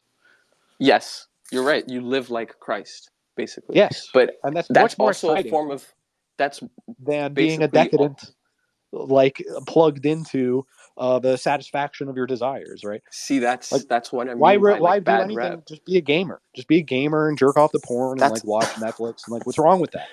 No, that's my point. That's what bliss. I mean. No, that's what I mean by bad rep. Like people look at like this Voltaire understanding of pleasure and conflate it with nihilism. In my eyes, it's not that. Like, yes, there are aspects of it like that, but it's basically absurdism. Like one key aspect of absurdism is rebelling against the irrationality. Okay, I was also 16 and reading Albert Camus in my life. Like I know I'm what sorry, I absurdism sound is. pretentious. I know. I'm not. No, it's trying okay. To, I'm just it's saying. okay. I'm just saying I've been there. But what I'm telling you is absurdism That's why I is want to not talk a to you real about philosophy. Absurdism is a joke. Is not real. Like that is. Why do you feel that way? Because what does it mean? What it means is that you're devoted to something you just ultimately cannot rationally justify. That's all you're saying is that you can't explain. No, I think it's why. three. So I go, why do you? Okay, so you're pillars. a nihilist. You're a nihilist who recognizes that all struggles in life are just these Sisyphean tasks, which are ultimately pointless. But you're here and you're not killing yourself, and you're just gonna smile and do it, even though you recognize that ultimately everything is nothing, right? So, why? So then, why not recognize that everything is nothing and not push the boulder and just do nothing? Why do anything? Well, see, that's the thing. That's what I was saying about it. Because it's there to do. Because I can. Because absurdly. Because I just want to. Because I feel like it.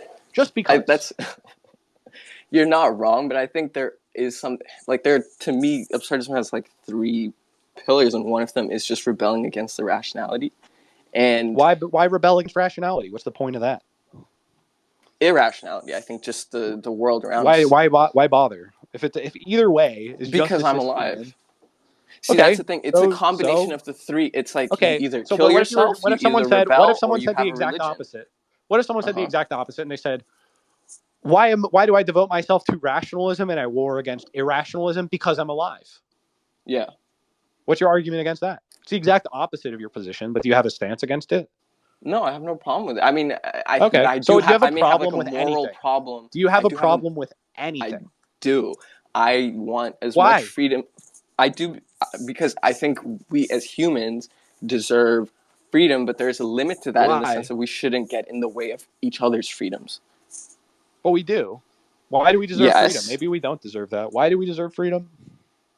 Maybe we deserve subjection and slavery. Maybe we just deserve to freedom be crushed. because I think more than anything, as a species, you're like one glorified organism, and you just have to look out for each other, basically. Like, it's like a Why? brotherly. Why not be a parasite?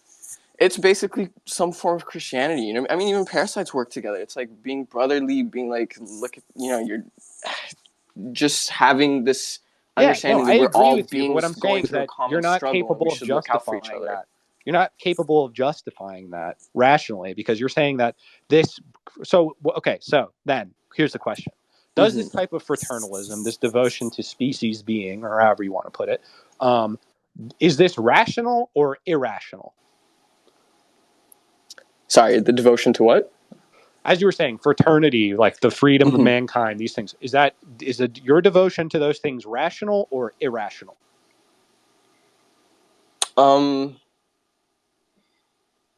I think it is rational, but as an nihilist, but you're not. So then you're not I do as irrational. Right? No, that's the thing. I look at the end of the day.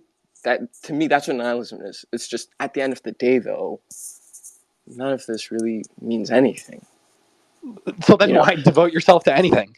If not at the end of the day, here. None of it matters. Because it's like, I'm here, fuck it, why not? So why, I won't talk about you, but why should someone else who isn't you do that? Same thing.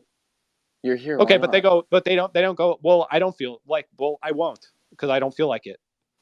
That's you then. Like, I want you to be able to, okay, so then be no free one, to so do then what you there's like. so everyone is doing the right thing for them.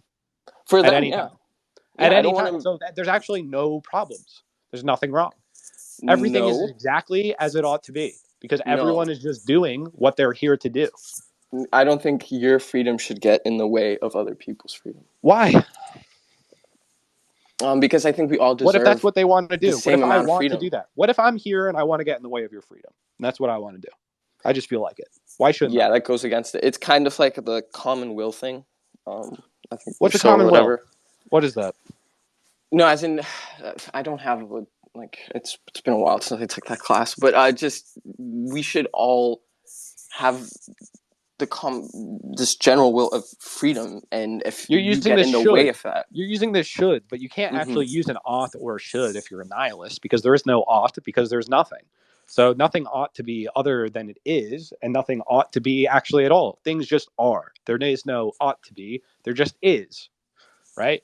So if you're saying things ought to be, then you're saying there's actually something wrong with the state of things, that we're actually in a state that isn't supposed to be. Yeah. So if you think things ought to be some way, that means that they ought not to be as they are, right? Yeah. Okay, so that means that you can't be a nihilist, because a nihilist would accept everything that is because it is. What do you mean by that? Okay, for instance, you say we ought to respect each other's freedoms, but we don't. Yeah. A nihilist would say that's because this discussion of freedom is all bullshit nonsense. It's all ideological. It's all spooks. It's all nonsense. It's all just words. And the fact that there is no freedom, there is just people's wills over each other. There's no such thing as freedom. There's just power, and there's just control over objects in space. And so we do go against what you think ought to be the case, which is the fact that we do impinge on other people's freedoms and things like that all the time. So but your morality here, if you were a true nihilist, you would say there's nothing wrong with that. There's nothing. I would say more of an existential nihilist. To be fair, I should have existential nihilist. So what's the difference? I think to me, it just applies to more existential things. Why are we here? What is our purpose? What brought us here? All of that. It shouldn't matter to you. What matters is that you are here. It does matter to me. What do you want to do with that? Sure, but I mean, I think people end Like up you're saying, like you are here. Where is here? What is here? What's this? reality. Like right What now, is I'm reality? talking to you through a phone, and I'm just chilling in my basement. You know what Are I mean? we, or Like am I just dreaming this? Like, am I a brain in a that. vat? I This have is all a no matrix. problem with that. By the way, like if this were You have not no real, problem with I have philosophical zero. solipsism. No, literally, because if this were not real, it wouldn't matter to me because it's not. Reality itself Does it is matter not to what's you? It doesn't, because It's not. So what matters to you? right now I'm having a conversation that I really would have liked to have. Like I was listening to a podcast, Yeah, I'm like, but damn, why? I wish I could talk to these people, and now I Why does it am. matter?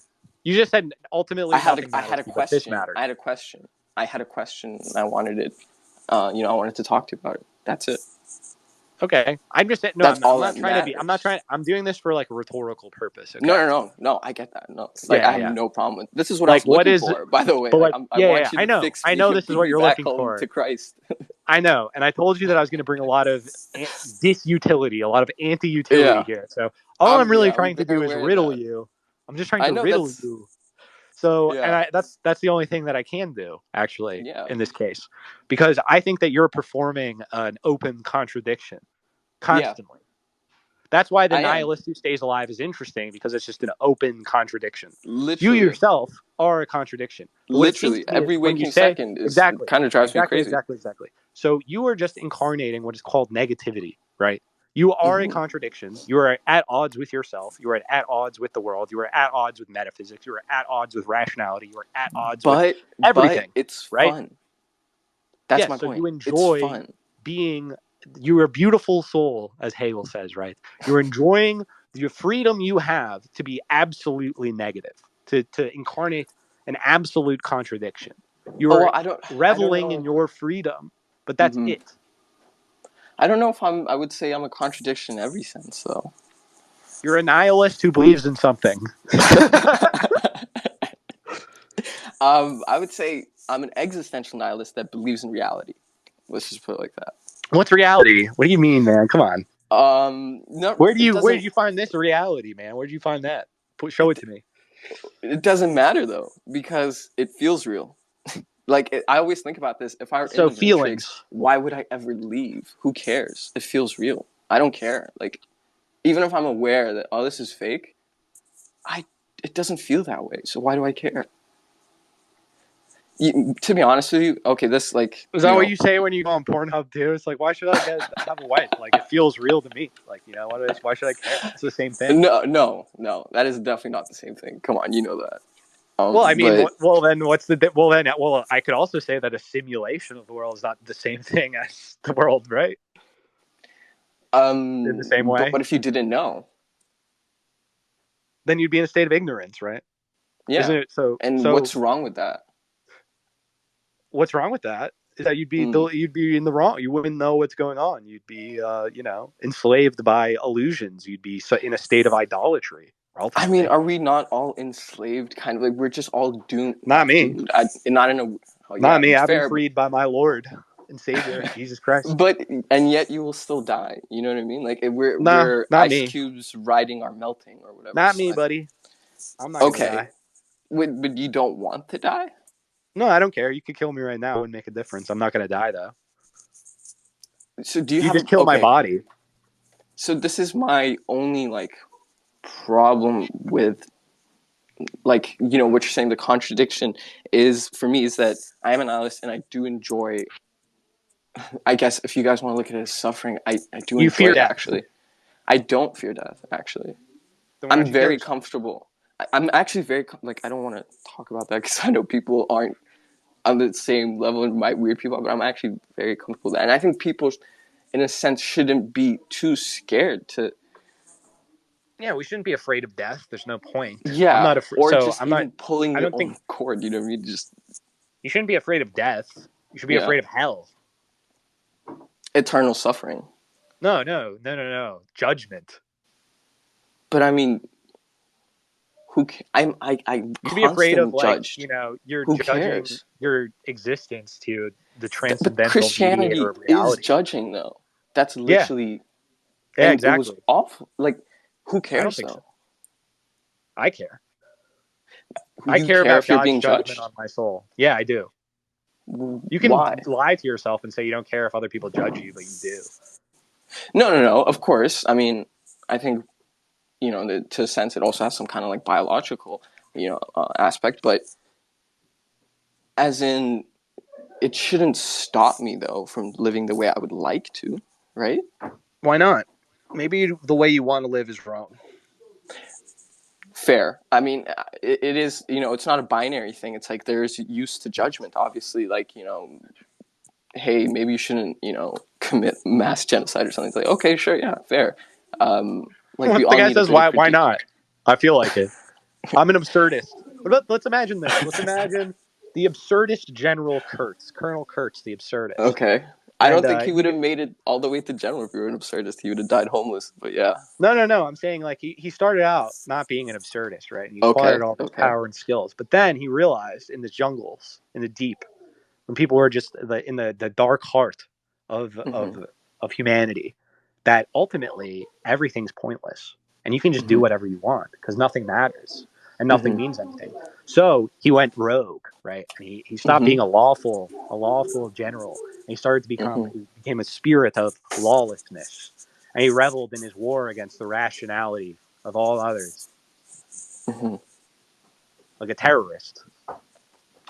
But you see, even though I'm an absurdist, I would feel awful doing that because I know I just ruined lives and that feels awful. Yeah, but what if so I'm not saying this, but if you want to go, if you go further on the nihilistic path, you're not even really a nihilist. I'm sorry, my friend, but you are a very muddled nihilist. You have all these warm sentiments about humanity and freedom, which a nihilist would not respect. But I think that's unfair that, because I have that, I'm not a nihilist because you have this person, not you, well, you're but not a everyone pure has. Nihilist. You're not a real nihilist. You're a fake nihilist. I think I'm a real existential nihilist. Let's just say it like that. You're an existentialist. What's an existentialist? It's someone who studies life. So all you're saying is that you're a philosopher, right? That you are investigating the meaning of life. I wouldn't say that. You don't have to do that, though. You could just live and not investigate it. You could stop categorizing yourself as whatever. You don't even have to think about these things. But you do. You know what it is? So what you're That's really more fun. What you're identifying as is as an intellectual. When you say, I'm an existential nihilist, what you really mean is I'm an intellectual. What do you mean by that? Like, there are other people who don't think about this at all. What I mean is that you consider yourself as having a metaphysical position. Yeah, because I think that's part of being alive. That's what makes being alive fun. I can contemplate my existence. Like, what is this? Like, right now, I'm having this conversation with you in my basement, the weirdest place ever. I can hear my friends upstairs. Like, it's just all so absurd and weird, but it's fun. It's like I like being alive too, man. I'm not saying it's like all bad, it's all fucking death and awfulness. No, I think life is great. I think it's really good. I like talking to people about these sorts of things too. But what I'm saying is that I can justify my belief in these things, right? I can justify them, but you can't justify your beliefs. I don't. It's because I'm not married to anything. Exactly. I'm an agnostic at the end of the day, and I go with. You're lukewarm. Okay. Yes, but it's what I was saying earlier, that at the end of the day, I am still a nihilist, existentially at least. Why do you want to be a nihilist? Utility. Yes, because I remember my mind as a Yeah. Christian, and I remember, and I'm aware of my mind now, and it's mind-blowing, really.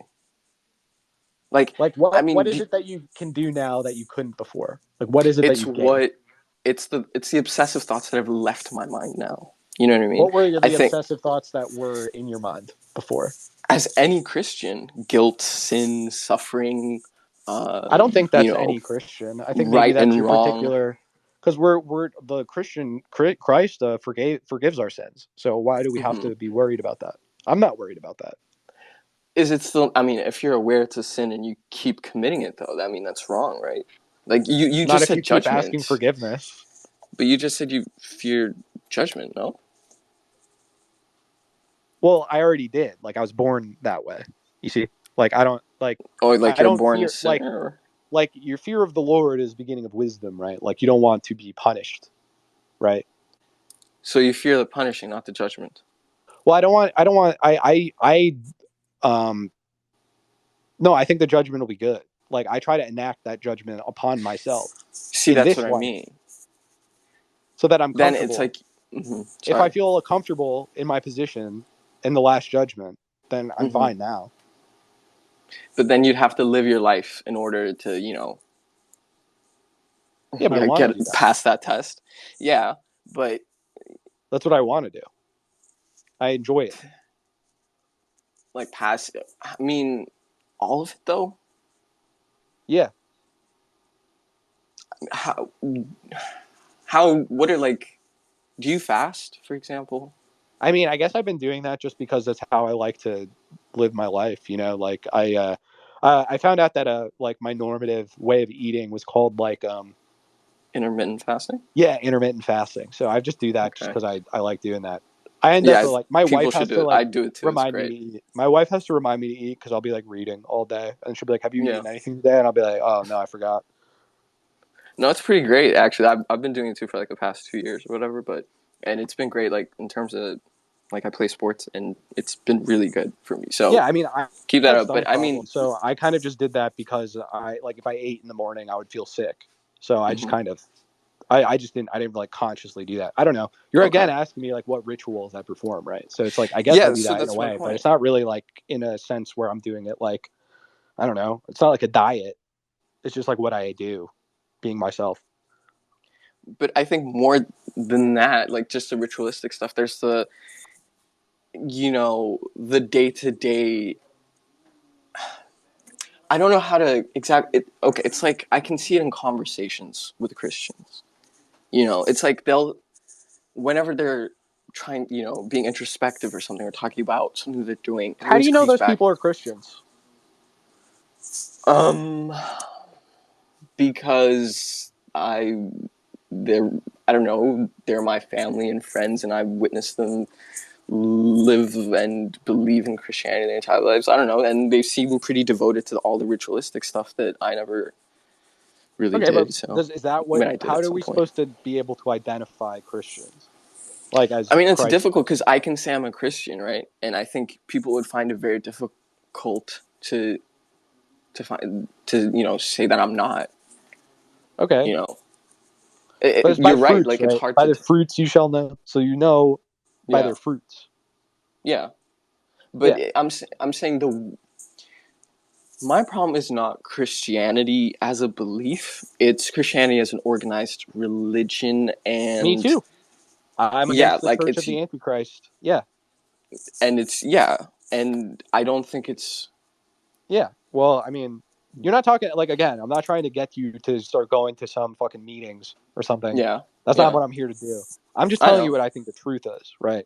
So I'm saying that I think Christ is the truth, but that doesn't mean that I think that the churches that I'll stand to representing this truth are actually doing so. I think it actually says in the text itself that these are the churches of the Antichrist.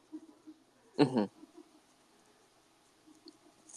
But I'm saying, okay, beyond the organized religion, just the day-to-day lives of Christians, don't you think would be improved if they didn't have. I don't know. I don't struggle to be a good person and to be moral and to be principled without. Yeah, I don't think I need religion to be principled or whatnot. Well, what is religion? Like rituals. Like, yeah, I agree. You don't need to go and like light candles or something. Like, that's not the point, right? I agree. You don't have to. I'm not saying that these rituals are what save your soul, right? I mean more of more than anything, it's just the obsession with guilt, the judgment cast onto other people. Again, I don't have that obsession. The I believe in restrictions to freedom. forgiveness. But you're not the. Okay, I can't say traditional Christian, but you're not the. Not modern day, but just. See, like what I think you're doing, this is very common, is like what you're saying is that there's like this thing called Christianity, and you identify that as people who are adherents of these particular rites and rituals, and they're defined by how much they adhere to these rites and rituals, right? So that means that I'm not like really a Christian because I'm not devoted to the rites and rituals, but I actually am a Christian because Christ isn't devoted to the rites and rituals. That's not the point. Exactly. So but that's my do you see how problem. that's an I issue? don't have a Because I'm not problem with asking you to be you. like them. I'm not No, saying no, go no. be more like them. That's I not the think I'm point. more like you than them. Do you know what I Yeah. mean? So be more like me. Yeah, and I'm cool with And that. Like yeah, being like Christ is awesome. You know what I mean? I think it should be, you know, seen almost like some kind of form of like Buddhism in the sense that there's this one individual that well, figured that's it where out. you ever heard of Pure Land Buddhism? What's that? So that's the exact type of Buddhism you're talking about. They said that there was this one bodhisattva. He figured everything out. He forgave everyone's sins. If you have faith in him, then you're saved. Where did they get this idea? Where did this story come from? Well, it came from the Mandaeans. It came from the Mandaeans, who were big in China, especially in like the Xinjiang region in that time. Mhm. Where did the Mandaean cosmology come from? It came from Christianity. Yeah, So you have these forms. Yeah, it's like an idea that proliferates. Obviously, it exactly. makes It feels like sense. a world mythology, to be honest. And then everyone had their own interpretation of it, and then that became their like local or like regional religion. It's like it feels as though Yeah, it's that's coming from kind the of same how it's place. always been. Yeah, So, like, there's really just this world historical movement of the spirit in time, right? Like, yeah, where everyone's, like, the religion, quote unquote, is actually, like, just what's going on in exactly. the It feels world. like I call it like the big conclusion. History. Just Like, you're like devoted to reality as a exactly. transcendental thing, as a project, It, even. Like, yeah, it's kind of the thought we yeah. all came to. Like all forms of civilization, it was just like, oh, okay, so that's it. Yeah, Christ is literally the end of history. The Exactly. beginning, that's, yes, okay. That's And so. What I, else? So then, how is that? How are you an you existential see, nihilist and not a Christian if you believe that? I don't know if I need him to be a deity or some kind of god or like he's the son of Christ. He came back to life. None of that matters to me. More than anything to me, what makes Christ special is like, yes, he figured it out how to be, you know, Is the a wisdom of truly Christ, right? moral. Yes, his wisdom, Okay. So incredible, here, his principleness, so but more than do that you remember the too, it's also the passage fact that his rebellion against the irrationality. That's what I really like about him. against I think in a form rationality? irrationality. I Oh, like okay. you know, Yeah, in idolatry. a form he like that's the story Yeah, the to war me. against idolatry is good. Yeah, I'm Yes, saying him just coming up against the establishment at the time and it's the same like fighting. establishment Yes, and that's today. I think that's my point, and that's my problem with Christianity now. It's they praise the They're not establishment. Christian enough. Exactly, Yeah. So exactly, the problem with Christians is exactly, that they're not Christians. exactly, Okay. exactly. Yeah. Exactly. That's my problem. Yeah. So So why don't why you would I teach go them how to back be to better that? Christians? Why would I go back to that? You know? To go teach them to be better Christians, right? But I don't think. No. I mean, teaching them, sure, but I don't think it's something that has to be taught.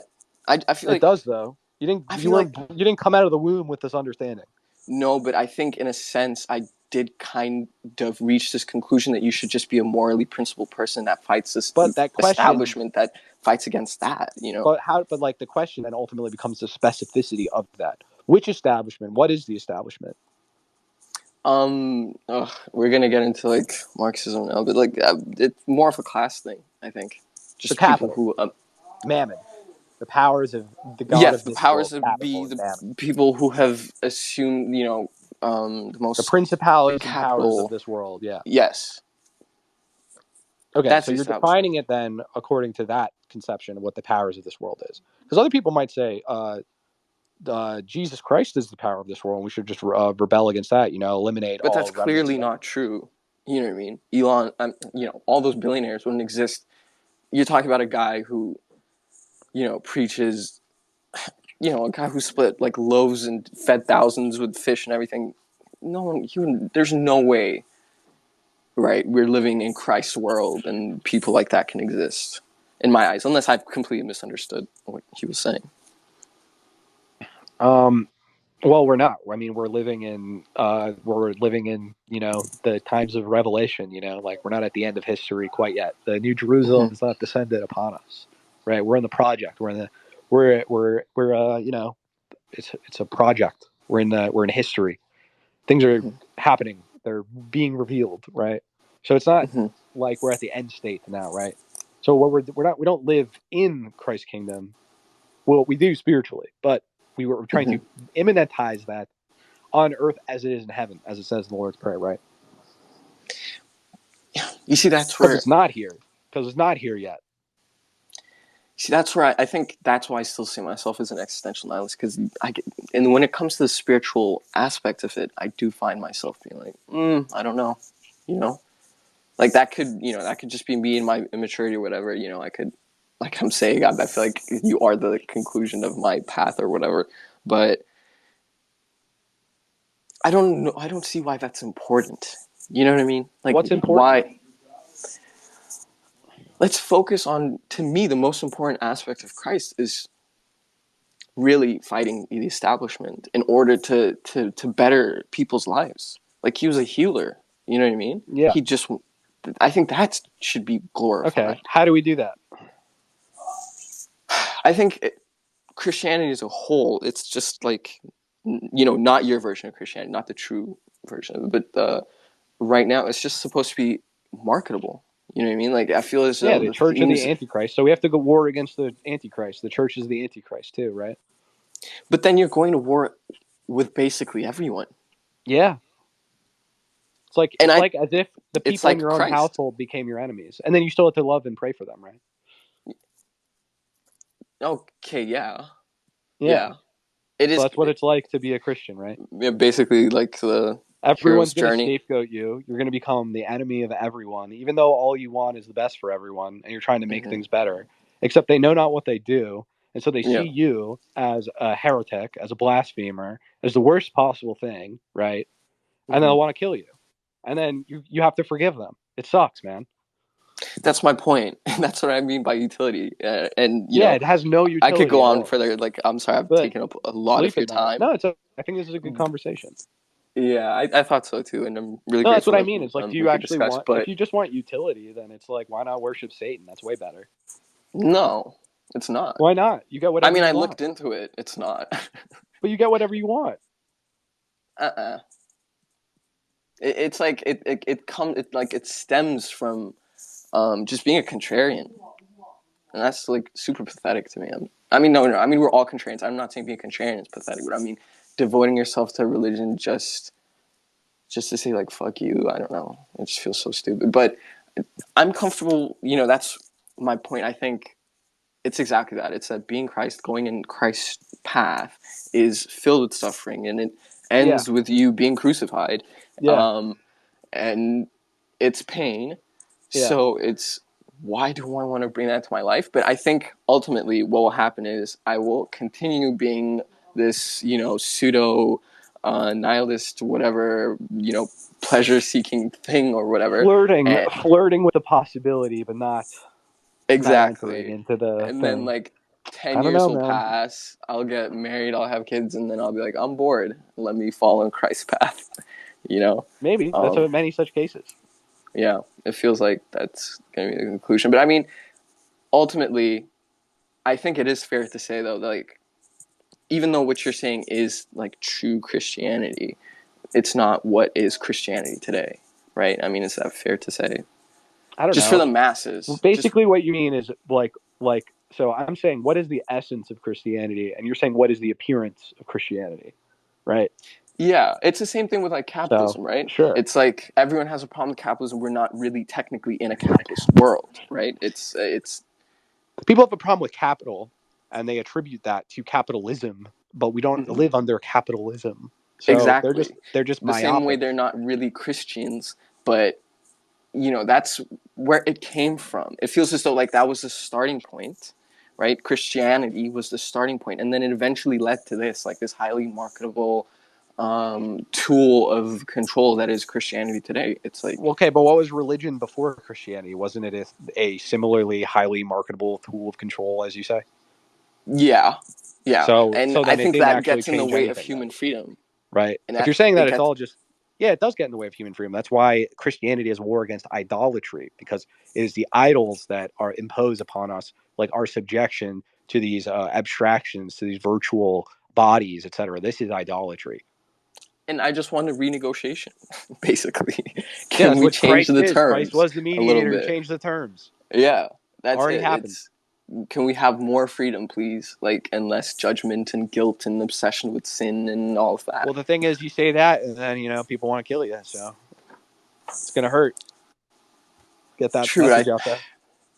Yeah, you're right. I'm better off. Exactly. There's more utility being being a whatever, like nihilist. a It's fake just like, nihilist. you know Yeah. what? If some people want to hate others and they want to kill each other, that's fine with me. I don't care. No, it's What they not want to that do. though. It's not that. This is really why like I want to So then write. basically, let's say you see this one guy punching this other guy in the face, right? Mm-hmm. You just walk by, or you can put your face where that guy's face is. That one, you're getting punched in the face. I'm not gonna Or you're walk not. by though, because that was him, right? Like, not you didn't actually. I don't know if you mentioned gender. Anyway, that was that person, right? Using their freedom to get into, and that got in the way of that other person's freedom, and I think that's fundamentally wrong. So Well, I what would if the have a other problem with person, that. unbeknownst to you, is a sadomasochist who asks the other one to punch him in the face for his own pleasure? And he Okay, likes then being that's punched in fine. the face. Then it's That's fine. fine, yeah. So what you're saying is that you judge the actions based on whether or not people are experiencing pleasure from them. So if you're I getting wouldn't punched say in the pleasure face and though. it hurts, then it's bad. But if you get punched in the face and you actually like that it hurts, then it's good. Okay, but in that sense, it's pleasure. But let's say it's not pleasure. It's what do you want, basically. Like you could want to ruin your life. Yeah, a lot of And people I'm want to go fine to with that. hell. A lot of people want Yeah, like to you're saying, abuse and yeah. hurt each other Yeah, and be yeah. tyrants and extract wealth from other people and be parasites and play around And with people and fuck with them. have your fun So with people who also want that. Don't do that and get in the way of other people's freedom. But what if the point is that they want to do that because they want to exert themselves over people who aren't like consenting to it? Like you're basically Then saying like, whoa, bro, like why are you doing rape when you can just have consensual sex? It's like, well, what if they want to rape? Like, what if that's like part of what they enjoy about it? then exile. You're going against the common will, the common good. We're done. Common will, common good. Where's that from? What's that? Sorry, I'm just kind of. No, I understand the arguments. What I'm saying is that if you're a real nihilist, there is no common good. There is no good. There is no evil. There's nothing. It's all just stuff. If you're a I real think nihilist, then it doesn't matter. existential, but that's reality. Like to me, I separate the existential from reality. I don't know what you mean by that, frankly. Reality. Like right now, I'm talking to you, and I'm like looking at this white wall. You know what I mean? And I'm touching it now, and Yeah, what's the essence real. of all of that? It feels real. Like I'm looking at it right now, and I'm Yeah, touching but it. why does that and, mean that it is real? What if it's all just nothing? That's good enough for me. Is that it feels real? Okay, so your faith in your senses. Basically. Yeah. In the sense that in this. You ever had your senses confused? Like, where you like see things that aren't there, or like hear things that aren't there, anything like that? Just and basic. For that short period of time, I guess that's reality. I don't know. Or if Wait, it becomes permanent. And for that short period of time or whatever, I guess that's reality. Is it? If you see something and no one else sees it, do you think you seeing that thing is there? To me, it's reality. And okay, I only so know then is there a reality beyond just what our individual sense perceptions of reality is? See, that's the thing. There could be, and there may be not. It doesn't matter to me. Why not? And I don't, because I think debating that and trying to figure out that answer really gets in the way of you enjoying heaven on earth, which is what it is. And I'm not saying like I'm living like I'm not rich or anything like that. I'm a broke college student. Listen, man, I enjoy my life too. I'm not saying like out here like they go, oh, this sucks. Actually, the whole point of Christianity is that you like go and you suffer, except you actually enjoy it. Like, look at Kanye. I mean, that's right? so Kanye's burning. So think about this. Kanye is burning all billions of dollar contracts, etc. He's going out there doing all this ridiculous stuff, getting all this hatred in the world, and he's like, "This is hilarious. This is fun. I'm enjoying this. I'm doing what I want to do now. Finally, I feel free. Finally."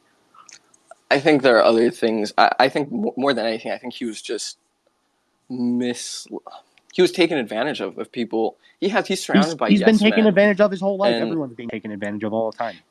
Yeah, and you don't want to change that. Like that's what I feel like. I feel like being a Christian is being aware that you're being exploited and being okay, or in fact enjoying it eventually, like on some weird, fetishization shit. Like no, I mean, okay. Like, okay, so when I'm talking to you, right? Mm-hmm. And sometimes the argumentation is a little torturous. So Mm-hmm. I wish I could more easily make the points I'm trying to make and get you to see what I'm trying to get you to see.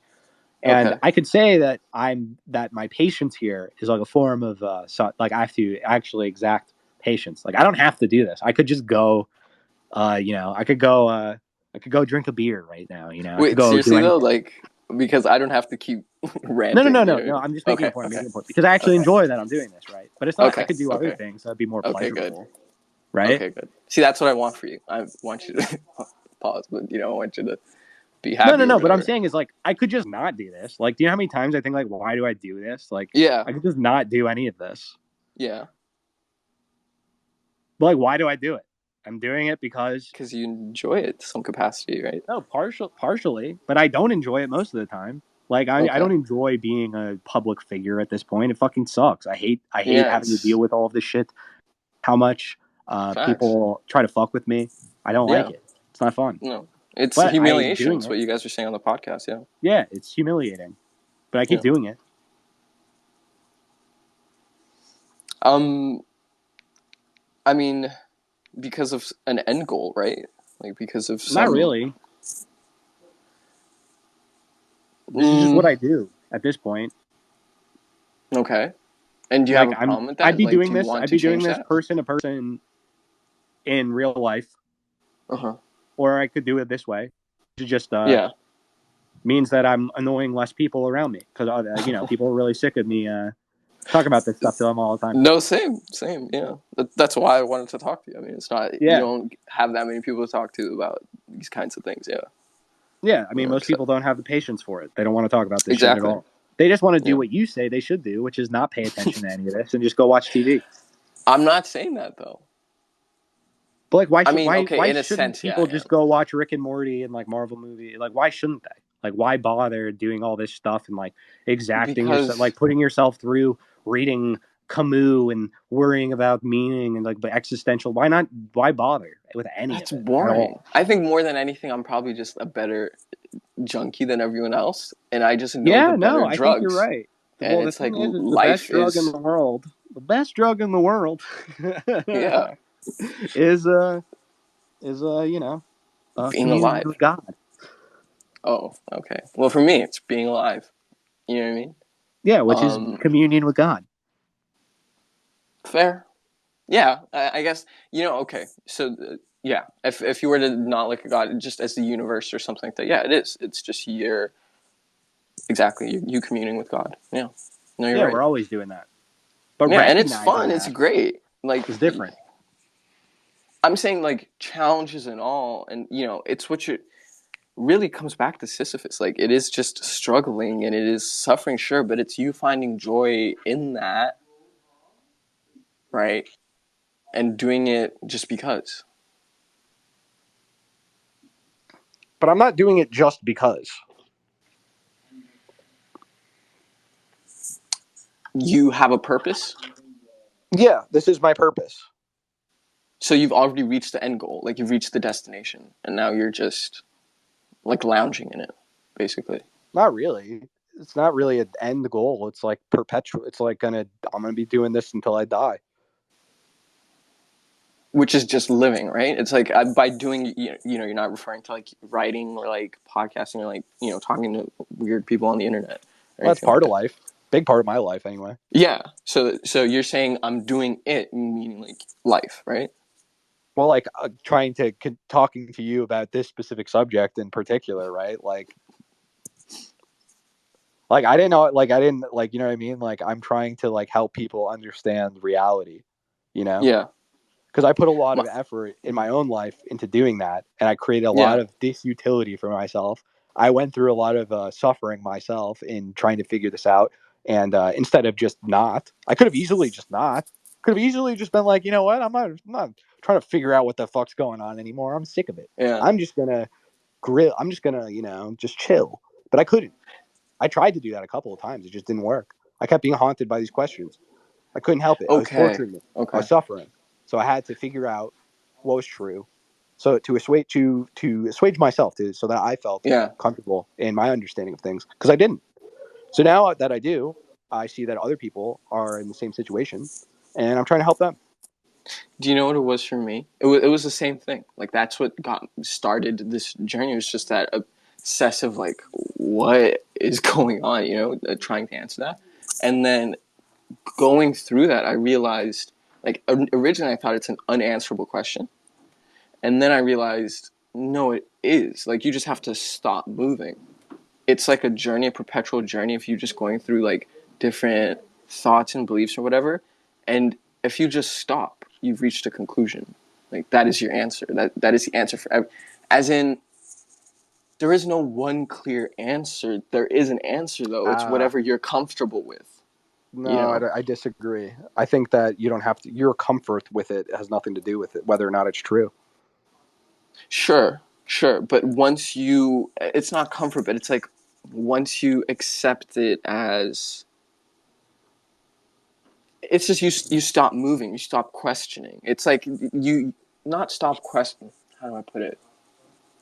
When you're reading something and the difference between reading it as like a skeptic and somebody who agrees with the point, like you're not looking for flaws, you're not looking for contradictions or anything. It's more you're looking for confirmation. And I realized that, like, I can get an answer. I just have to stop moving. And then once I realized that I can get an answer to those questions, it was like, does the answer really matter to me, though? Because I can stop here and say Christianity is my answer, or I could keep moving and let's say Islam is my answer. I mean, ultimately they're the same religion, but, like, or maybe you keep going forever. Exactly. So my point was, like, what's the point of doing it at all, really? It feels as though, I don't know how you're obsessive. Anything? No, but okay, to me, there is no point to doing anything ever. So just as much as you're doing that, it's all just boulders we're pushing, and it's the same as anything. You could have spent all of that time editing a StarCraft Wikia, and it would have been the same. Yeah. But I don't think that's true. I don't think those are the same thing. I think I don't think everything is just the same. I think there are some struggles that are actually meaningful, and there are some that are not. For sure. I mean, creating things is a struggle. It's, you suffering or whatever to make this thing that's in your head come into this physical reality or whatever. Like, I agree with you. A lot of, it's just being human, practices, whatever. There's suffering, there's action in, trying. It's a part of being human, I agree. It's just, I want to pick and choose based on utility, I think, really. More than anything. That's what it comes down to. Why? No, because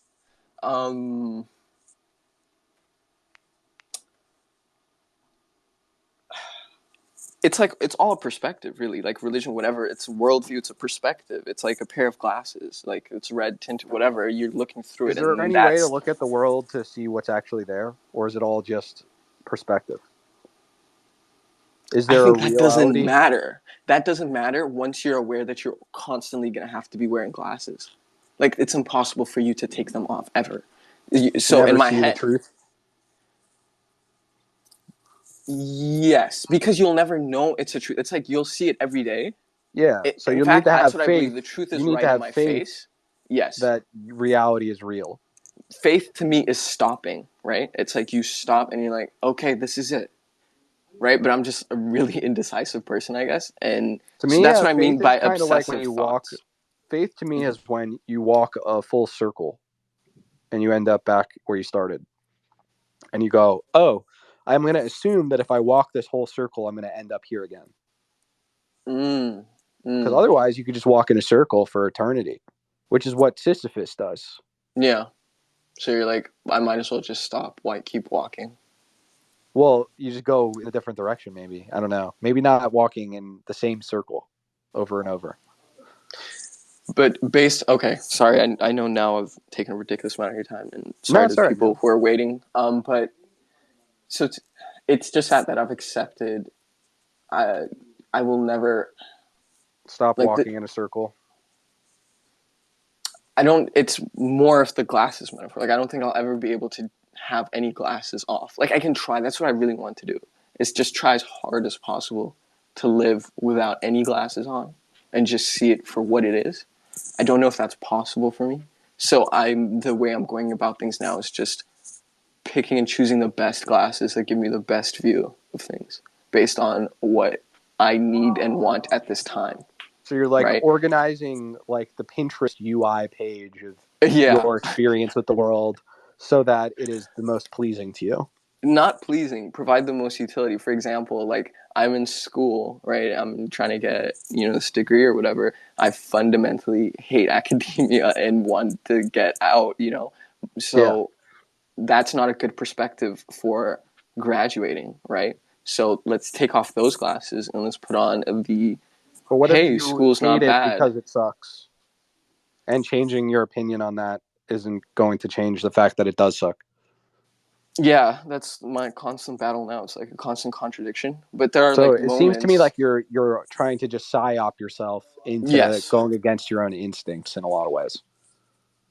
For the most part, until I can completely commit to my own instincts. It's like it's just for Why can't now. you do that now? I need to get this degree, basically. Why? I'm an international student, so I'd have to go back home. And right now, there's like a civil war. Yeah, I know. I followed the war. Okay.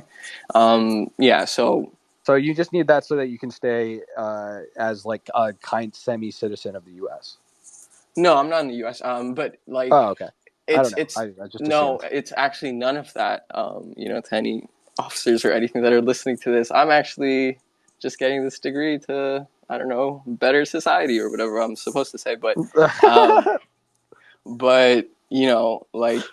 Okay, well, you actually have a better answer because your real answer is that you don't actually. I'm not trying to narc on you, but yeah, let's move on from this. I just realized that was a mistake talking about that. Yeah, but I mean that's the reason. That's like sort of like being like I went to college so I didn't have to work for 4 years. It's like that's the real reason you go, right? It's like you want to stay just so always you can some bullshit. Keep citizenship or wherever you are. Exactly. Stay legally. So so you're not like so. Then why are you like? So that's the real reason. That's the truth, right? No, like, that was all a joke. I'm actually very passionate about computer science and economics. Do you see how the system is actually making you produce ideology to yourself, and you are trying to convince yourself of your own ideological production in order to maximize your own utility in the system as it is. Because if you are entirely truthful, the system will kill you. Exactly. Yeah. No, don't get me started on like political. Dude, discussion. I'm like, on an FBI watch list, by the way. Yeah. By the way, that's what I'm saying. Like for this, I'm trying to tell you, I know for a fact I'd be put on. Yeah. I know it's ridiculous. It's ridiculous. So it's absolutely ridiculous. How much worse it would be if I was actually better at doing this than I am. Exactly. I know. It's really crazy. I mean, it's literally Christ's journey. Like, you're just coming up against, like, this establishment that is like, no, you can't speak because you're going to... Anyway, I'm not going to say anything. I'm a big fan. Canadian government and U.S. That was a joke. But, like, yeah, basically, I've donned the glasses that will provide, make this journey or whatever smoother for this period of time. I would call this metaphysical cope. Yes. It is. It is literally. It's just, but it's better than other coping mechanisms. You know what I mean? That's a cope. What, me thinking that metaphysical copes are better than others? That's like coping mechanisms? You doing a YouTuber tier list of metaphysical copes and being like, this is the S tier metaphysical cope. Yes. That in itself is coping. That is cope, yes. Yeah, I guess. Yeah, I guess so. It is. Because basically, the whole time, I should have said this instead of saying, when you said existential nihilist, what you really mean is, I'm coping. Yes. Is that not what we're all doing, though? That's why I'm like always trying to figure out. Wait, really? If there's only cope, then there is no truth, right? So you legit believe that? Like, no, you legit the truth just are couldn't like be a cope. The truth couldn't be a cope, right? You're coping with the truth, right? It is. You're coping because of the truth. I don't know about In light of the truth, you must produce cope in order to deal with truth. What is the truth?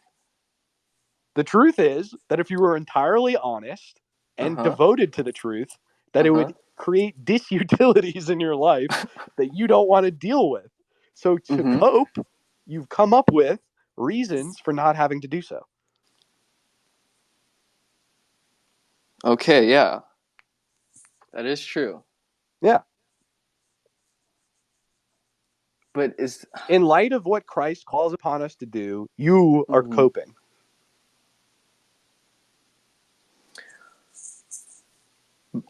Are we not? Then we all are, though. I mean, I'm all not of us. coping. Okay, so you and you alone, What's my cope? basically. It's you and you alone. But I mean, at No, the I same don't think time, so. I don't think so. I'm just saying, at what the is same my time, cope? it's What am I like cope? What's my cope? but People tell even me I have you, copes all the time. but even you're aware that you can't fully commit to Christ's path, right? Like less FBI raids and things. You know what I mean? Well, I don't know. Maybe I don't know, man. We'll see. All right. I mean, if you are, I mean, hit me up. I may be interested or not for any. I mean, I'm just doing this. I think this is enough.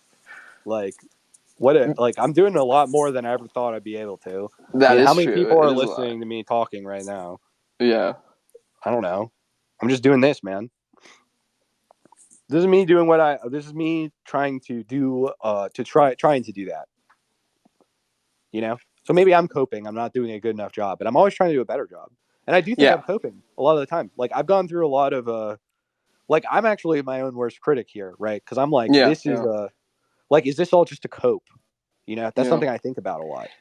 Which is, I mean, that's literally the definition of being, I don't know where I read it, but like an intelligent person is being, having this thought, fully believing in it. And then at the end of the day, still like holding contradictory thoughts in your head and being a skeptic of this thing that you truly Well, it's believe just trying in. to refine. There's refining, sort of refinement, perpetual refinement. Trying to, put yourself through our God is a refining fire, right? Like, so I'm tossing myself into the fires all the time because I want to burn off all the cope. And then be left with the truth. Yes. And then be Christ. With Christ, sure. Okay. In Christ, yeah. Yeah, yeah. Because that's when I feel good. That's when I feel like that. When you follow Christ's path? Yeah. When I feel like I've done something truthful, or I've produced something truthful. I don't know, though. I mean, there are other cool things that aren't in Christ's path that are pretty fun. No. Like what? All right, something a bit more friendly. I don't know. You ever just like hang? I don't know.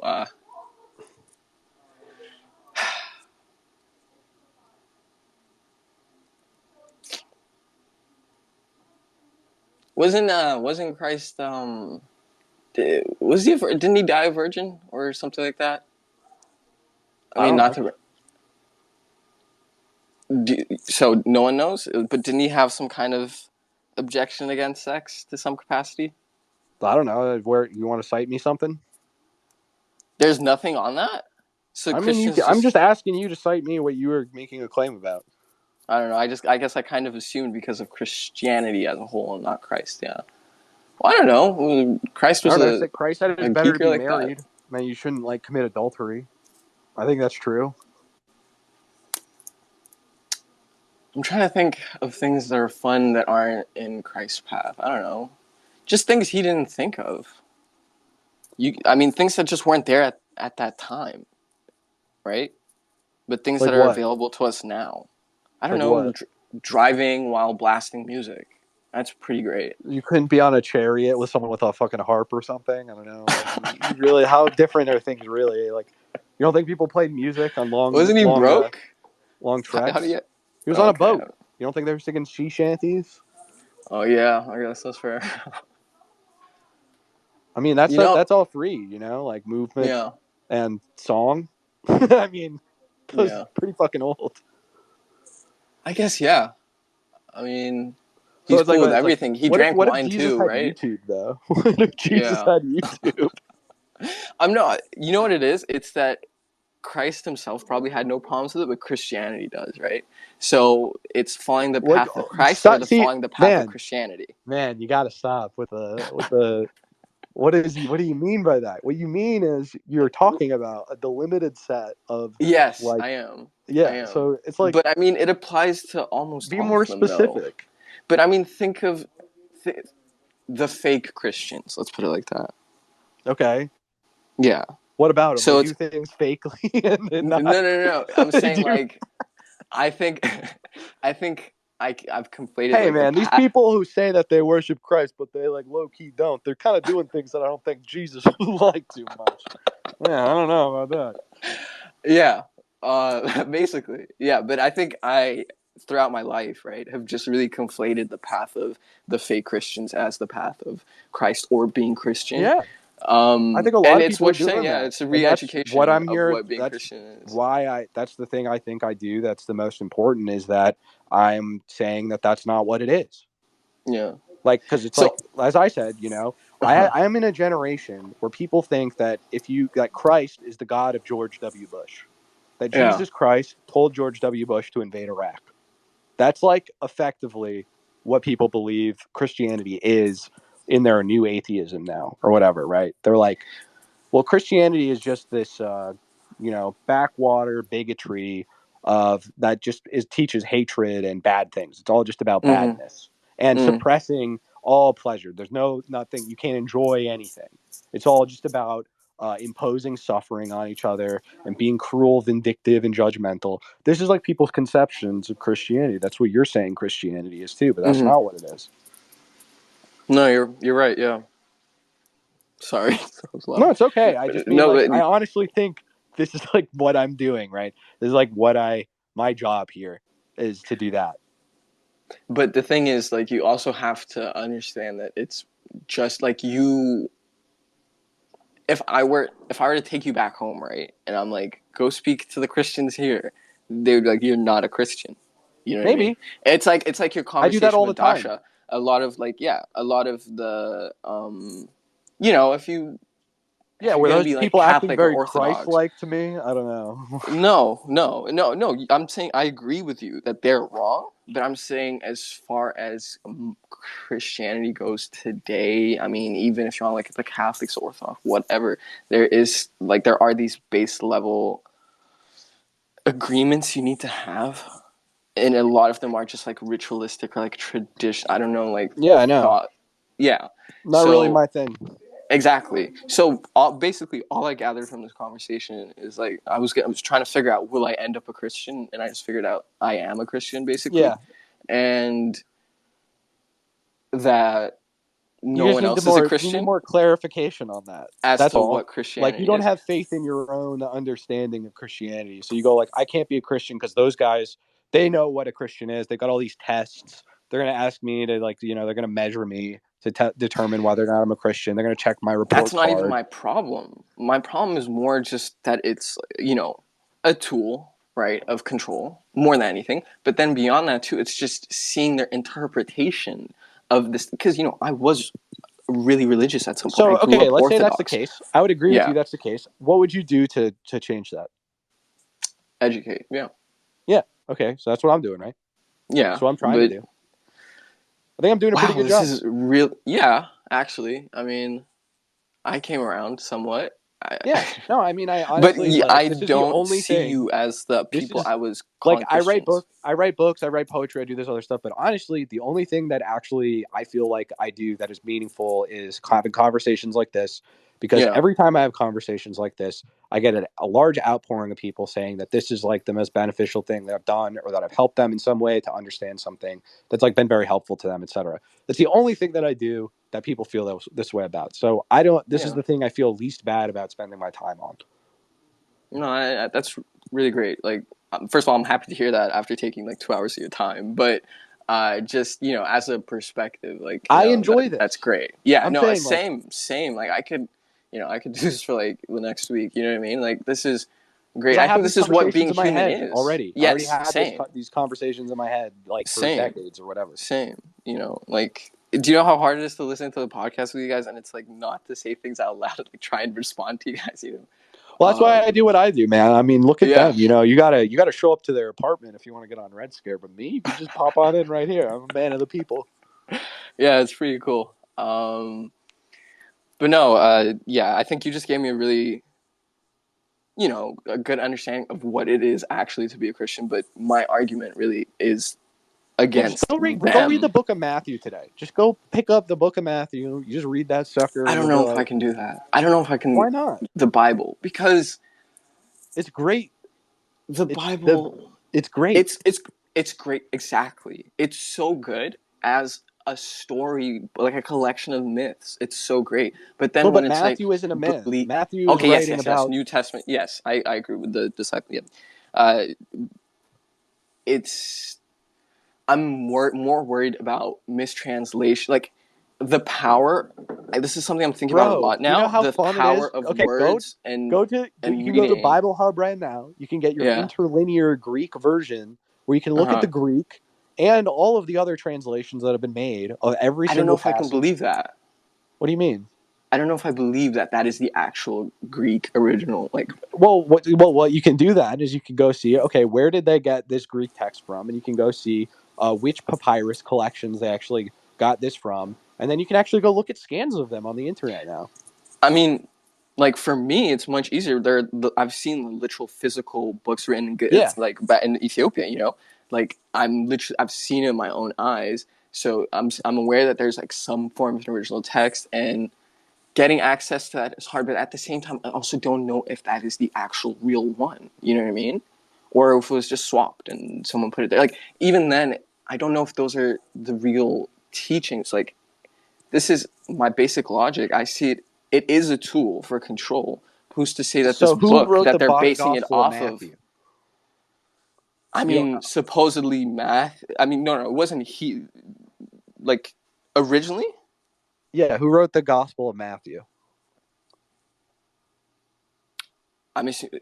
Physically wrote it. I'm not sure, but I'm assuming it's coming from Matthew to some capacity. Yeah. Okay. Who wrote Moby Dick? No clue. Okay. Who wrote? I don't know. What's a book you like? Who wrote The Myth of Sisyphus? The essay. Camus. Okay. How do you know that? How do you know that he actually wrote it? How do you know Camus wasn't an invention of the French police? Matter. How do you know that? How do you know that book that wasn't written as by under a fake name by the French police as an anti-communist propaganda? And how do you know that? How do you know that Albert Camus was real? And he's not a myth. But the thing wasn't his death a little suspicious? Maybe he was entirely made up as a form of control over a French intellectual at the end of World War II. But so maybe Camus isn't real, and he didn't actually write that. I don't need to believe that he was real and that he wrote it in order to believe in the things he's saying. For the Bible, though, I do. Okay, so the Gospel of Matthew, does it apply there? It has to, because that's the difference between, like, that's not a religion to me. You know what I mean? That's a book. You said it is, though. You described yourself as an adherent of the argument of this text. More like I read it, made sense, cool. It was more like that. I wouldn't say like, okay, check out the Gospel of Matthew. Read it, see if it makes sense. That's about it, right? That's all you can do. But anyway, I just want to tell you to read that. Just go read. Like, honestly, the only thing, all this thing, talking to Christians, talking about fucking ordinances, blah blah blah. None of that matters. Just read the scripture. Just read the scripture. It talks to you. You can talk. You don't need these intermediaries. You know what I'm saying? You can just go. Can I still be a Christian without believing in the book? Who is and is not a Christian is determined by Christ in the judgment. It's not up for us to decide. Number one. I feel like he'd let anyone slide, for real. Like, he seems like the most forgiving guy ever. Maybe you can pray for that. That's like Origen said that in the early church. I mean, that's a really early discussion amongst the church fathers. I'm almost inclined to be a universalist in that sense. I think that's actually a pretty good argument. I side with Origen in that, but I'm a heretic for that, according to a lot of these other people. Yeah, exactly. Yeah, but I can defend my position. So I don't know. I'll see what happens in the end. Neither of us can say for sure. No one can say for sure. I'm putting my bets on this one, I guess. It makes sense. Is that a cope, by the way? Not really. I don't think so. I have a reasonable argument. I can defend my argument? Yeah, I could defend it with citations. Is that not a cope? Maybe. What a cope for what? I could defend it without citations. I could defend it conceptually. do you need to be able to defend your points in order for them to be true to you? If you can't claim to understand something if you can't explain it, right? Not explain it, but let's say, okay, but you require that though, right? Like for instance, if I can't say that I understand myself if I can't explain my own actions to other people, right? If I'm just like doing shit and people are like, why are you doing that? And I'm just like, oh, then I'm not really like self-conscious, right? Fair. So it's like not really like a cope. It's more like I have to be able to explain these things to others because I had to be capable of explaining them to myself in the first place. Okay, so yeah, so that's what I was trying to find out. Is it for other people? Is it for you?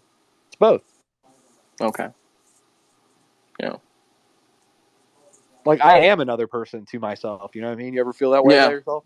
100%. Yeah. Yeah. So. Yeah. I mean, I barely even what do you call it? Identifies my body. You know what I mean? I feel like I'm possessing it in a sense, really. Oh, I don't mean so much that. I mean in the sense where it's like, why am I like this? You know, sometimes. Oh yeah, yeah. Like, what's wrong with me? You know, things like that. For the most part, I don't even feel like that's in control. Mm-hmm. What do you mean? I just mean in the sense that you are to yourself a mystery when you're born, right? Like, who am I?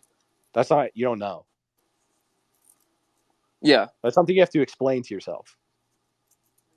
Yeah. No, I'm saying even on just like a biological level, like you do things and it's like, why did I do that? Like what? You know what I mean? Yeah. Yeah. So I agree. You could eventually come up with an explanation for that. Of why you do it? And then you wouldn't be a mystery to you, and you'd be like, oh, when I hit my knee, why did my leg kick out? And you can be like, oh, well, there's actually the connection nerves, blah blah blah. You could reasonable. I feel like that's also perspective. I feel like science is also really a perspective. It's like a pair of glasses. It's like with those glasses on, that's why, right? Well, and then you can come up with another one with another perspective. Yeah, like God guided my knee to this table to hit it. Well, you would say that God provides for the regularity of the cosmos. Yeah. Yeah.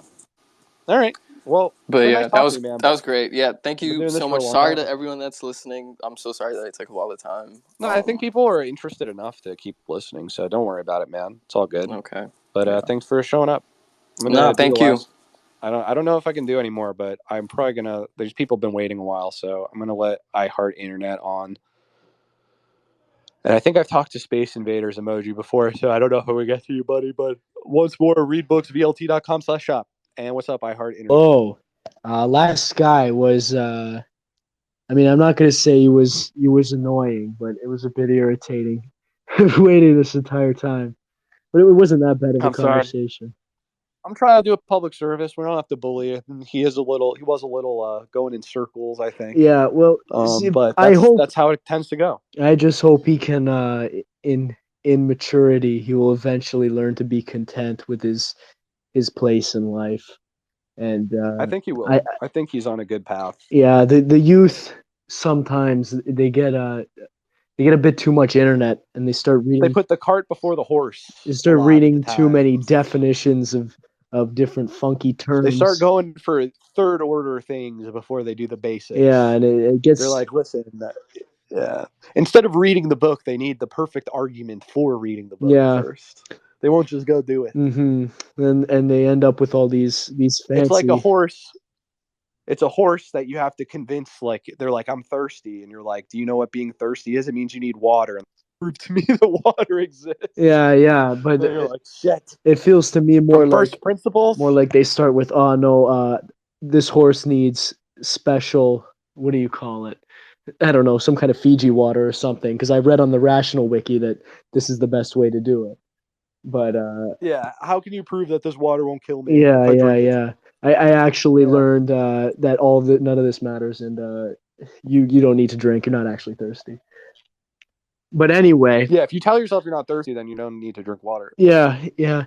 Anyway, the spiritually enlightening, very deep question I have to ask you is: will Croatia win the World Cup?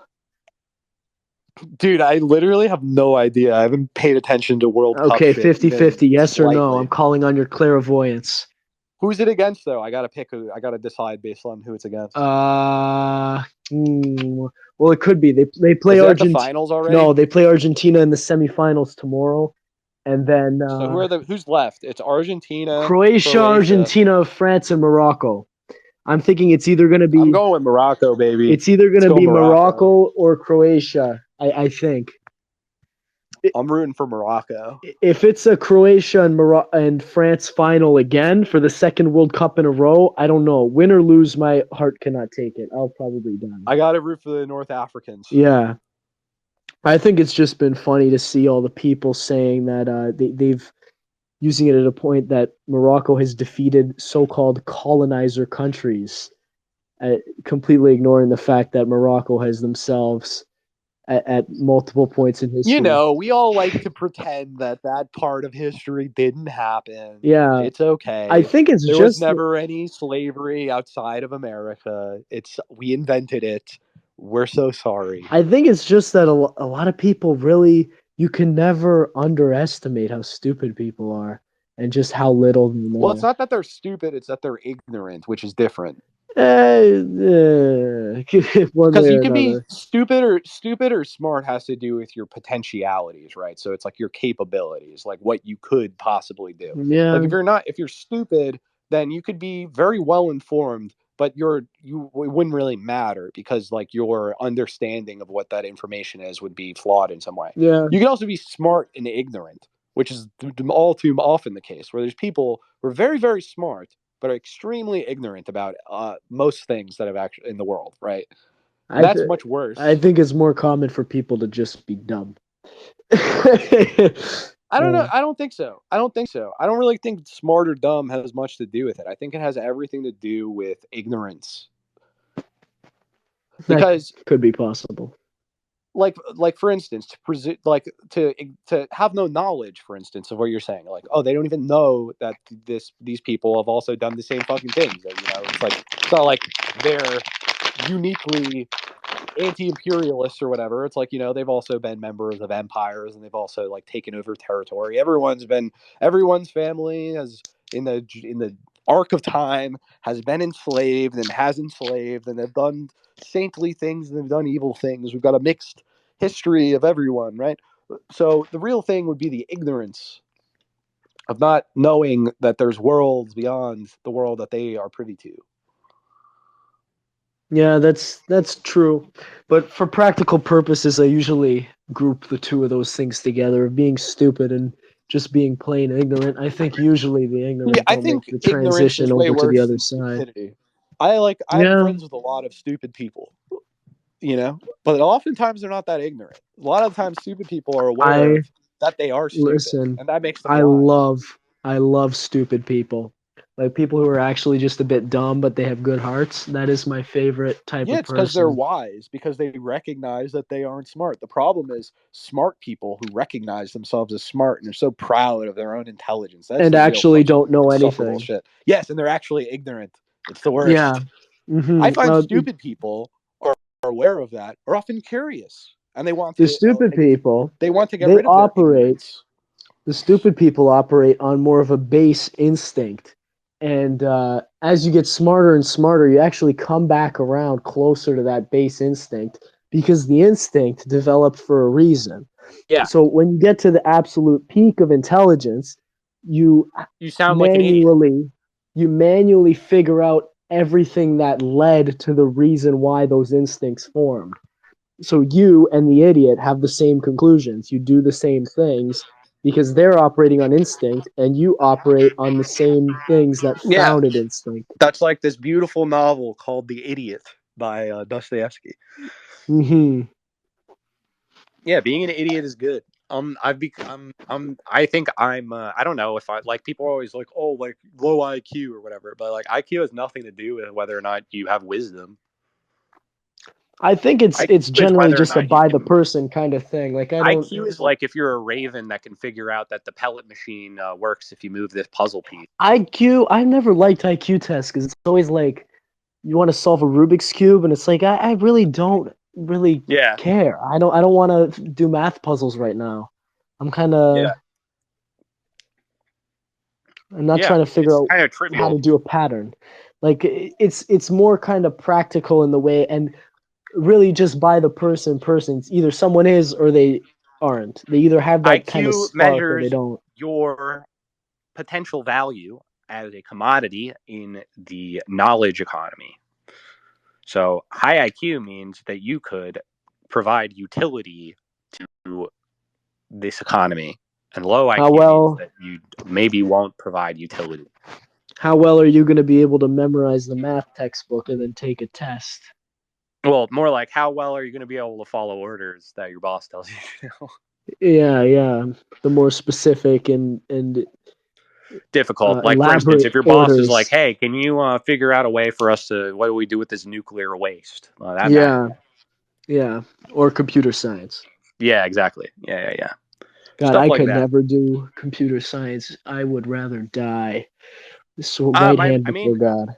I don't think it's that bad. I mean, my wife's really into coding. I think it's like knitting. It's like knitting patterns is where coding comes from. But it's often, I Yeah. think that it's like proofs in geometry. A lot of times, like a well done code, a really well efficiently designed code is kind of like writing a sonnet in a way, or like in logical propositions or an argument. So I can understand the appeal of it. Actually, I've done a little bit of programming myself. I just don't think I would want to do it as a job.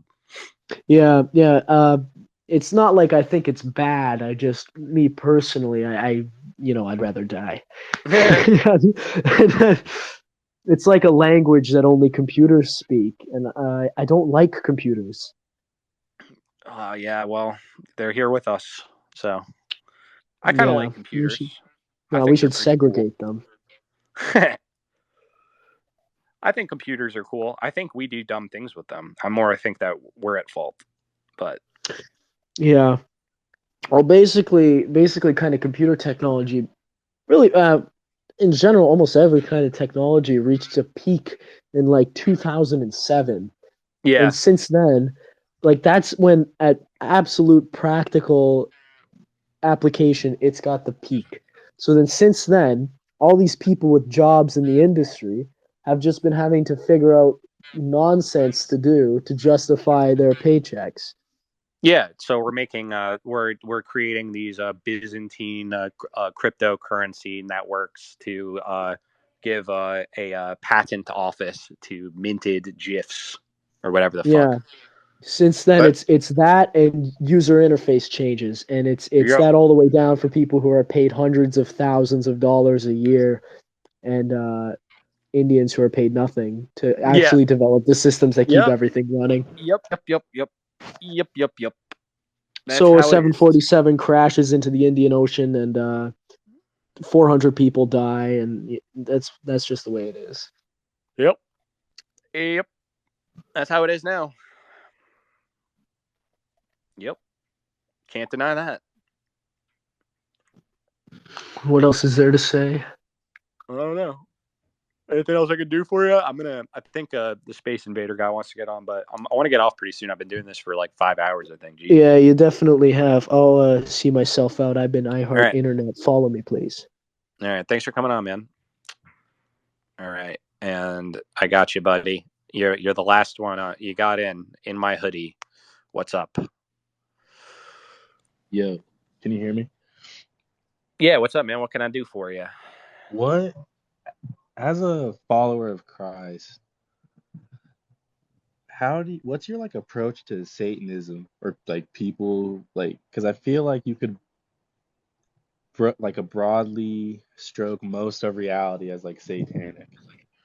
Is it just to like speak the word, spread the word, Yeah, I mean, I don't know. I think so.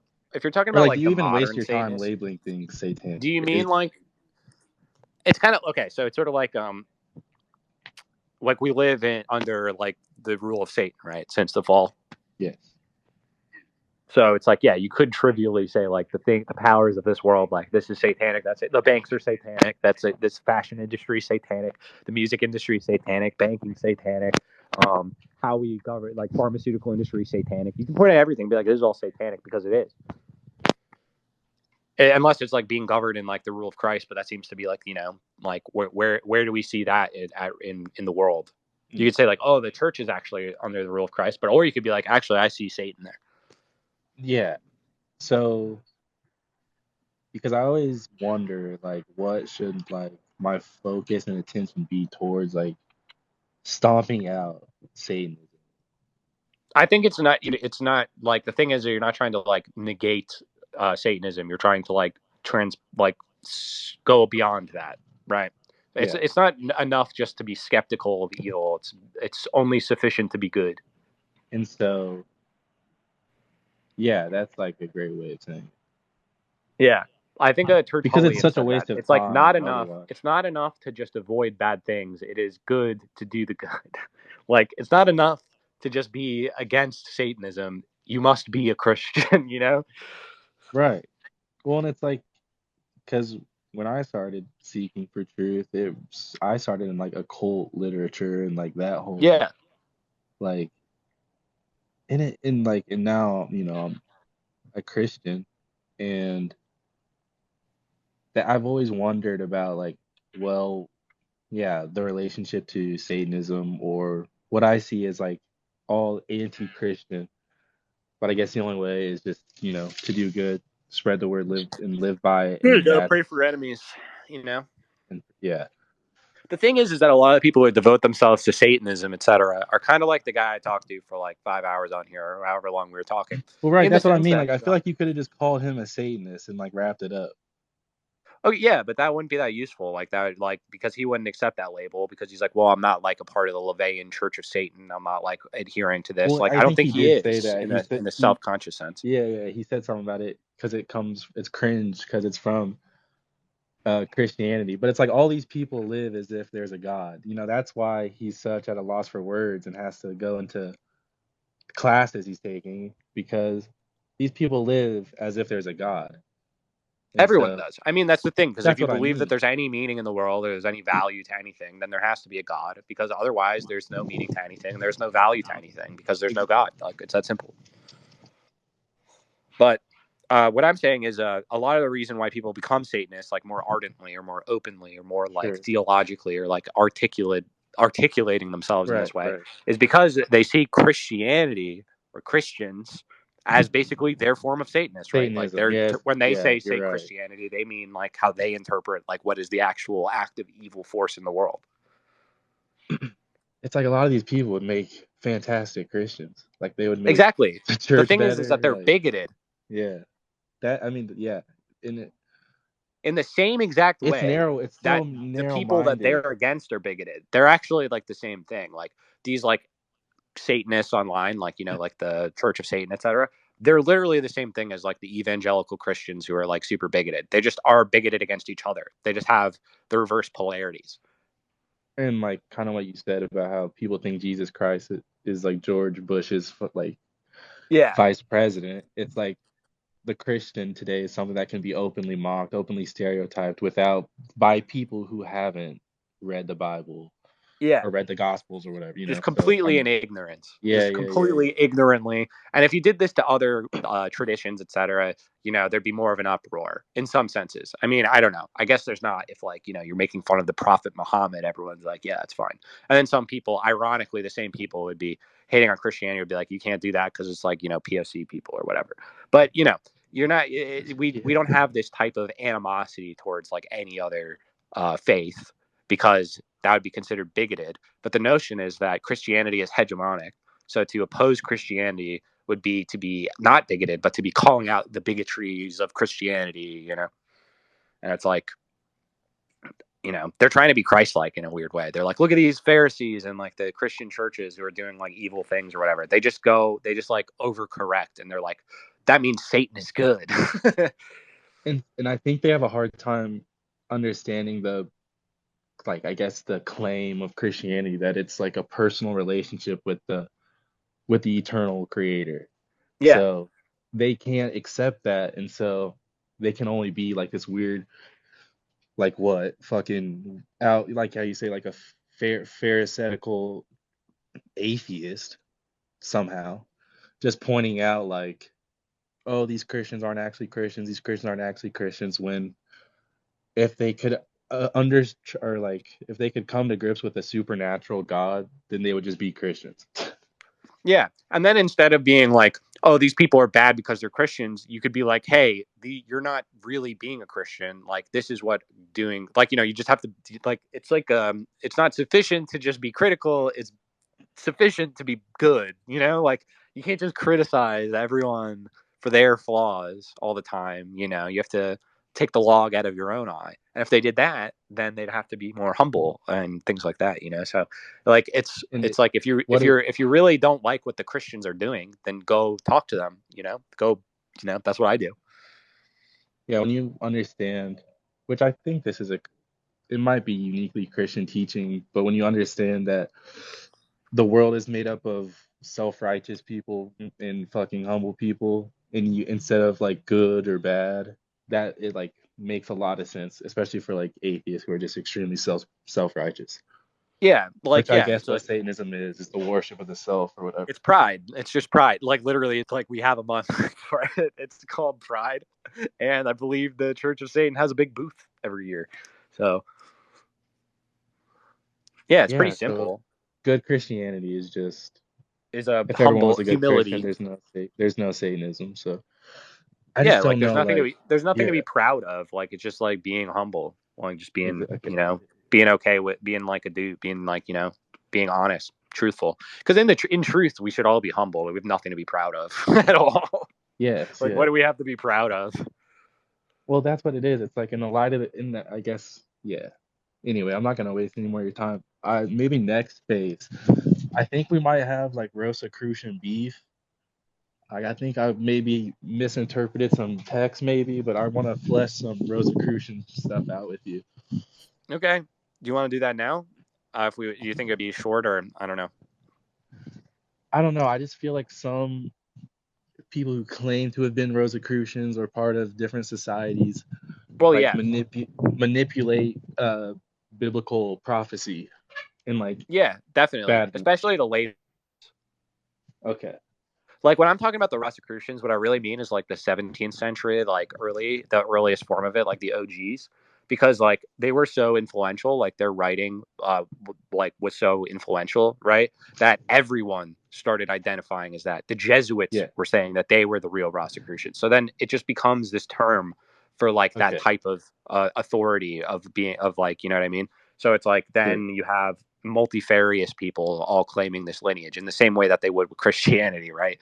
It's literally, it's like, it happens with everything. Same thing with communism. You got these people, and it's like, oh, now everyone's gonna identify as that, or anything. It's just like the nature of it's like, they Right. say the devil can quote scripture. Well, the same thing with all of this. Like, all that, all these Yeah. institutions, even if they're created initially with some like sense of the good or whatever, they're going to be obviously taken over by pride. So when I say the names like Jane Lead or John Portage, Those are like, not 17th century Rosicrucians, my right. friend. So they're So definitely just some like later theosophists who are like talking about how yeah. like the real Rosicrucians live in Tibet, like on the top of a mountain or some shit. Like, there's a lot of that. Well, yeah, because I'm like the people who founded Philadelphia and those people who claim to be Rosicrucians, it's like not Do you mean like the very Ephrata cloister? like, I mean, like the really John Portage and who was, I think, the mayor of Penns Wood, who just these, and this woman named Jane Lead, who was part of the Philadelphian Society in Europe. They just have like very Christian mystic Rosicrucian writings for that time, and they're just like validating a slave, like transatlantic enslavement via like scripture, and they're just like they're just manipulation of scripture is so obvious that it's like it muddied the Rosicrucian vibe. Oh, well, so that's sort of like, I could put it this way, right? Where if you look in like the North-South split, etc., there's also a split amongst like Masonry, right? And it's a split amongst generally like just the secret society, bourgeois secret societies in general, you could say. Like, the early Rosicrucians eventually developed into, like the Royal Academy of Science, et cetera, et cetera. All of these sort of civic society institutions. The Red Cross, right, is itself coming out of this. But they obviously still have divides amongst themselves. So what you see from then on is really the war of all of these secret societies against each other. So you have It's like, like politics. If you're like paying attention to that, like it's like secret society politics out in the open. Yeah, basically. Yeah, pretty much. Yeah. Like, yeah, exactly. So it's like, you could say you had like the continental, the free and accepted Masons, etc., more associated with like the Union or the North, like Yankee, like Whig Masonry or whatever. But then you also had like the Scottish Rite, like, Jacobite Masons who were down south, and they were the ones justifying the slave trade, etc. I mean, the Quakers also justified the slave trade, ironically. Quakers were very much involved in that. Yeah, I don't know, the abolition, but like that, but at the same time, like slavery at the time, there's not really where did this abolition movement come from in the first place? It's not like there was this like huge outcry for the elimination of slavery at the dawn of the transatlantic slave economy, right? Like the slave trade, etc. It's not like people were like, this has been going on for forever. This is how life is. Sure. So it took like actual like contact with that reality for a while to like manifest abolitionism in the first place. Like you can't imagine an alternate history or something just for yourself to be like, oh, like what if this had never happened? Because it's like it did happen. So yeah, I totally agree. And like, what do you think about the claim of like some early founding fathers that the lost like tribes of Israel were the Native Americans and stuff like that? I think everyone is, well, like, in a real larger sense, like all of the Gentiles are the lost tribes of Israel in general. So that would be everyone else. So that kind of makes sense for you. Like, yeah. Yeah. I mean, and the lot, like, right? I don't know. Like, if you're making like a genetic argument from something or whatever, then I'm not even sure about that though, because it might not go back far enough. But like spiritually, the notion here, Israel is not even like the kingdom there, right? Israel is just like a spiritual community, like the New Jerusalem. Israel. What is it? Was Israel mean to wrestle with God? Those who wrestle with God are the sons of Israel.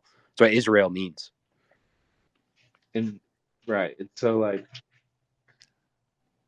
what do you say? Like, see, like to me, I would say something like how the current Israel is like a creation of Rome or a creation of the new Rosicrucians or something like that. It's a creation of British, yeah. Like, if I said something like that, I mean, does that like that somewhat clicks with your worldview? Just that Israel part. I mean, that's kind of like how it did come into existence. I mean, where did the foundation of Israel come from? Like, geopolitically, it's the British Empire. Yeah. And so I get so confused reading about Rosicrucianism just because, I feel like so much of it is from Rome and shit, like, and like Babylon. And I'm like, yeah, I mean, that's the thing. Like, so when I'm talking about like Rosicrucians or whatever, I'm like saying like Hegel, I'm not saying like Blavatsky or some shit like that, or like Crowley or Gurdjieff. I don't necessarily mean Crowley either. Yeah, no, but there's just millions of people who have claimed this for themselves, right? As I said, like the Jesuits at one point claimed that they wrote the Rosicrucian manifestos, even though they didn't. It's just that they had such an influence over like the intelligentsia, you could say, of Christendom in general, because what it was essentially was them being like, we're going, instead of having government by these kings, we're going to have a government by like artists and scientists.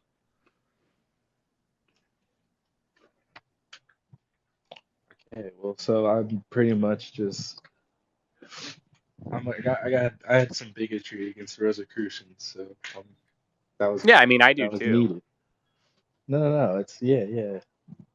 I just I probably read some things where I was like, oh, this can't be it. This can't be the move, bro. But Well, it's yeah, like you have to realize that like anything good, like it's sort of like it's like this with everything, man. Everything good is gonna it's have Satan's like a world, bunch right? of fake, shitty imitations around it too, to muddy the waters. Yeah. No, that's right. It's just how it is. It is happening. Well, But dude, you answered my questions. That was awesome.